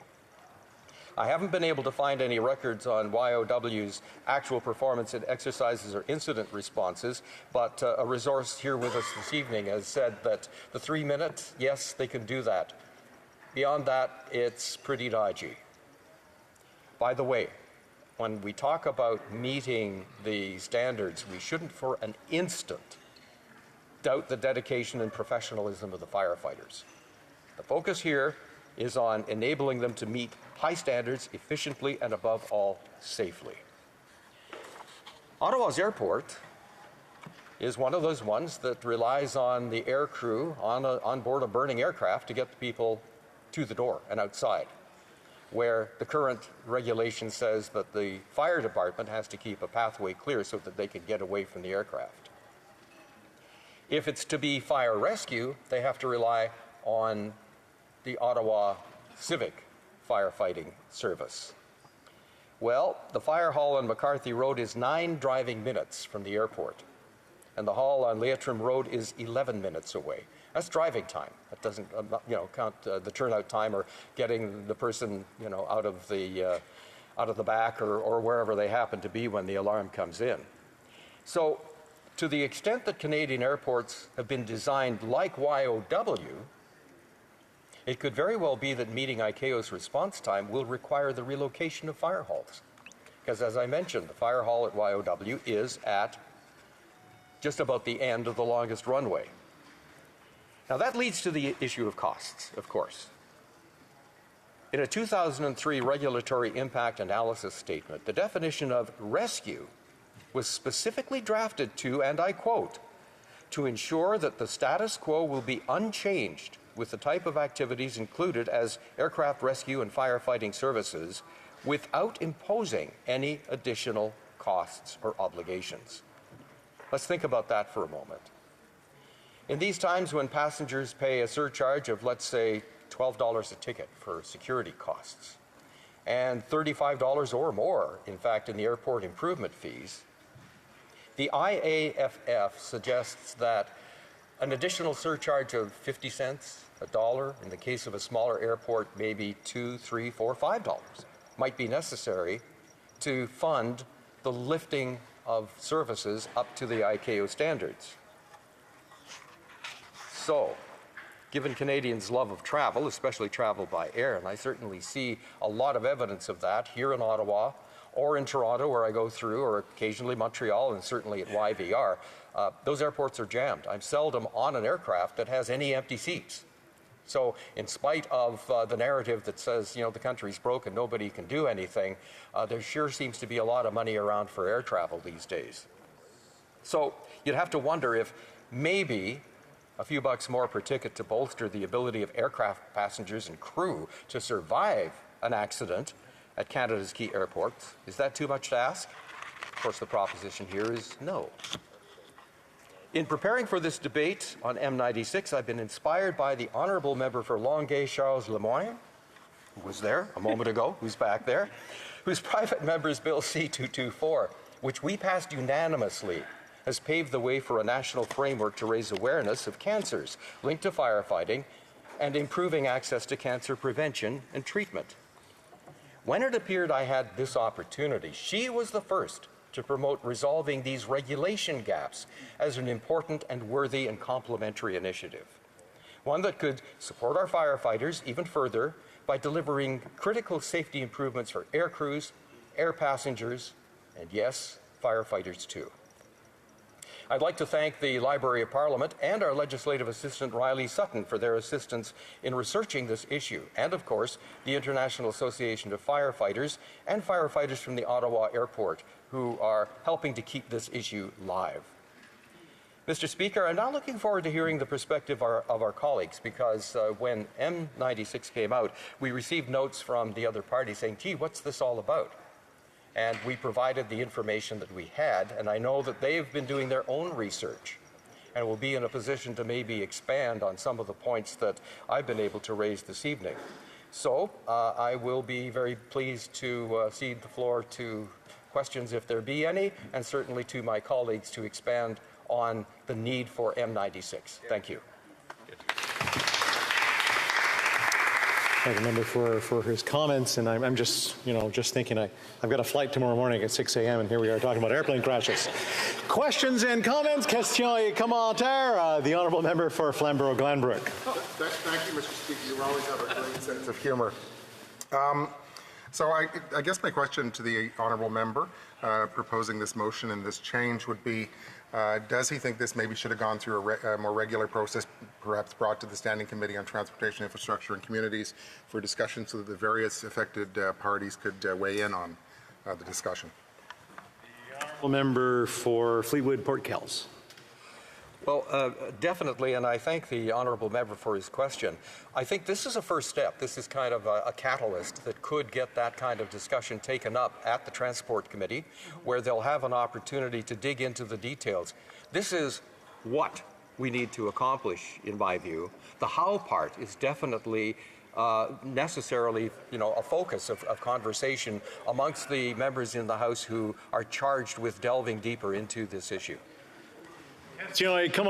Questions and comments? The Honourable Member for Rivière-des-Mille-Îles.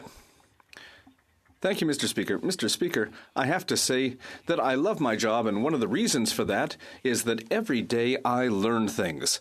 I learn things in so many diverse areas, and, it's incredible, the opportunity that we have as members of this House. This motion, it's so simple as a motion. We want to ensure that firefighters can reach anywhere on a runway within 3 minutes. Everyone loves firefighters. Everyone, agrees on that, and we're obviously in favor of this motion. So my only question is, why, once again, are we in a situation where the person who's going to be paying for their plane ticket going to have to pay for this? Why couldn't it be dealt with another way? Thank you. The Honourable Member for Fleetwood Port Kells. Thank you, Mr. Speaker. I'd be prepared to pay for that gentleman. In fact, I think it's important, and I like him, and I want him to get here safe and sound. The fact is that that's another part of the how. We have a really good fix on what needs to happen, and per the earlier question from my colleague across the way, there'll be opportunities to really delve into this. The who should pay is always going to be a question, and how much, too, because that will change depending on the size of the airport and the passenger counts going through. But if we're all agreed that it should happen, then how it happens becomes a step that wouldn't be that hard actually to take. Thank you. Questions and comments? Question commentaire, the Honourable Member for Windsor West. Colleague can get a question in too, but why go through a motion when this is really a regulatory process where you could see the minister about that, because that would be the quickest way to get an effect, especially when they have their own caucus. For Fleetwood Port Kells. Well, if it was that simple, it should have been done 25 years ago. It hasn't been. It's been lingering for a very, very long time. And listen, I mean, we're all experienced in the ways of committee and certainly in the ways of Parliament. Parliament only has so much bandwidth, so do committees. And, we need to sometimes to really take the initiative to bring something into the foreground that maybe we believe has been neglected for too long. This is one of those, and so this is one mechanism, and I think hopefully a very good one to bring this to the attention of the government and then kickstart the kind of changes that are needed. Commentaire, questions and comments. The Honourable Member for Longueuil-Charlemagne.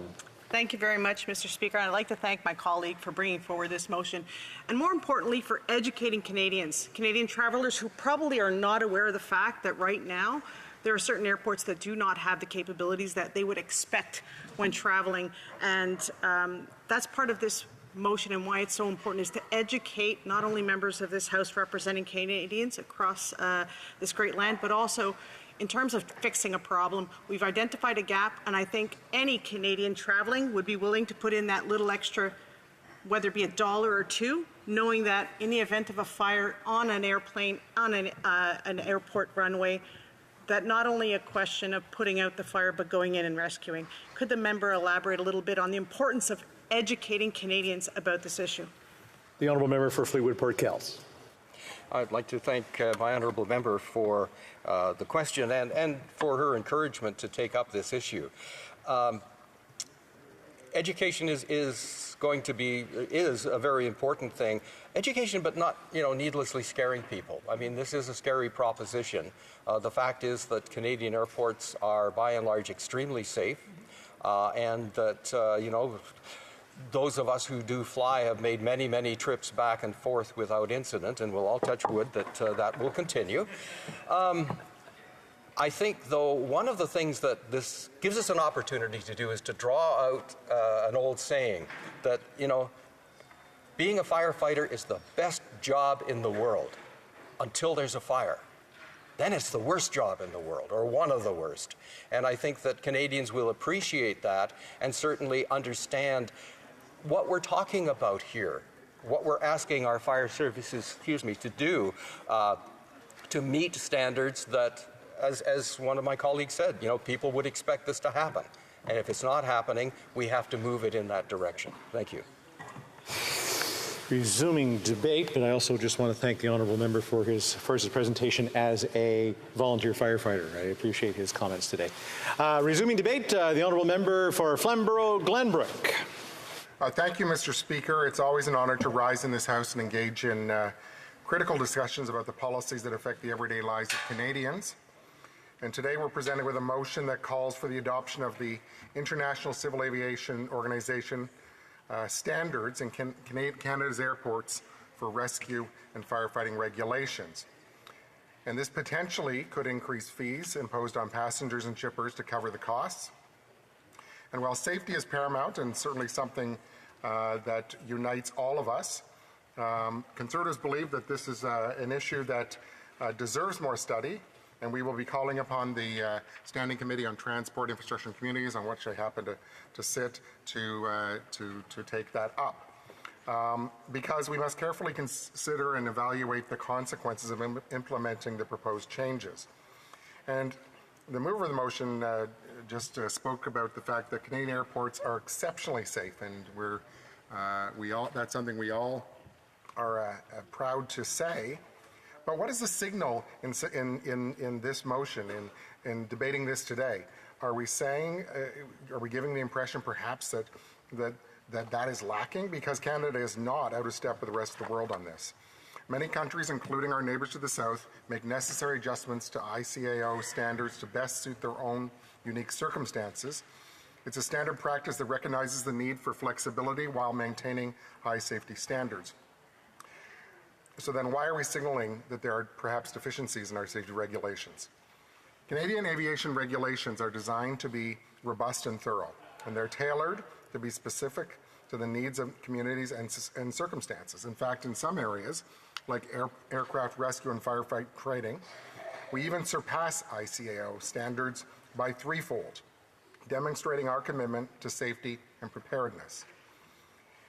It's important to acknowledge that airport emergencies are well managed across Canada through close collaboration with community resource partners.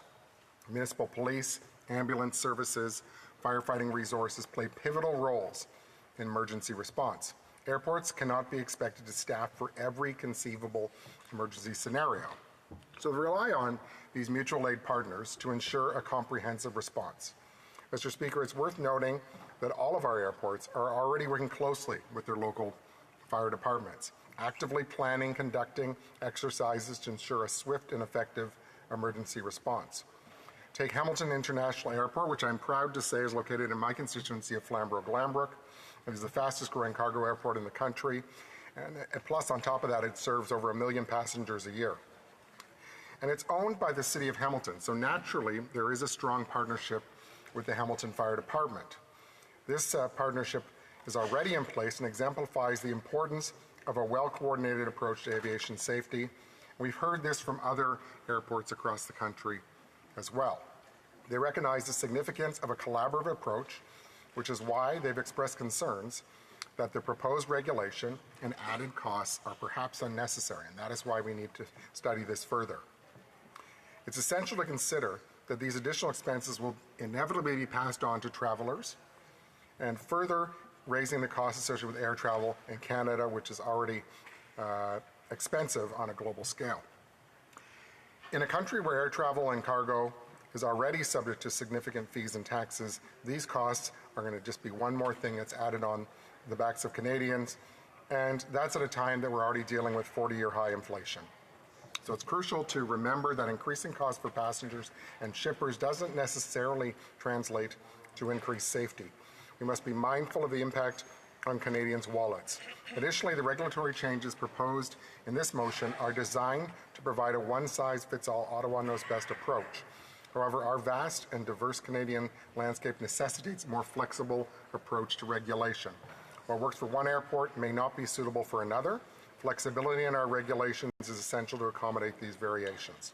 Mr. Speaker, in conclusion, we must recognize the merits of our existing Canadian aviation regulations and the partnerships we've built with community resources to ensure the safety and well-being of airline passengers.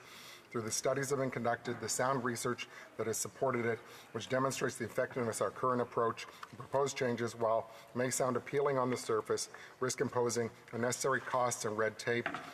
There's just no clear evidence to suggest that this would result in a safer air travel environment, and that is why we're proposing additional study on this. Thank you, Mr. Speaker. Le débat continue avec l'honorable député de Mirabel. The honourable member for Mirabel. Thank you, Mr. Speaker. First of all, I would like to take a couple of seconds to thank the member for Fleetwood Port Kells for having tabled this here motion. The member presides over the Canada-China Committee, and he is very interested in transpartisan issues for the common good, for the public good. I'd like to interrupt the honourable member. There is no interpretation. It's a sound that is not good. I will just wait 1 minute for the sound to come through. Just want to make sure that, well, it might be his cell phone that was close to the microphone.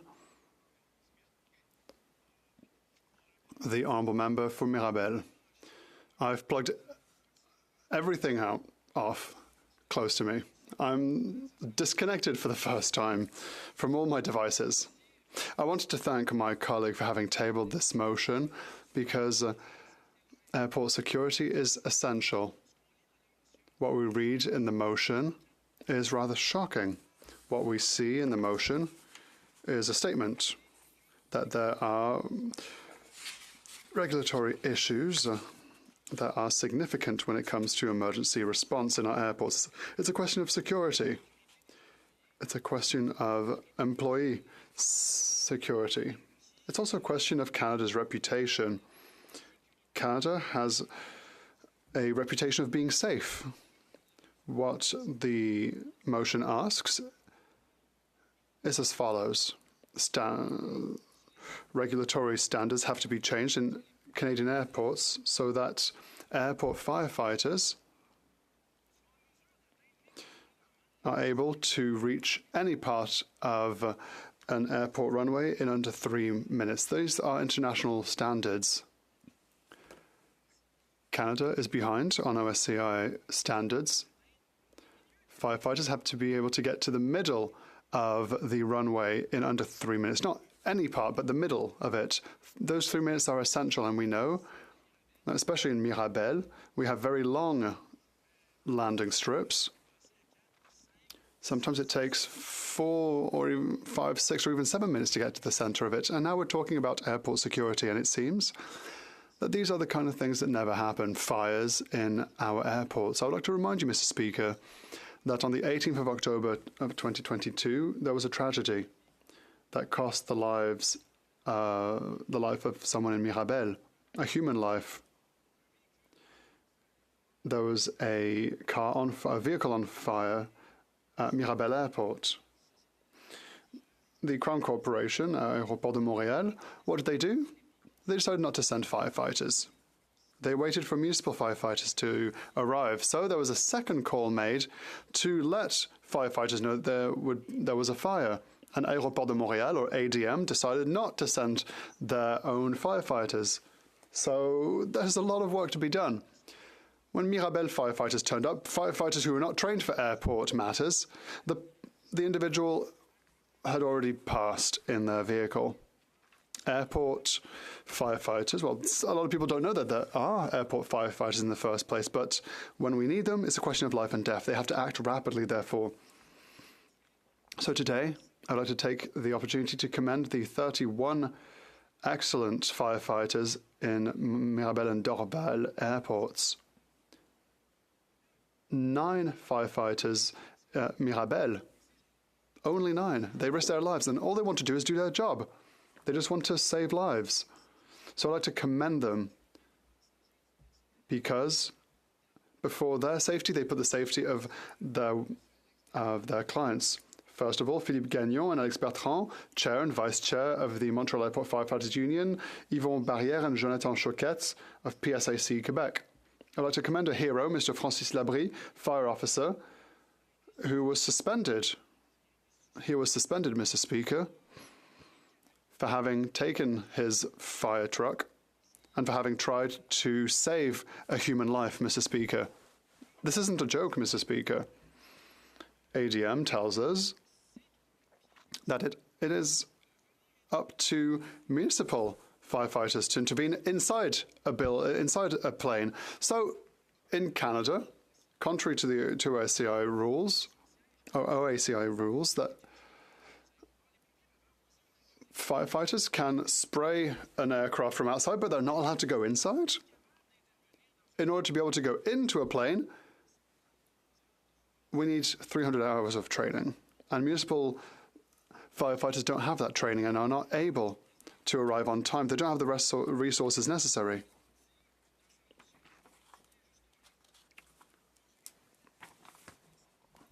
They need to reach the middle of a landing strip in 3 minutes. Standards for municipal firefighters are at 25 minutes. Inside a plane, with the smoke of a fire, after three minutes, you're dead, Mr. Speaker. And the reason why we need airport firefighters who follow international standards is because there are risks that are inherent to aviation accidents. For example, toxic gases in aircraft fires that are specific to airport matters. Chemical, physical, thermal issues, composite materials that combust differently, oxygen reservoirs, halon reservoirs, the pull of the engines, radioactivity, all of that. So don't tell me, Mr. Speaker, that municipal firefighters are all fully trained for this. Plane tires are made with different materials. They burn differently. Planes have exit chutes that are unique. Hydrogen gas that can explode. Radar systems can burst into flames. So many unique features. We need firefighters that are specially trained and that arrive quick enough. If you go into France, if you go to the United Kingdom, if you go to, well, actually most Western countries, you would see ICAO standards that are being applied. But here in Montreal, where the ICAO has its headquarters, we don't follow these same standards. It's shameful. And so our colleague gives us the opportunity to highlight these shortcomings.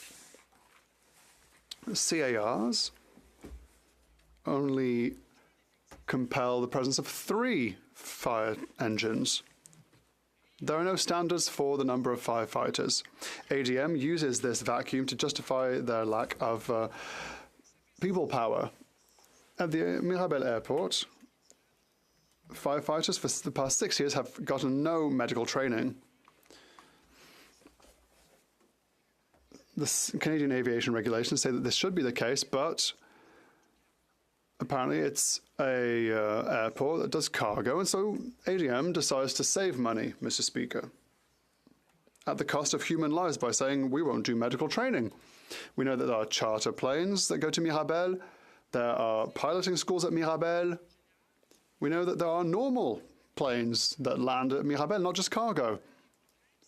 One of the main issues that we have here is that the airport management model is a not-for-profit. A not-for-profit that rents airport land for a very long period. And we ask these people to make money, to make it cost-effective, opening stores, opening shops, to recoup their costs. A new president arrived at the head of the Aéroport de Montréal, or ADM. What was the first thing he did?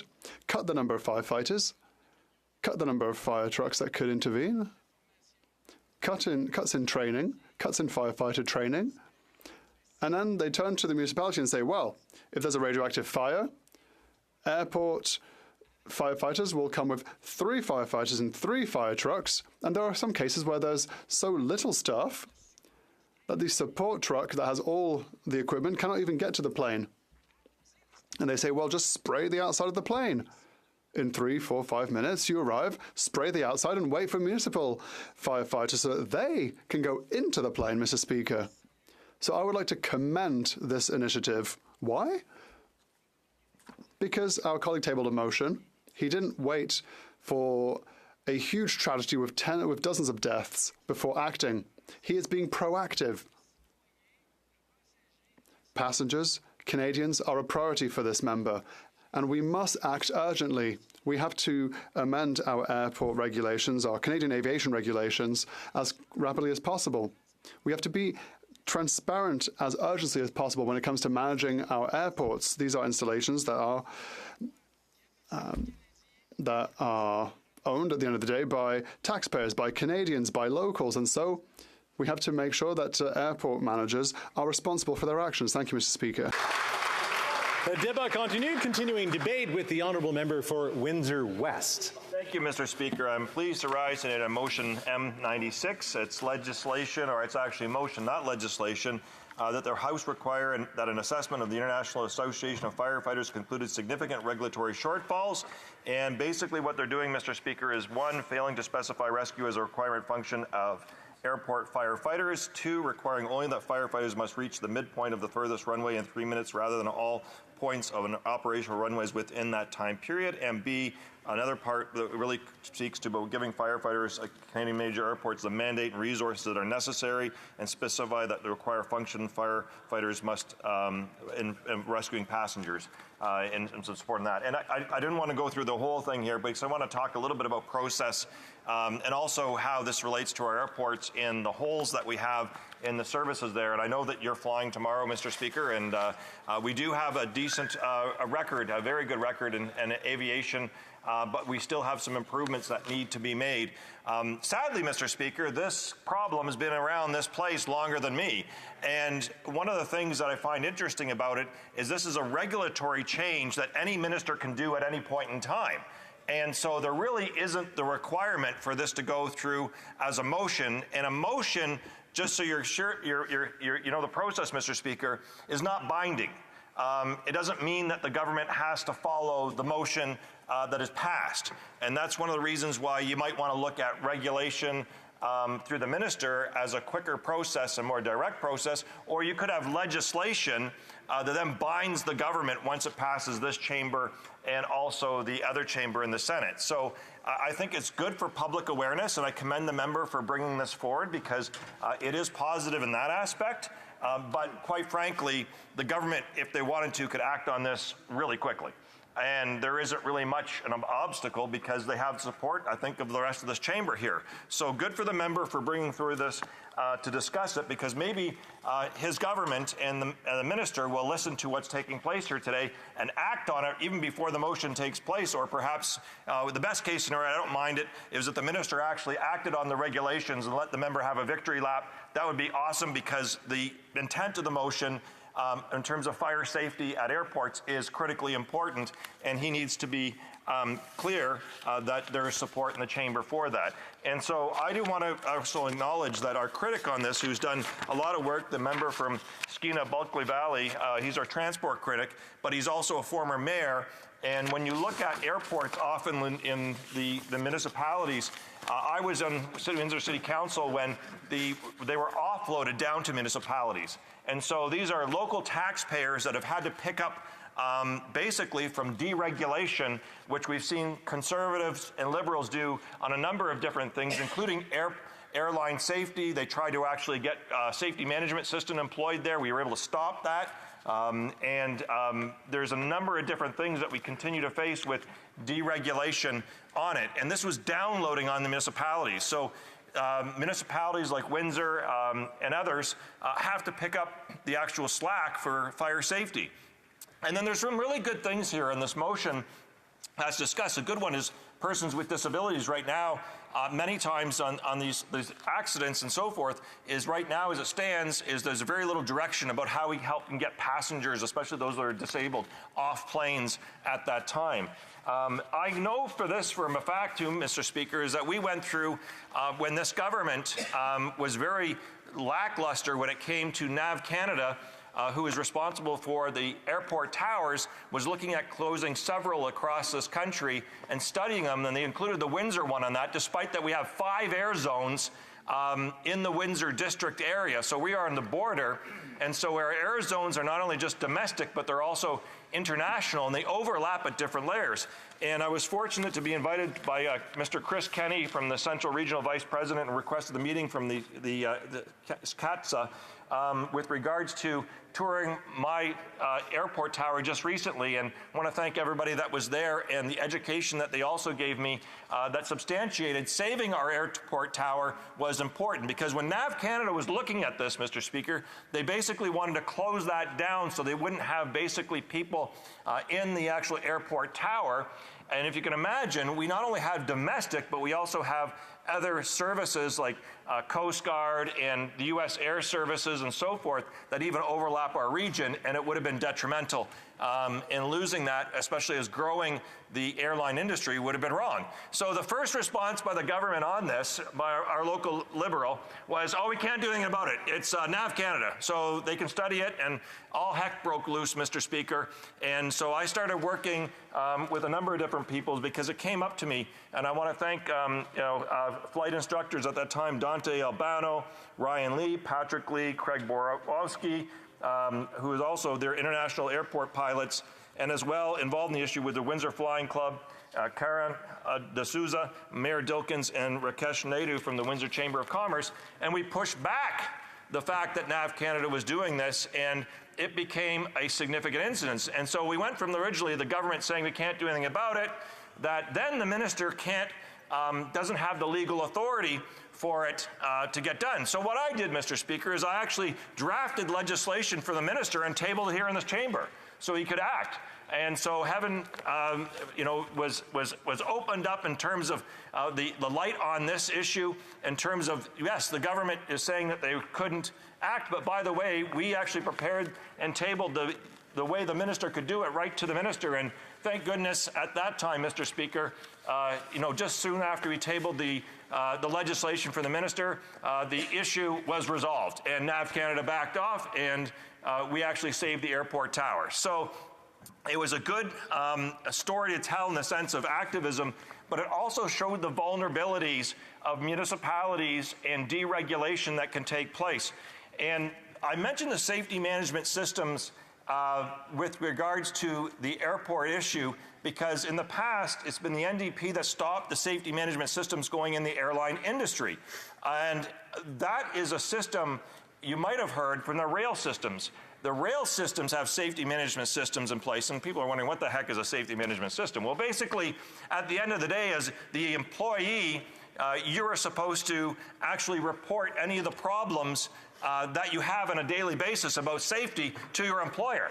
So you can imagine that, Mr. Speaker, you have to actually be a whistleblower open in your actual job to prevent some of those things that have taken place. And we've seen Lac-Mégantic and other types of rail problems. In fact, when there was a rail study that was done independently, they talked about CP and CN having a culture of fear and intimidation on their workers.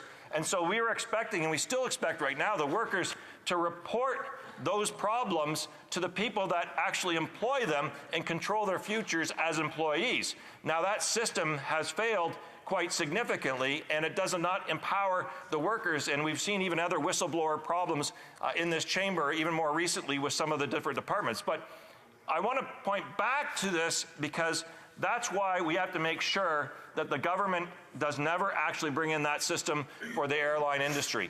And that was something that was attempted to be done in the past, and we used what was called a hoist motion to actually get debate off at the time and create a stalling tactic, and another election took place in between, and no government has come back since that point of time to actually bring that legislation. So when we come back to this here again, Mr. Speaker, I think that there's been a lot of work that's been going on. In fact, my critic from Skeena-Balka Valley rightly pointed to Senate and other types of studies in the past about this issue going back to the 1990s. And I think that's important because he's done his due diligence, and we do think that there's a lot of value in this. But I guess what I would always encourage, though, is that perhaps there can be discussions amongst government members and so forth that could get the minister to move right away, especially if we can get this in the chamber having some consensus and unanimous consent in many ways, we could actually get that regulatory process going. So I know you have one more minute, Mr. Speaker, and I want to thank, again, in all sincerity, the member bringing this up because it is an important issue. We will support it, but we do want to see that not be a reason not to do it now with regulatory changes that could be done. And that also comes with resources for the municipalities. Local taxpayers shouldn't be paying for really federal responsibilities, and you would think that fire and other safety would be that under a federally regulated industry where they are required to do different types of security and different types of support systems that are there. So we'll see where this goes, Mr. Speaker. The time in this place is always shorter than what we think. And so that's why I'm hoping that this regulatory process will come into effect sooner rather than later. Continuing debate with the Honourable Parliamentary Secretary to the Government House Leader. Yes, thank you, Mr. Speaker, and it's a pleasure to be able to rise and speak to the motion that we have before us. And I did want to address a couple of the points. You know, I always find it interesting in terms of when we get into debates on motions or even private members' bills, sometimes individuals will read into things that are not necessarily there from the sponsor's perspective. And I've seen that before. And when I look at this particular motion, I think the member from Fleetwood Port Kells has done a wonderful job in identifying an issue that is very important to many people, Mr. Speaker. And I think most people would actually be quite surprised. Some might say, well, it's kind of a bit of a nuance. You know, it's the center of a runway to the total length of a runway, Mr. Speaker. You know, I was in air traffic control before, and I was posted out in Edmonton.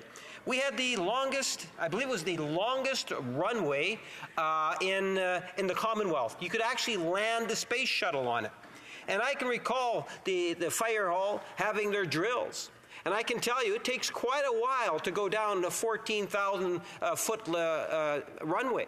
I can understand and I can appreciate that every second counts.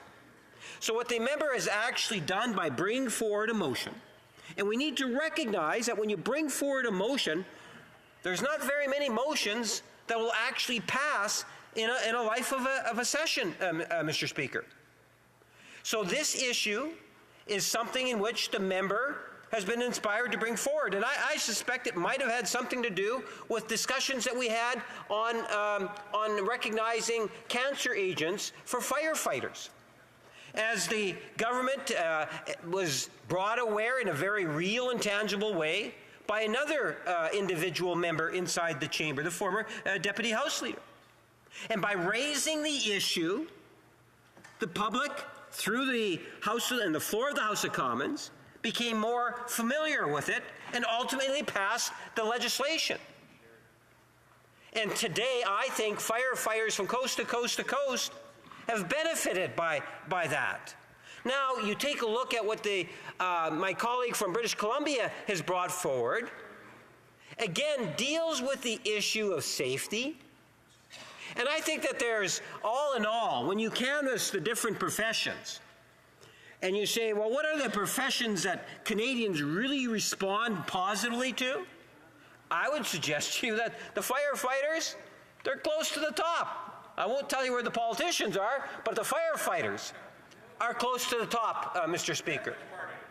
And I can tell you that when I think of the firefighters in the community in which I represent in Winnipeg North, I have an incredible amount of confidence in people like Alex Forrest and the associations that are there, not only to advocate for the safety of their membership, but also to ensure that Canadians are safe, whether they're in their homes or they're in our international or domestic airports.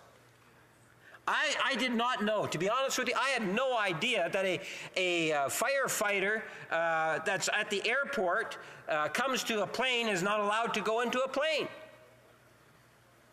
That surprises me, Mr. Speaker. I think that would surprise a lot of people.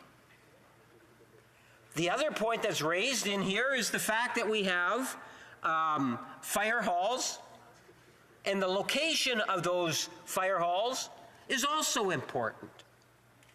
Because if you say we have a 3-minute standard, and the location of a fire hall could make the difference, then why wouldn't we be given some sort of consideration to that? Now, across the way, some will say, well, why is it that the member brings it forward in the form of a motion as opposed to just going and talking to the department? After all, it's a so-called regulation, and the regulation should be changed, as one member points across the way. But he also indicated that this has been an issue for many years, for decades. So let's not try to make it a political partisan issue. Let's believe that the member, during private members' hours, taken an initiative, and he feels that at the very least what we're doing, not only are we having a debate here, but now he has a mandate, if it passes the chamber, to be able to bring it to a standing committee, to get the standing committee to get engaged. I think there was one member that spoke, Mr. Speaker, talking about the standing committee. Well, should this matter be brought to a standing committee? And I love the answer that was provided.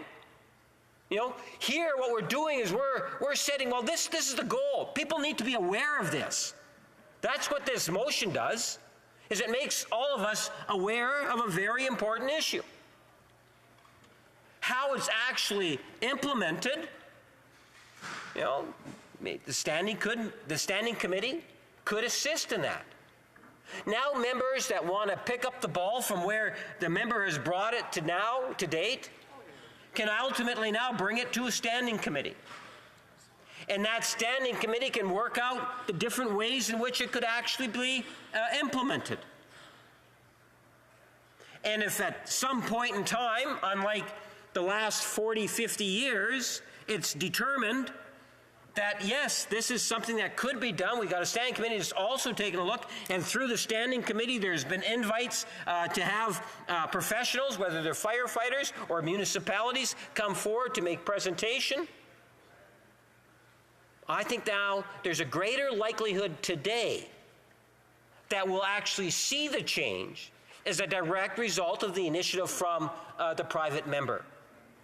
I don't think that we should be discouraging private members from identifying issues that is important to him or her, that we should be encouraging it, Mr. Speaker.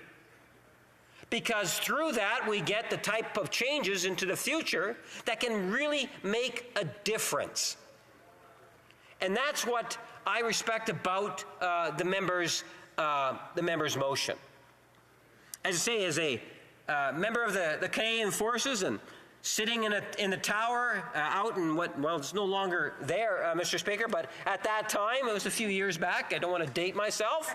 But I can tell you, you do build up a bit of a relationship. And you do see the practice that is taken. And justifiably so.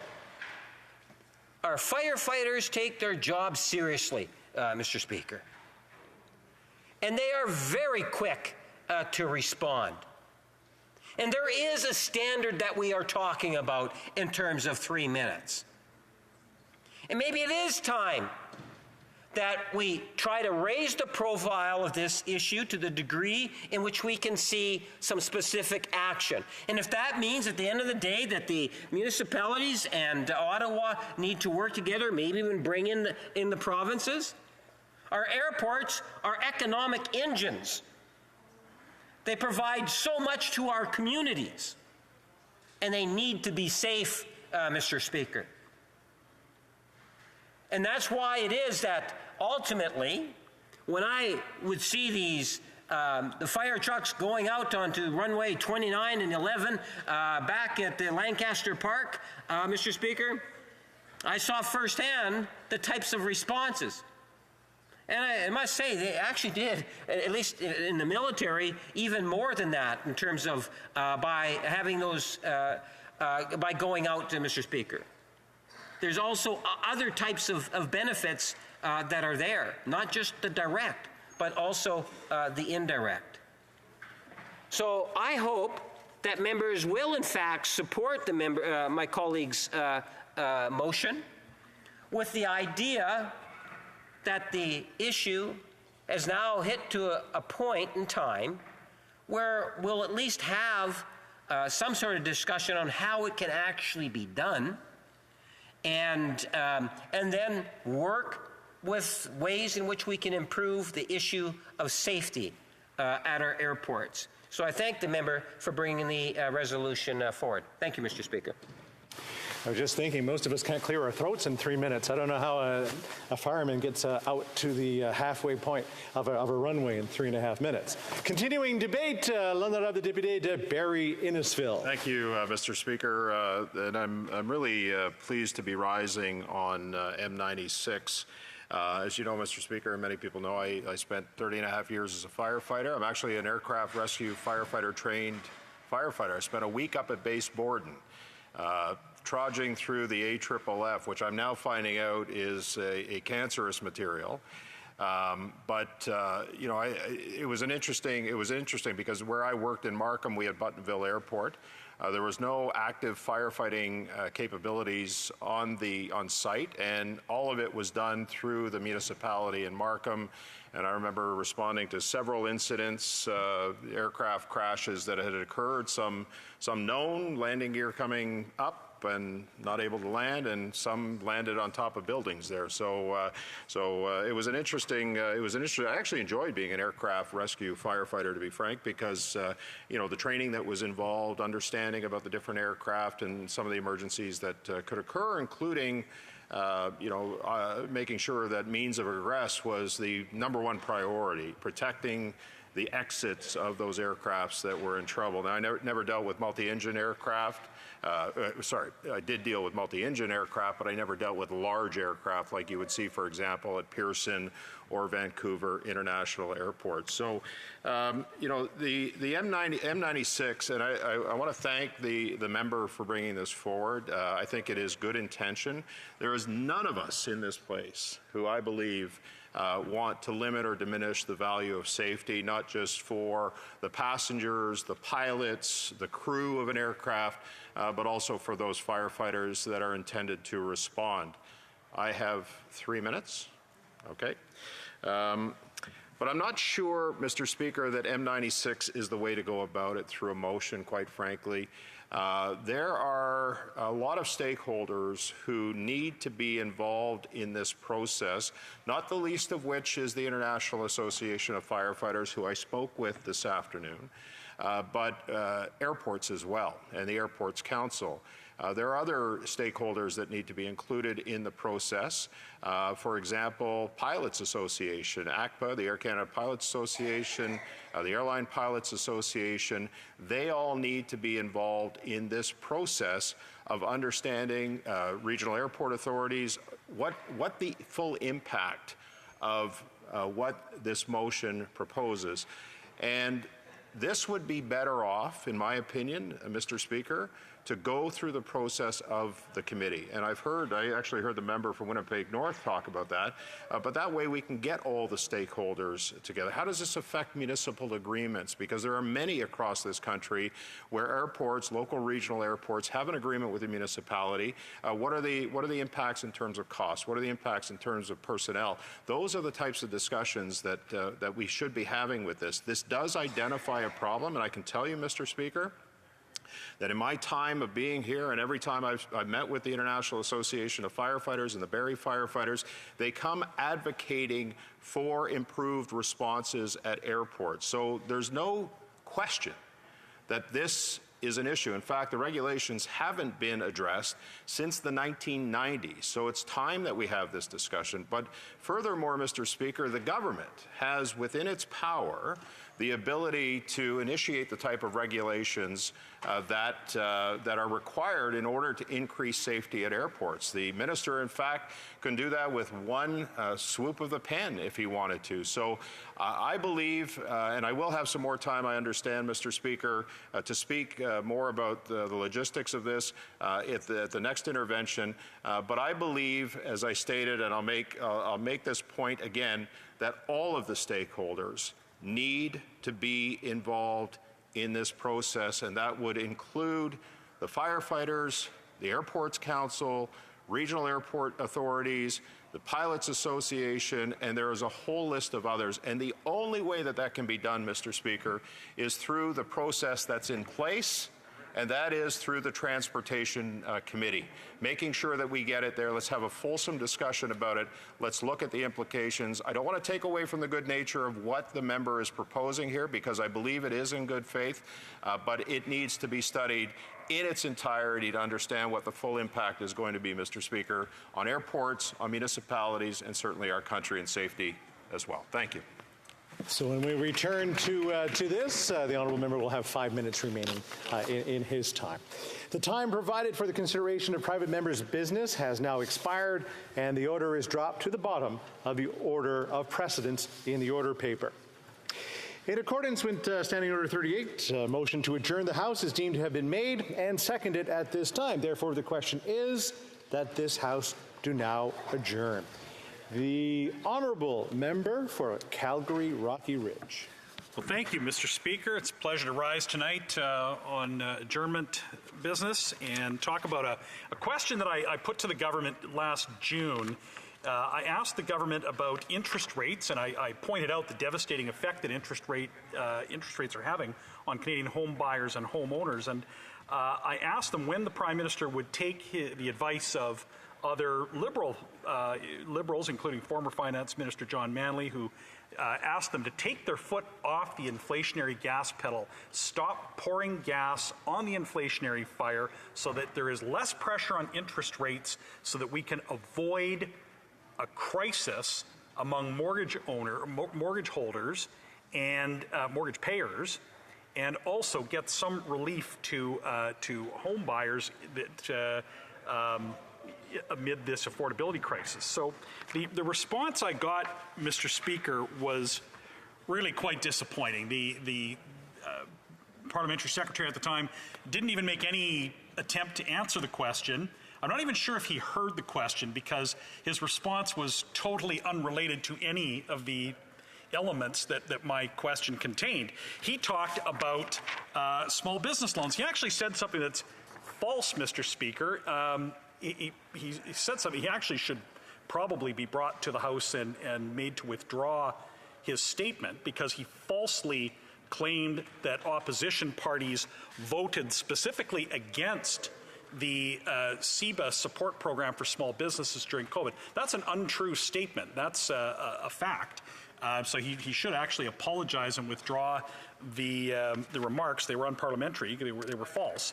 But be that as it may, it gives me an opportunity tonight to get a little deeper on this issue, Mr. Speaker. And the truth is, Mr. Speaker, homeowners across Canada are concerned about whether they are going to be able to stay in the house that they already own.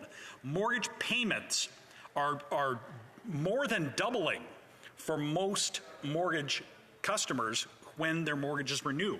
We have people that bought homes in 2018 with 5-year fixed mortgages that are maturing this year that are beside themselves because they don't know how they're going to make the payments. When people are seeing their mortgage payments go from $2,500 to $6,000 a month, Mr. Speaker, they can't do it. They don't have the income to do that. In some cases, they're going to lose their homes. depending on what city they're in, they may not even be able to sell their home, depending on what their local market has done. And we saw transactions, Mr. Speaker, that couldn't close. At the time that I asked the question, I'd been speaking to some of the industry, and I had 20 years plus in the mortgage brokerage business before I was a member of Parliament. I was talking to some of my colleagues and some of the industry people in Calgary, and we have people that couldn't close on new construction deals because of the enormous shift in interest rates that had occurred. And this government is absolutely oblivious to this and the role that they have played in pouring inflationary gas onto the fire, Mr. Speaker. They have a responsibility to do something to rein in inflation. They talk about the support payments during a small period of the time in office, but most of the deficits that they have piled on were both before and after COVID, or had nothing to do with COVID support payments. $500 billion plus in new debt, more than every government in history combined, and this has an effect on interest rates and on inflation. So I asked them again, when are they going to rein it in and do something to help quell the inflationary fire? The Honourable Parliamentary Secretary to the Government House Leader. Yeah, thank you, Mr. Speaker. And you know, I think at times Conservatives are challenged when it comes time to look at the reality of what's taking place, not only in our communities, but around the world. And first and foremost, I think it's important for us to recognize that Canadians are, in fact, hurting. We are very much concerned about the inflation rates, interest rates, and the whole issue of affordability. We don't need to be lectured from the Conservatives who have a mentality of the way you resolve things is just cut, Mr. Speaker, aimed recklessly in terms of where it is they would like to take the country, Mr. Speaker, at a huge risk. That's the Conservative way, Mr. Speaker. We have been consistent. Compare Canada to any other country. When you take a look at let's say the U.S. or the G20, Germany to France to England, take a look at what they have for interest rates. Take a look in terms of what's happening on inflation, Mr. Speaker. In comparison, Canada is doing relatively well. But that gets completely lost on the Conservatives because they have a specific agenda of trying to say everything in the country is broken. They're like the Prince of Darkness. They have nothing to say that's positive about the economy, Mr. Speaker, about the hundreds of thousands of jobs that have been created, about the supports that have been put into place. It doesn't mean that we have to not provide additional support. We have legislation before us that the Conservatives continue to filibuster that's going to put money in the pockets of Canadians. That's going to ensure that we're going to see thousands of more homes being built. Have I got news for the member opposite in the Conservative Party, Mr. Speaker? No government in the last 50, 60 years has invested more in housing, Mr. Speaker. No government. Stephen Harper was an absolute failure when it came to investing in housing. One of the reasons why we have the shortage today is because of the former government's inability to have affordable housing.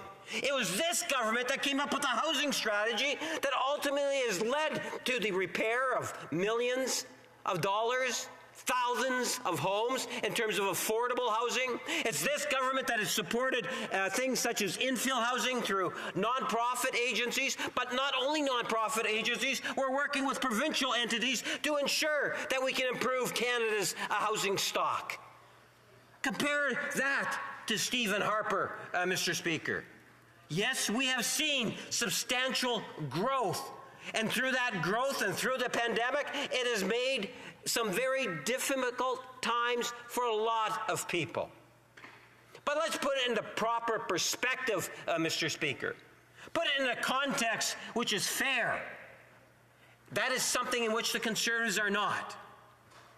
You know, I think it was $300 million that was spent, 99 homes built. The reality is that the Conservatives were missing in action when it came to the issue of affordability in housing. There's absolutely no doubt. They did not believe there was a federal role in the national government playing a strong leadership role. That's the absolute opposite to us. And when it comes time about dealing with things such as interest rates and the issue of inflation, it's the member's leader. What did he have to say about the Bank of Governor, the commissioner? He would fire him. Now he's kind of glorifying and putting him on a pedestal. But a number of months ago, he said he would fire him, Mr. Speaker. Flip-flop. Policies you cannot count on. It's risky to go with the Conservatives, I can tell you that much. The honourable member for Calgary Rocky Ridge. I couldn't imagine anything riskier than another 4 years or any number of years with this government, Mr. Speaker. That's the greatest risk to Canadians, that this government should actually last much longer. They've got the coalition, of course, that are propping them up now. But, Mr. Speaker, we need a common sense government that can actually get serious about these issues facing Canadians. After this scattered 4-minute, mess here, we're left to conclude that this parliamentary secretary just is looking for a pat on the back for a job well done. I mean, Canadians, after 8 years, there are two kinds of families now in this country, Mr. Speaker. Those that own real estate before and those families that never will. That's the affordability legacy of this government. A generation of Canadians that have no hope and have given up on home ownership. That's this government's legacy. The Honourable Parliamentary Secretary. And the slogans and the bumper stickers will do well under the Conservatives in terms of leading up from now to whenever that next campaign's going to be. They're more concerned about character assassination. They're more concerned about saying how broken Canada is and getting as many people worked up in terms of anxiety. They're not interested in resolving issues, because when it comes time for them to actually step up to the plate and put money in the pockets of Canadians, they choose to play games and filibuster, Mr. Speaker. That is the reality. All you have to do is take a look in terms of what members have actually done. Take a look at the affordability legislation. Moving motions of adjournment, concurrence motions. Mr. Speaker, you're not going to give me enough time to kind of explain to the member in terms of how much of a game this is for the Conservative Party. We take it seriously. I don't know, I've done a lot of adjournment debates. It's exciting tonight. Continuing debate with the honourable member for Bow River. Thank you, Mr. Speaker. I appreciate it. And I think we've got a new term we could use tonight, that Prince of Darkness or something of darkness, that maybe we can use that term. Yeah, maybe we can use that new term. Anyways, back in February of 2022, Conservative from here in Bruce introduced a private members bill, Bill C-234, that would also exempt natural gas and propane used on farms for essential tasks like drying grain, heating barns. A year later, in March 2023, it passed the House of Commons with the support fully from CPC, the Conservatives, the NDP, the Bloc, and the Green Party, and a handful of Liberals. But the bill is now in the Senate and has been there for some time. But then it got amended. The Senate amended it and took out the buildings. They took out the buildings. This was a piece of legislation passed in this House through 3 readings, through committee, and it went to Senate. Now, this is on carbon tax. This is on carbon tax, the exemption for farmers on carbon tax. These are the people that don't get a rebate. We hear all the time, oh yeah, we're sending back rebate.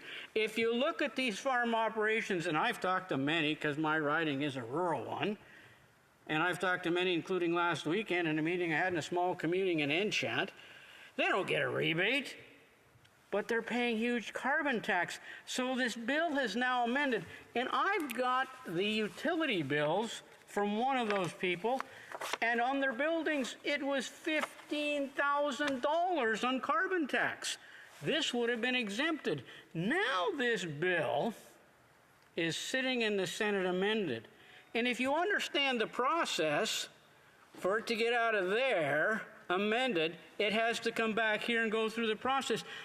Is the likelihood of that thing going to be passed before we get another summer. So we've had 2 summers, all right. This bill's been kicking around. 2 summers that those farmers have been paying carbon tax across the country on propane from natural gas, carbon tax, that's from coast to coast, and grain dryers and buildings. And this was what we need for our agricultural sector. Now the Senate amended and took out the buildings. Like I say, constituent of mine, $15,000 on carbon tax. We're carbon tax, not the price of the power, not the price of electricity, but on the carbon tax because it's natural gas they're using.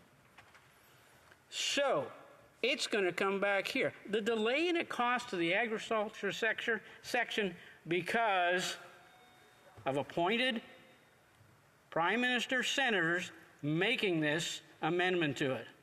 Understand that. It was prime minister appointed senators who made this amendment. They knew what they were doing. They knew the delay they're causing. This is hardship. The carbon tax, which there's no rebate to these kinds of farmers, they don't get rebates that the government constantly talks about. This is a travesty to our agricultural sector that this has happened. Thank you, Mr. Speaker. Excuse me, the Honourable Parliamentary Secretary to the Government House Leader. Yes, thank you, Mr. Speaker. I really appreciate the member is taking what is a very important issue. There's no doubt about that. I'm very sympathetic to the farmer. I'm also very understanding in terms of the Conservative Party's positioning on the issue of the price on pollution or carbon tax, whatever one actually wants to call it. With regards to the farmer, I do believe that there have been some healthy discussions with the different ministers, in particular the Minister of Agriculture, who's been following this issue very closely. We want to ensure as much as possible that we're helping our farmers. I don't want to, at times I too get frustrated. I remember when I was in opposition and we had these big, huge ships out in the Pacific Ocean, and they were not able to come in and pick up the wheat piles that were all over the prairies as the wheat, in many cases, was getting wet. And there was serious issues back then. And the member would know, if he recalls, at that time, we had that issue along with the issue of the Canadian Wheat Board. And I bring this up because I do very much follow the issue of agriculture and the importance of food supply. Canada plays a critical role in this whole area. I would like to think, given the number of stakeholder groups that are out there, that they will continue to work with not only the federal government, but provincial jurisdictions, and to a certain degree, the many municipalities that are out there. We have to ensure that our farmers are supported in a very real and tangible way. But then the member brings in the issue of the carbon tax. And as the member is very much aware, it is very much an issue of a big contention in Ottawa nowadays, where you have the Conservative Party that says that they will get rid of the carbon tax or the price on pollution. And they've made that commitment. Well, if by chance, whether it's 2 years, 4 years, 6 years, 8 years, they ever get the opportunity to govern, I suspect that there's a very good chance that will happen. Now, I say that tongue-in-cheek to a certain degree because the member will know, Mr. Speaker, as you will know, that in the last campaign, they actually campaigned in favor of a price on pollution. And I don't believe, and maybe the member can correct me if I'm wrong, but when it was in the election platform, in that same election platform, did they exempt the farmer? And if not, why didn't they do that? I'd be very much interested in knowing if the member is aware of that. But having said that, I realize there's been a change, but I think it's an important point because then it demonstrates consistency of party policy, Mr. Speaker.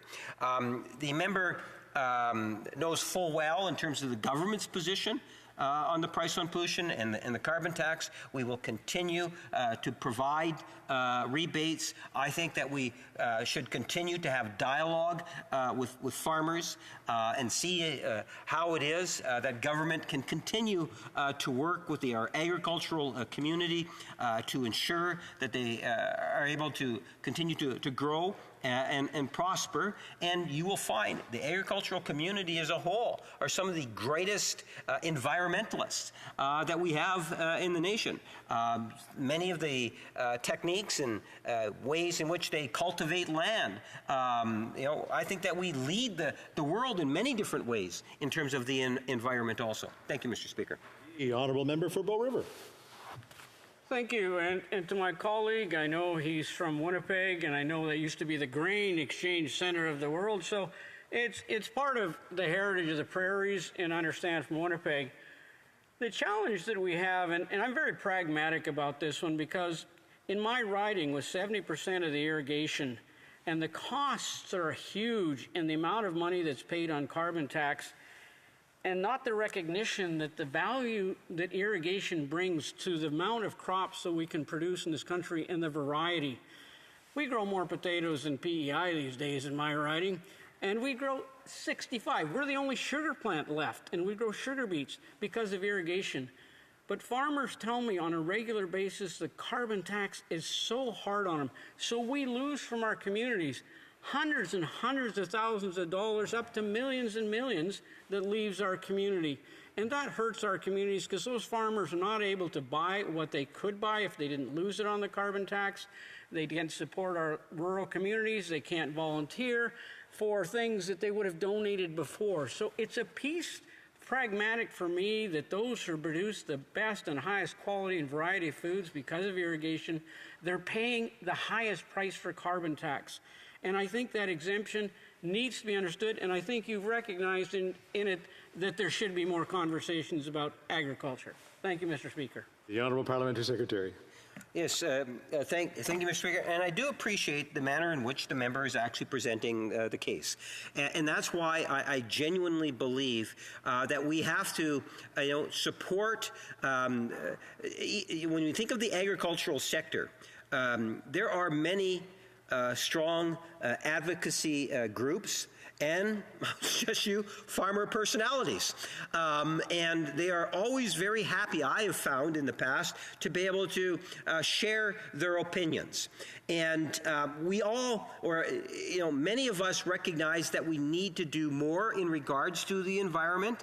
And when we're doing that, there is no intention to devastate an industry. Diversification of crops, not only benefits the farmer, but it benefits all the communities in many different ways. You could talk about the food table to what we see on the food table, to the Canadian products, but also in terms of just the overall future through diversity. I love the amount of diversity that we have witnessed, and from a prairie province, I think of strawberries that come out of Portage la Prairie, and irrigation plays a role. Member makes reference to potatoes. Manitoba grows a lot of potatoes too, and irrigation is important. So I'm sympathetic to what the member is saying, and I'm going to have. I'm glad everyone's sympathetic, but we are out of time. The motion to adjourn the House is now deemed to have been adopted. Accordingly, this House stands adjourned until tomorrow at 10 a.m. pursuant to Standing Order 24-1.